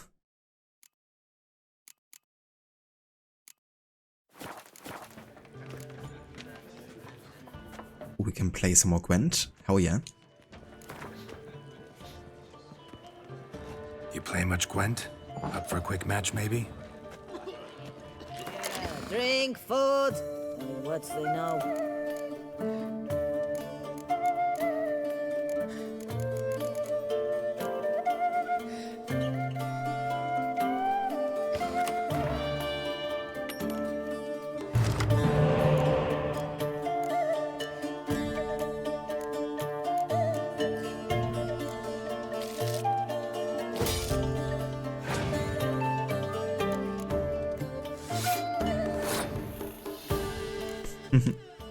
Yeah, that's Garrett right now. His smirky face.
We got Ermion. Nice. I just told you. Can I do something for you?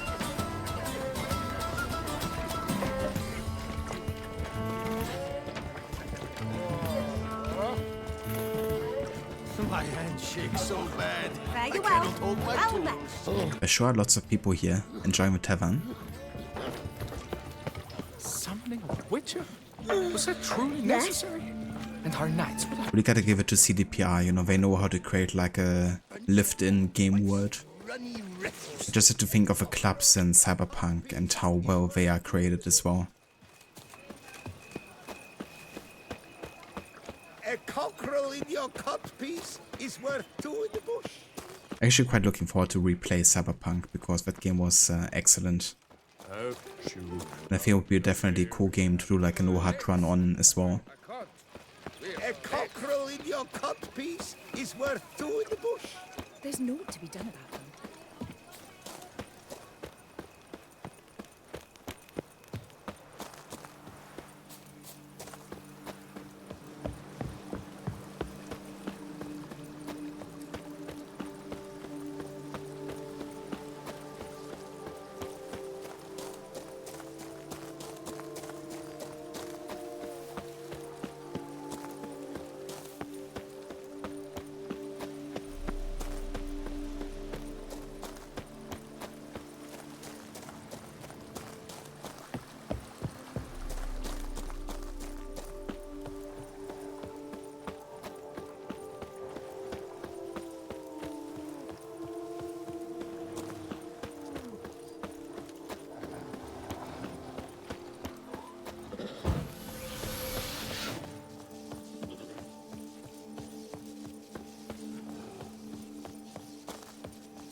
Ah, very cool. We found the cemetery. Three. Just by chance. Some other place to meet. Come on.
Show me what you got.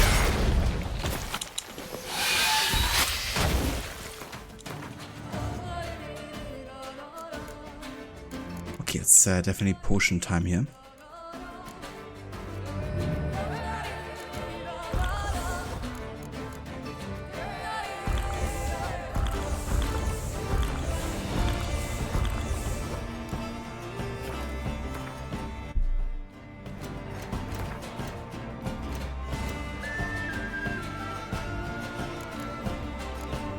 So these guys are cursed ones, right?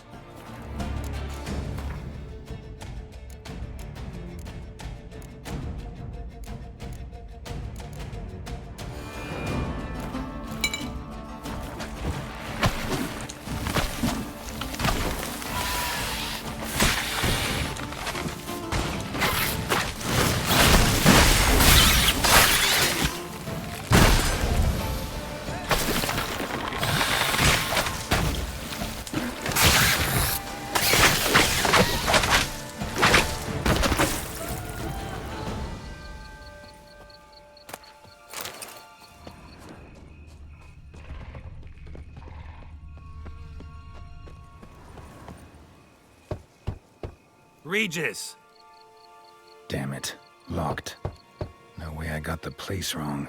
This is it. Gotta be another way in around here. I really want to make sure that no one would find him here, or even attempt to go there.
How? Camera, please. Ah, Jesus. Okay, we have 19% toxicity. Time for some white honey.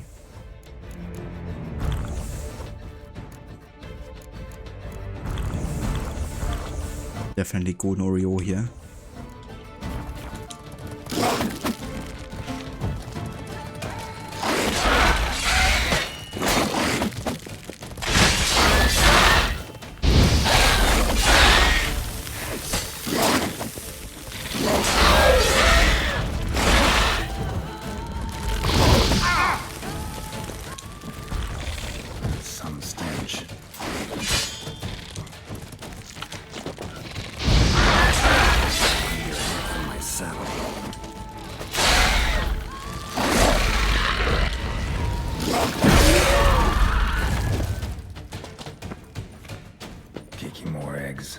Need to incinerate these to ash. Thanks for guiding me here, Regis. I really appreciate it.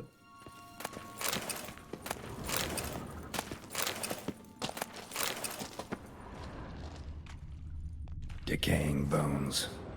Kikimores must have tunneled into the grave.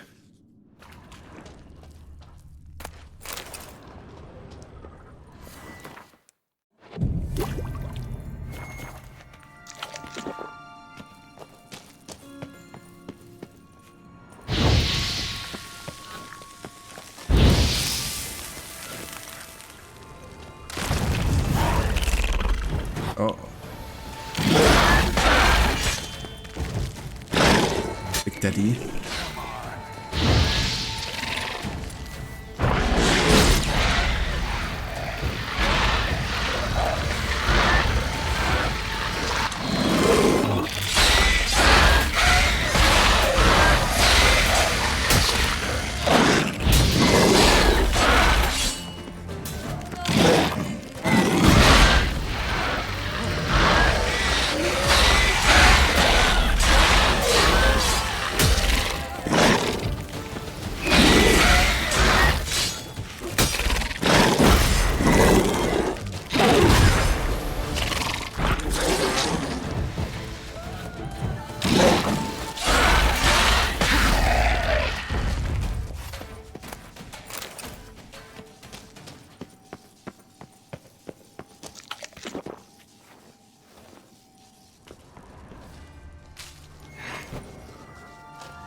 Agreed to meet a vampire at a cemetery. How much more cliché can you get? Nothing comes readily to mind. Could have left the door unlatched. What of my privacy? I value it rather deeply. Unmolested, especially by unwanted guests, that's my preferred state. Besides, I knew you'd find a way to get in. True enough. Need to find your friend.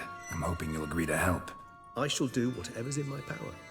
Yet what you want or even need must matter little. What matters is what Dettlaff wants. If he does not wish to be found, you will not find him. Ever. End of story. Come on. Gotta be some way.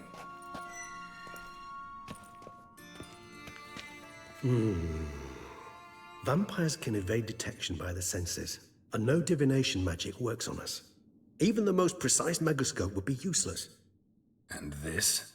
Could this help? Wherever did you get that? Off one of the beast's victims, found by a bend in the river. Body was chopped in pieces.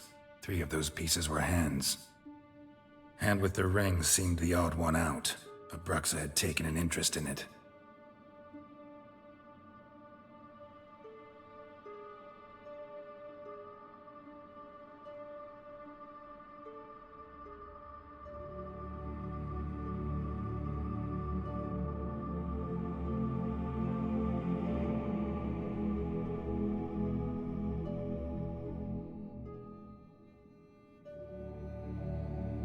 It's Dettlaff's hand, without a doubt. It will do splendidly. No one ever was so happy about a severed hand as Regis before, I think.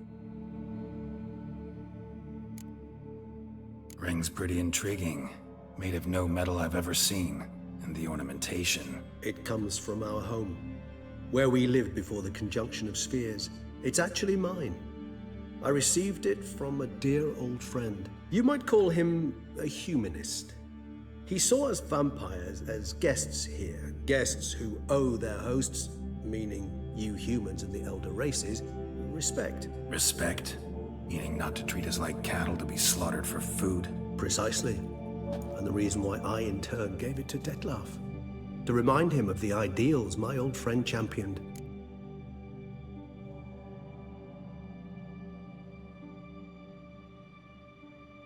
The hand. What do you plan to do with it? You've heard of Kovinaris' theory of tissue memory retention. Rings a distant bell. Read about it in Alchemia Oblitera.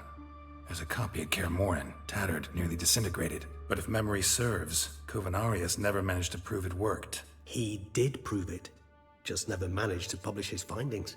He and I corresponded, you see, after we became friends. Thus, I know he completed his research and performed the first tests. It's complicated, so without delving into details, it is possible to use any piece of tissue to reconstruct what a whole body experienced. How's it work? We need any special equipment? We must brew a decoction which Kovinaris gave a rather poetic name, resonance. Once imbibed, it sends one into a trance similar to that induced by narcotics. This triggers visions of events linked to strong emotions experienced by the tissue's owner. Picture it as dreaming a fragment of someone's life. Any chance we might see what Dettlaff was doing just before he lost his hand? Indeed. Though I also hope resonance will reveal the location of Dettlaff's hideout.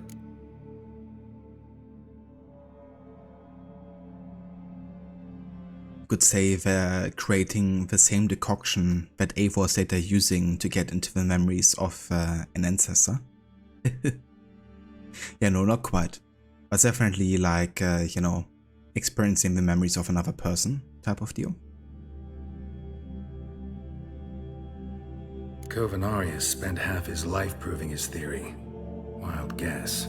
Making a dose of resonance won't be easy. You guessed correctly. In addition to Dettlaff's tissue, we shall need a powerful occipital lobe stimulant. Effectively a poison, to make one susceptible to visions. Well, got a few ingredients to choose from. Unfortunately, all are pretty rare. There's Mamoon glands, but closest ones I know of are in Vizima. A spotted white saliva would also serve, but they were cold to extinction over a century ago. Could go with a kobold's eyes, but the creatures are sentient. Rather not gouge one's eyes out. Given that we lack the time to sleuth this out ourselves, permit me to summon some help.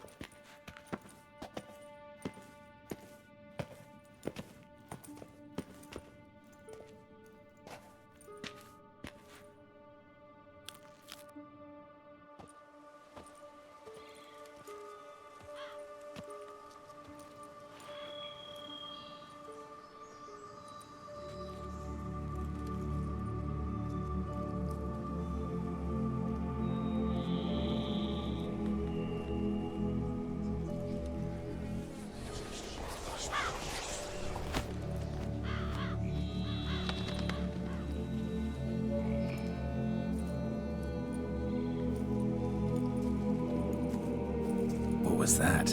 A raven? Rather a common sight at this latitude. Very intelligent fowl. I asked him to look for the creatures you mentioned, him and his brethren. Perhaps they'll find one in the area, and I would hazard that a flock of ravens will spy any said creature faster than a solitary witcher would. With all due respect to your skills, my friend. It will take them some time, nonetheless, so perhaps you'd care for a snifter of mandrake. Yes, always. Our Garrett isn't just greedy for money, he's also greedy for drinks and for a bit of action. Rarely say no to a snifter. Sadly, this is but a weak infusion rather than a proper distillate. Even better. I remember your mandrake hooch. Made people say things they'd have rather kept to themselves. Now, what could Geralt of Rivia prefer to keep to himself?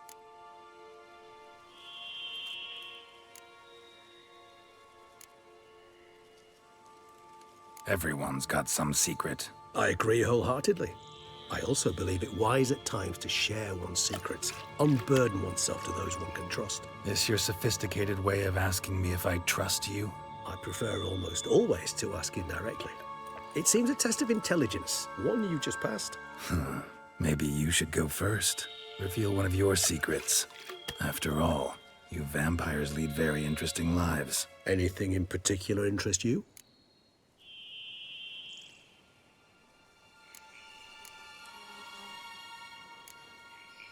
Gotta ask you the big question, one everyone wonders about. What happens after death? You wish me to tell you if the human belief in the gods is well-founded? Well, that I do not know. We vampires differ exceedingly from you humans. Our matter, that of which we are composed, can exist without form. We require neither a heart, nor a brain, nor air to breathe. But were you dead? As humans understand death, yes. Feel anything? Understand anything? It's rather hard to explain. I felt something very unsettling. Something I cannot even name, for I did no reasoning. Only after rebirth did I begin to understand that what I had felt was cold and unimaginable fear. If not for Detlef, I might have drowned in an eternity of icy terror.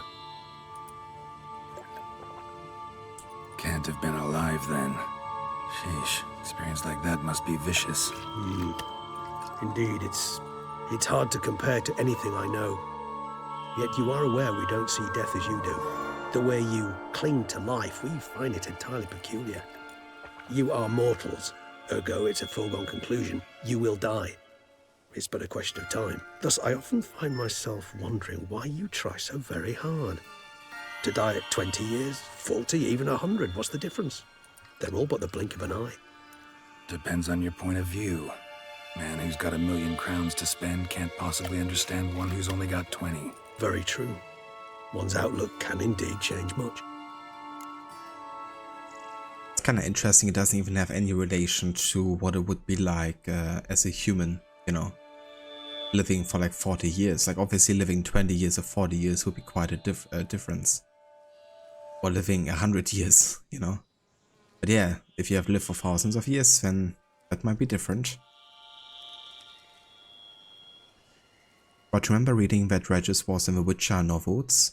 That would definitely make sense for sure, because there's definitely some kind of like common events and experiences that they kind of like share when they meet again. Kind of like indicating that there's quite a backstory between the two. But yeah, I never read up on what it is exactly. But it's definitely cool that they're introducing another character that's already existing in the universe. And that Geralt has a backstory with. You always thought when vampires discuss the nature of vampirism. It is very cool, especially depending on the universe, you can like understand better how it works. You know, for example, the universe of The Witcher 3. It's also cool how many different types of vampires there are too. And how different they are as well.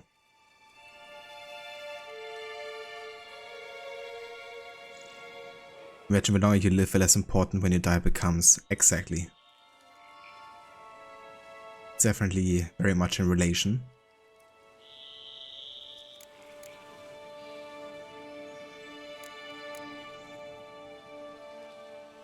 Got a new life, a new body. That give you a new start? Blank slate? Starting all anew is a very broad concept. What exactly do you mean? Your blood addiction, say. Wondering if your body's the same, if it still remembers. Maybe if you drank now, you wouldn't get hooked. All addictions are a form of slavery. Re-addiction's not a risk I'm willing to take, just to test a hypothesis about corporeal regeneration and whether propensities carry over. Fair enough. Curiosity, that's all. Sorry. Yeah, touchy subject. Curiosity is a natural reaction under the circumstances, apart from which I've always valued that trait in you. But it's understandable, you know, like talking to someone about something they're addicted to.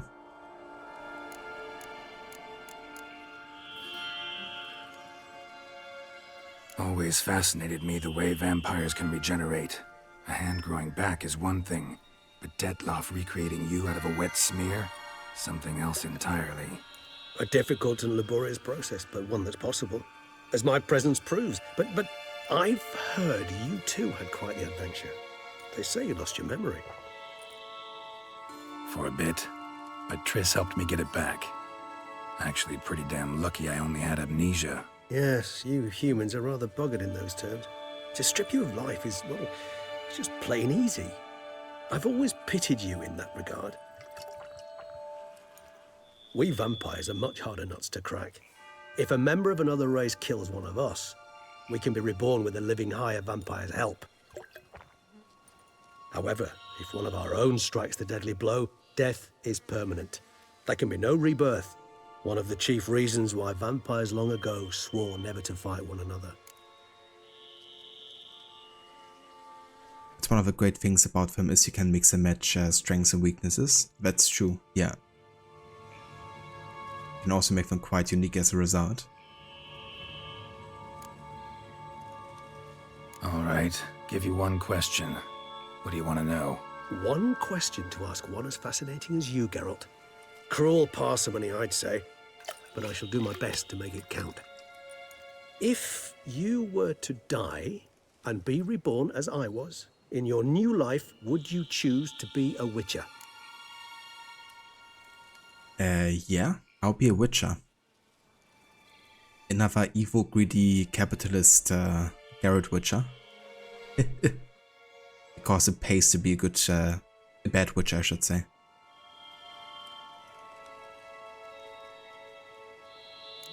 See, Regis. Doubt I'd know how to be anything else. Ever tried? See, you're determined to get an answer, to find out if I like being a witcher. Just refuse to ask directly, as always.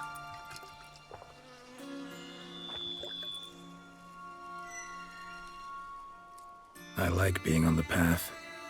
I like picking up a lead, a trail. I like the tension right before a fight. And nothing gets my adrenaline flowing like battling a beast. Even gotten used to people treating me like a freak, an outcast. Yeah, not something I think about much, but I like being a witcher. Thank you for being honest. Honesty is an attribute of the truly brave, and thus a privilege of the very few. Still no sign of your winged friend. Sure it understood what you wanted? Dead certain. Let's wait a bit longer. It'll return soon, don't doubt that for a moment.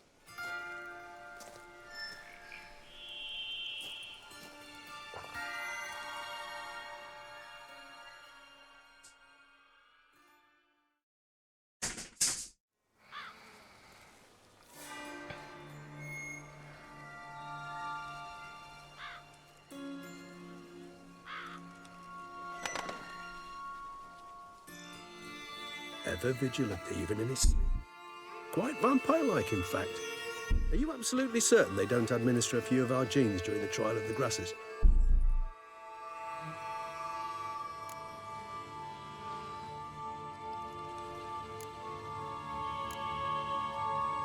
Far as I know, none. Now what you got for me? You were right. No kobolds or mamoons for miles around. Knew it. Allow me to finish. You see, there's this spotted white. It haunts an abandoned residence in the Caraberta woods. Impossible. My brethren hunted down every last spotted white before I was born. Then it seems you must revise your knowledge of spotted whites. For somehow this one managed to survive your brethren's onslaught. It seems I know this home it haunts. Recall a tale about it. Locals believe the place cursed. Perhaps that's how the white survived entirely unmolested.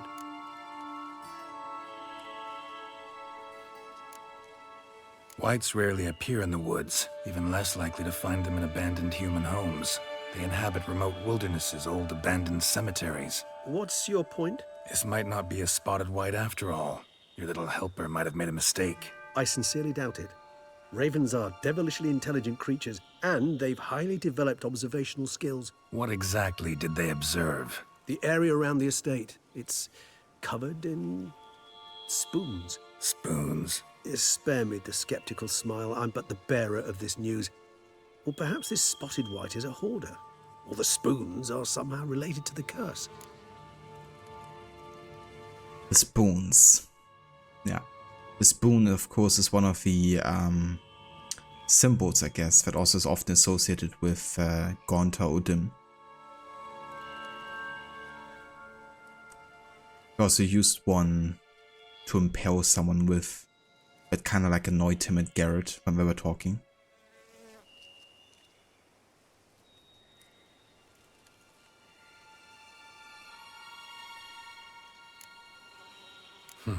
Know anything else about this curse? I don't recall much in particular.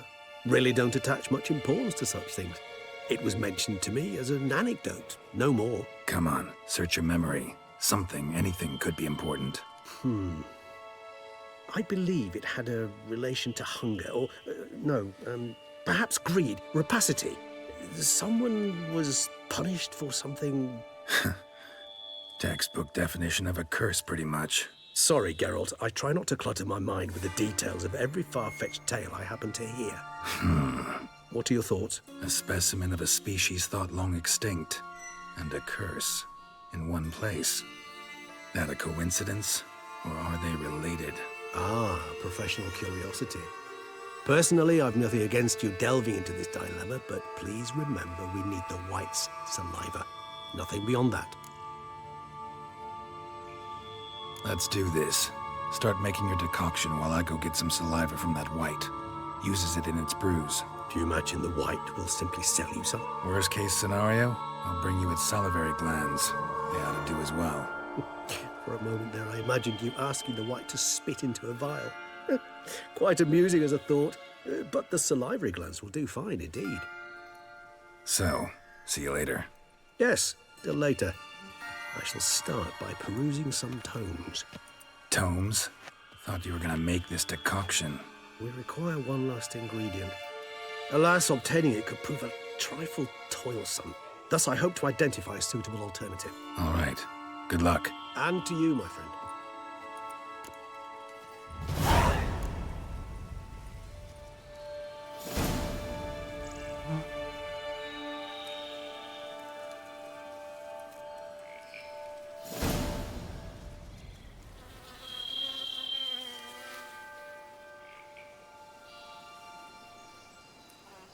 Alright, and that updates the quest, La Cage of Foe. Or La Cage. You can also read the Bashir entry to learn more about spotted whites.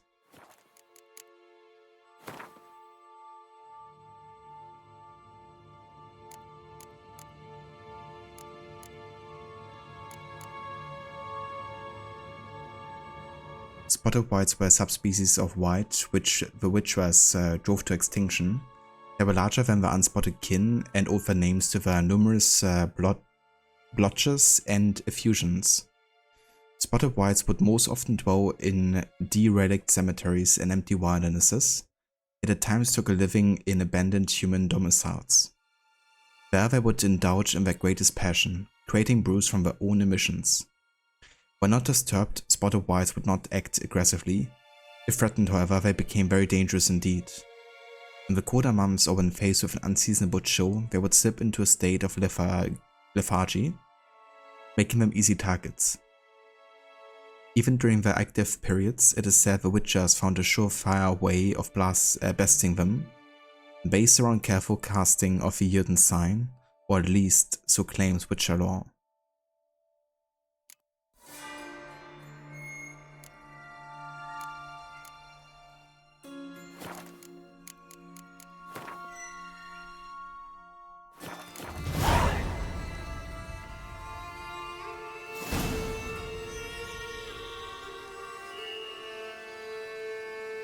Alright, so this is gonna be where I will call it today for our stream of Blood and Wine. But yeah, we made some good progress. Definitely. It's good we actually found the cemetery here before finishing, because that's another like bigger like story point finished. We have like a good point to continue here next time, I think. So let's go ahead and have a save here.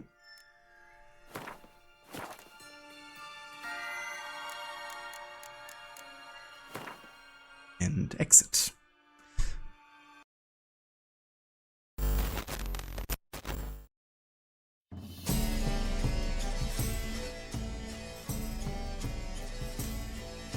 Right, so yeah, that's gonna be it for today. I would like to thank you all so much for coming by and for joining for another Witcher stream. I reckon we're gonna be busy with this DLC for definitely a good while, because it's definitely decently long, and with the no HUD I think we're also taking definitely a bit longer with the whole exploration thing. But yeah, I'm looking forward to play more of this for sure. Tomorrow though, we're gonna be starting a new game. It's gonna be Doom Eternal. And that's of course a game as picked by one of our viewers, Aura. And then we're gonna come back to Witcher next week. Continue here.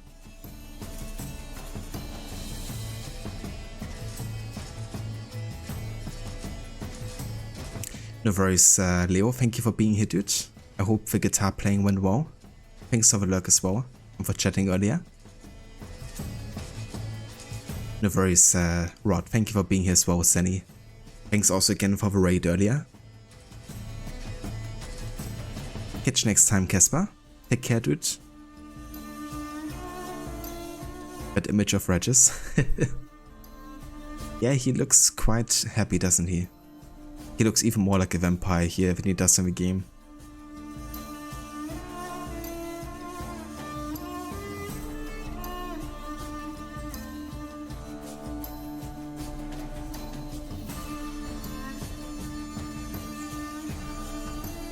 Okay, so it seems like Schiller is actually online playing some AC3 today. He's continuing his series playthrough, and he just started. Oh, Cinder also just raided him.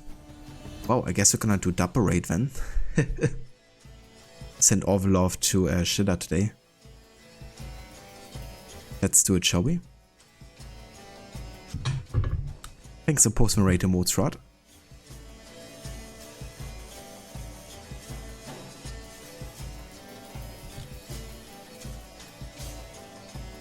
Yeah, good timing there. I just clutter the chat with raid emotes, I guess. From both raids. But yeah, thanks again for being here. I'm gonna be back tomorrow with some Doom. So until then, I will catch you next time. Have a good rest of your day, and take care.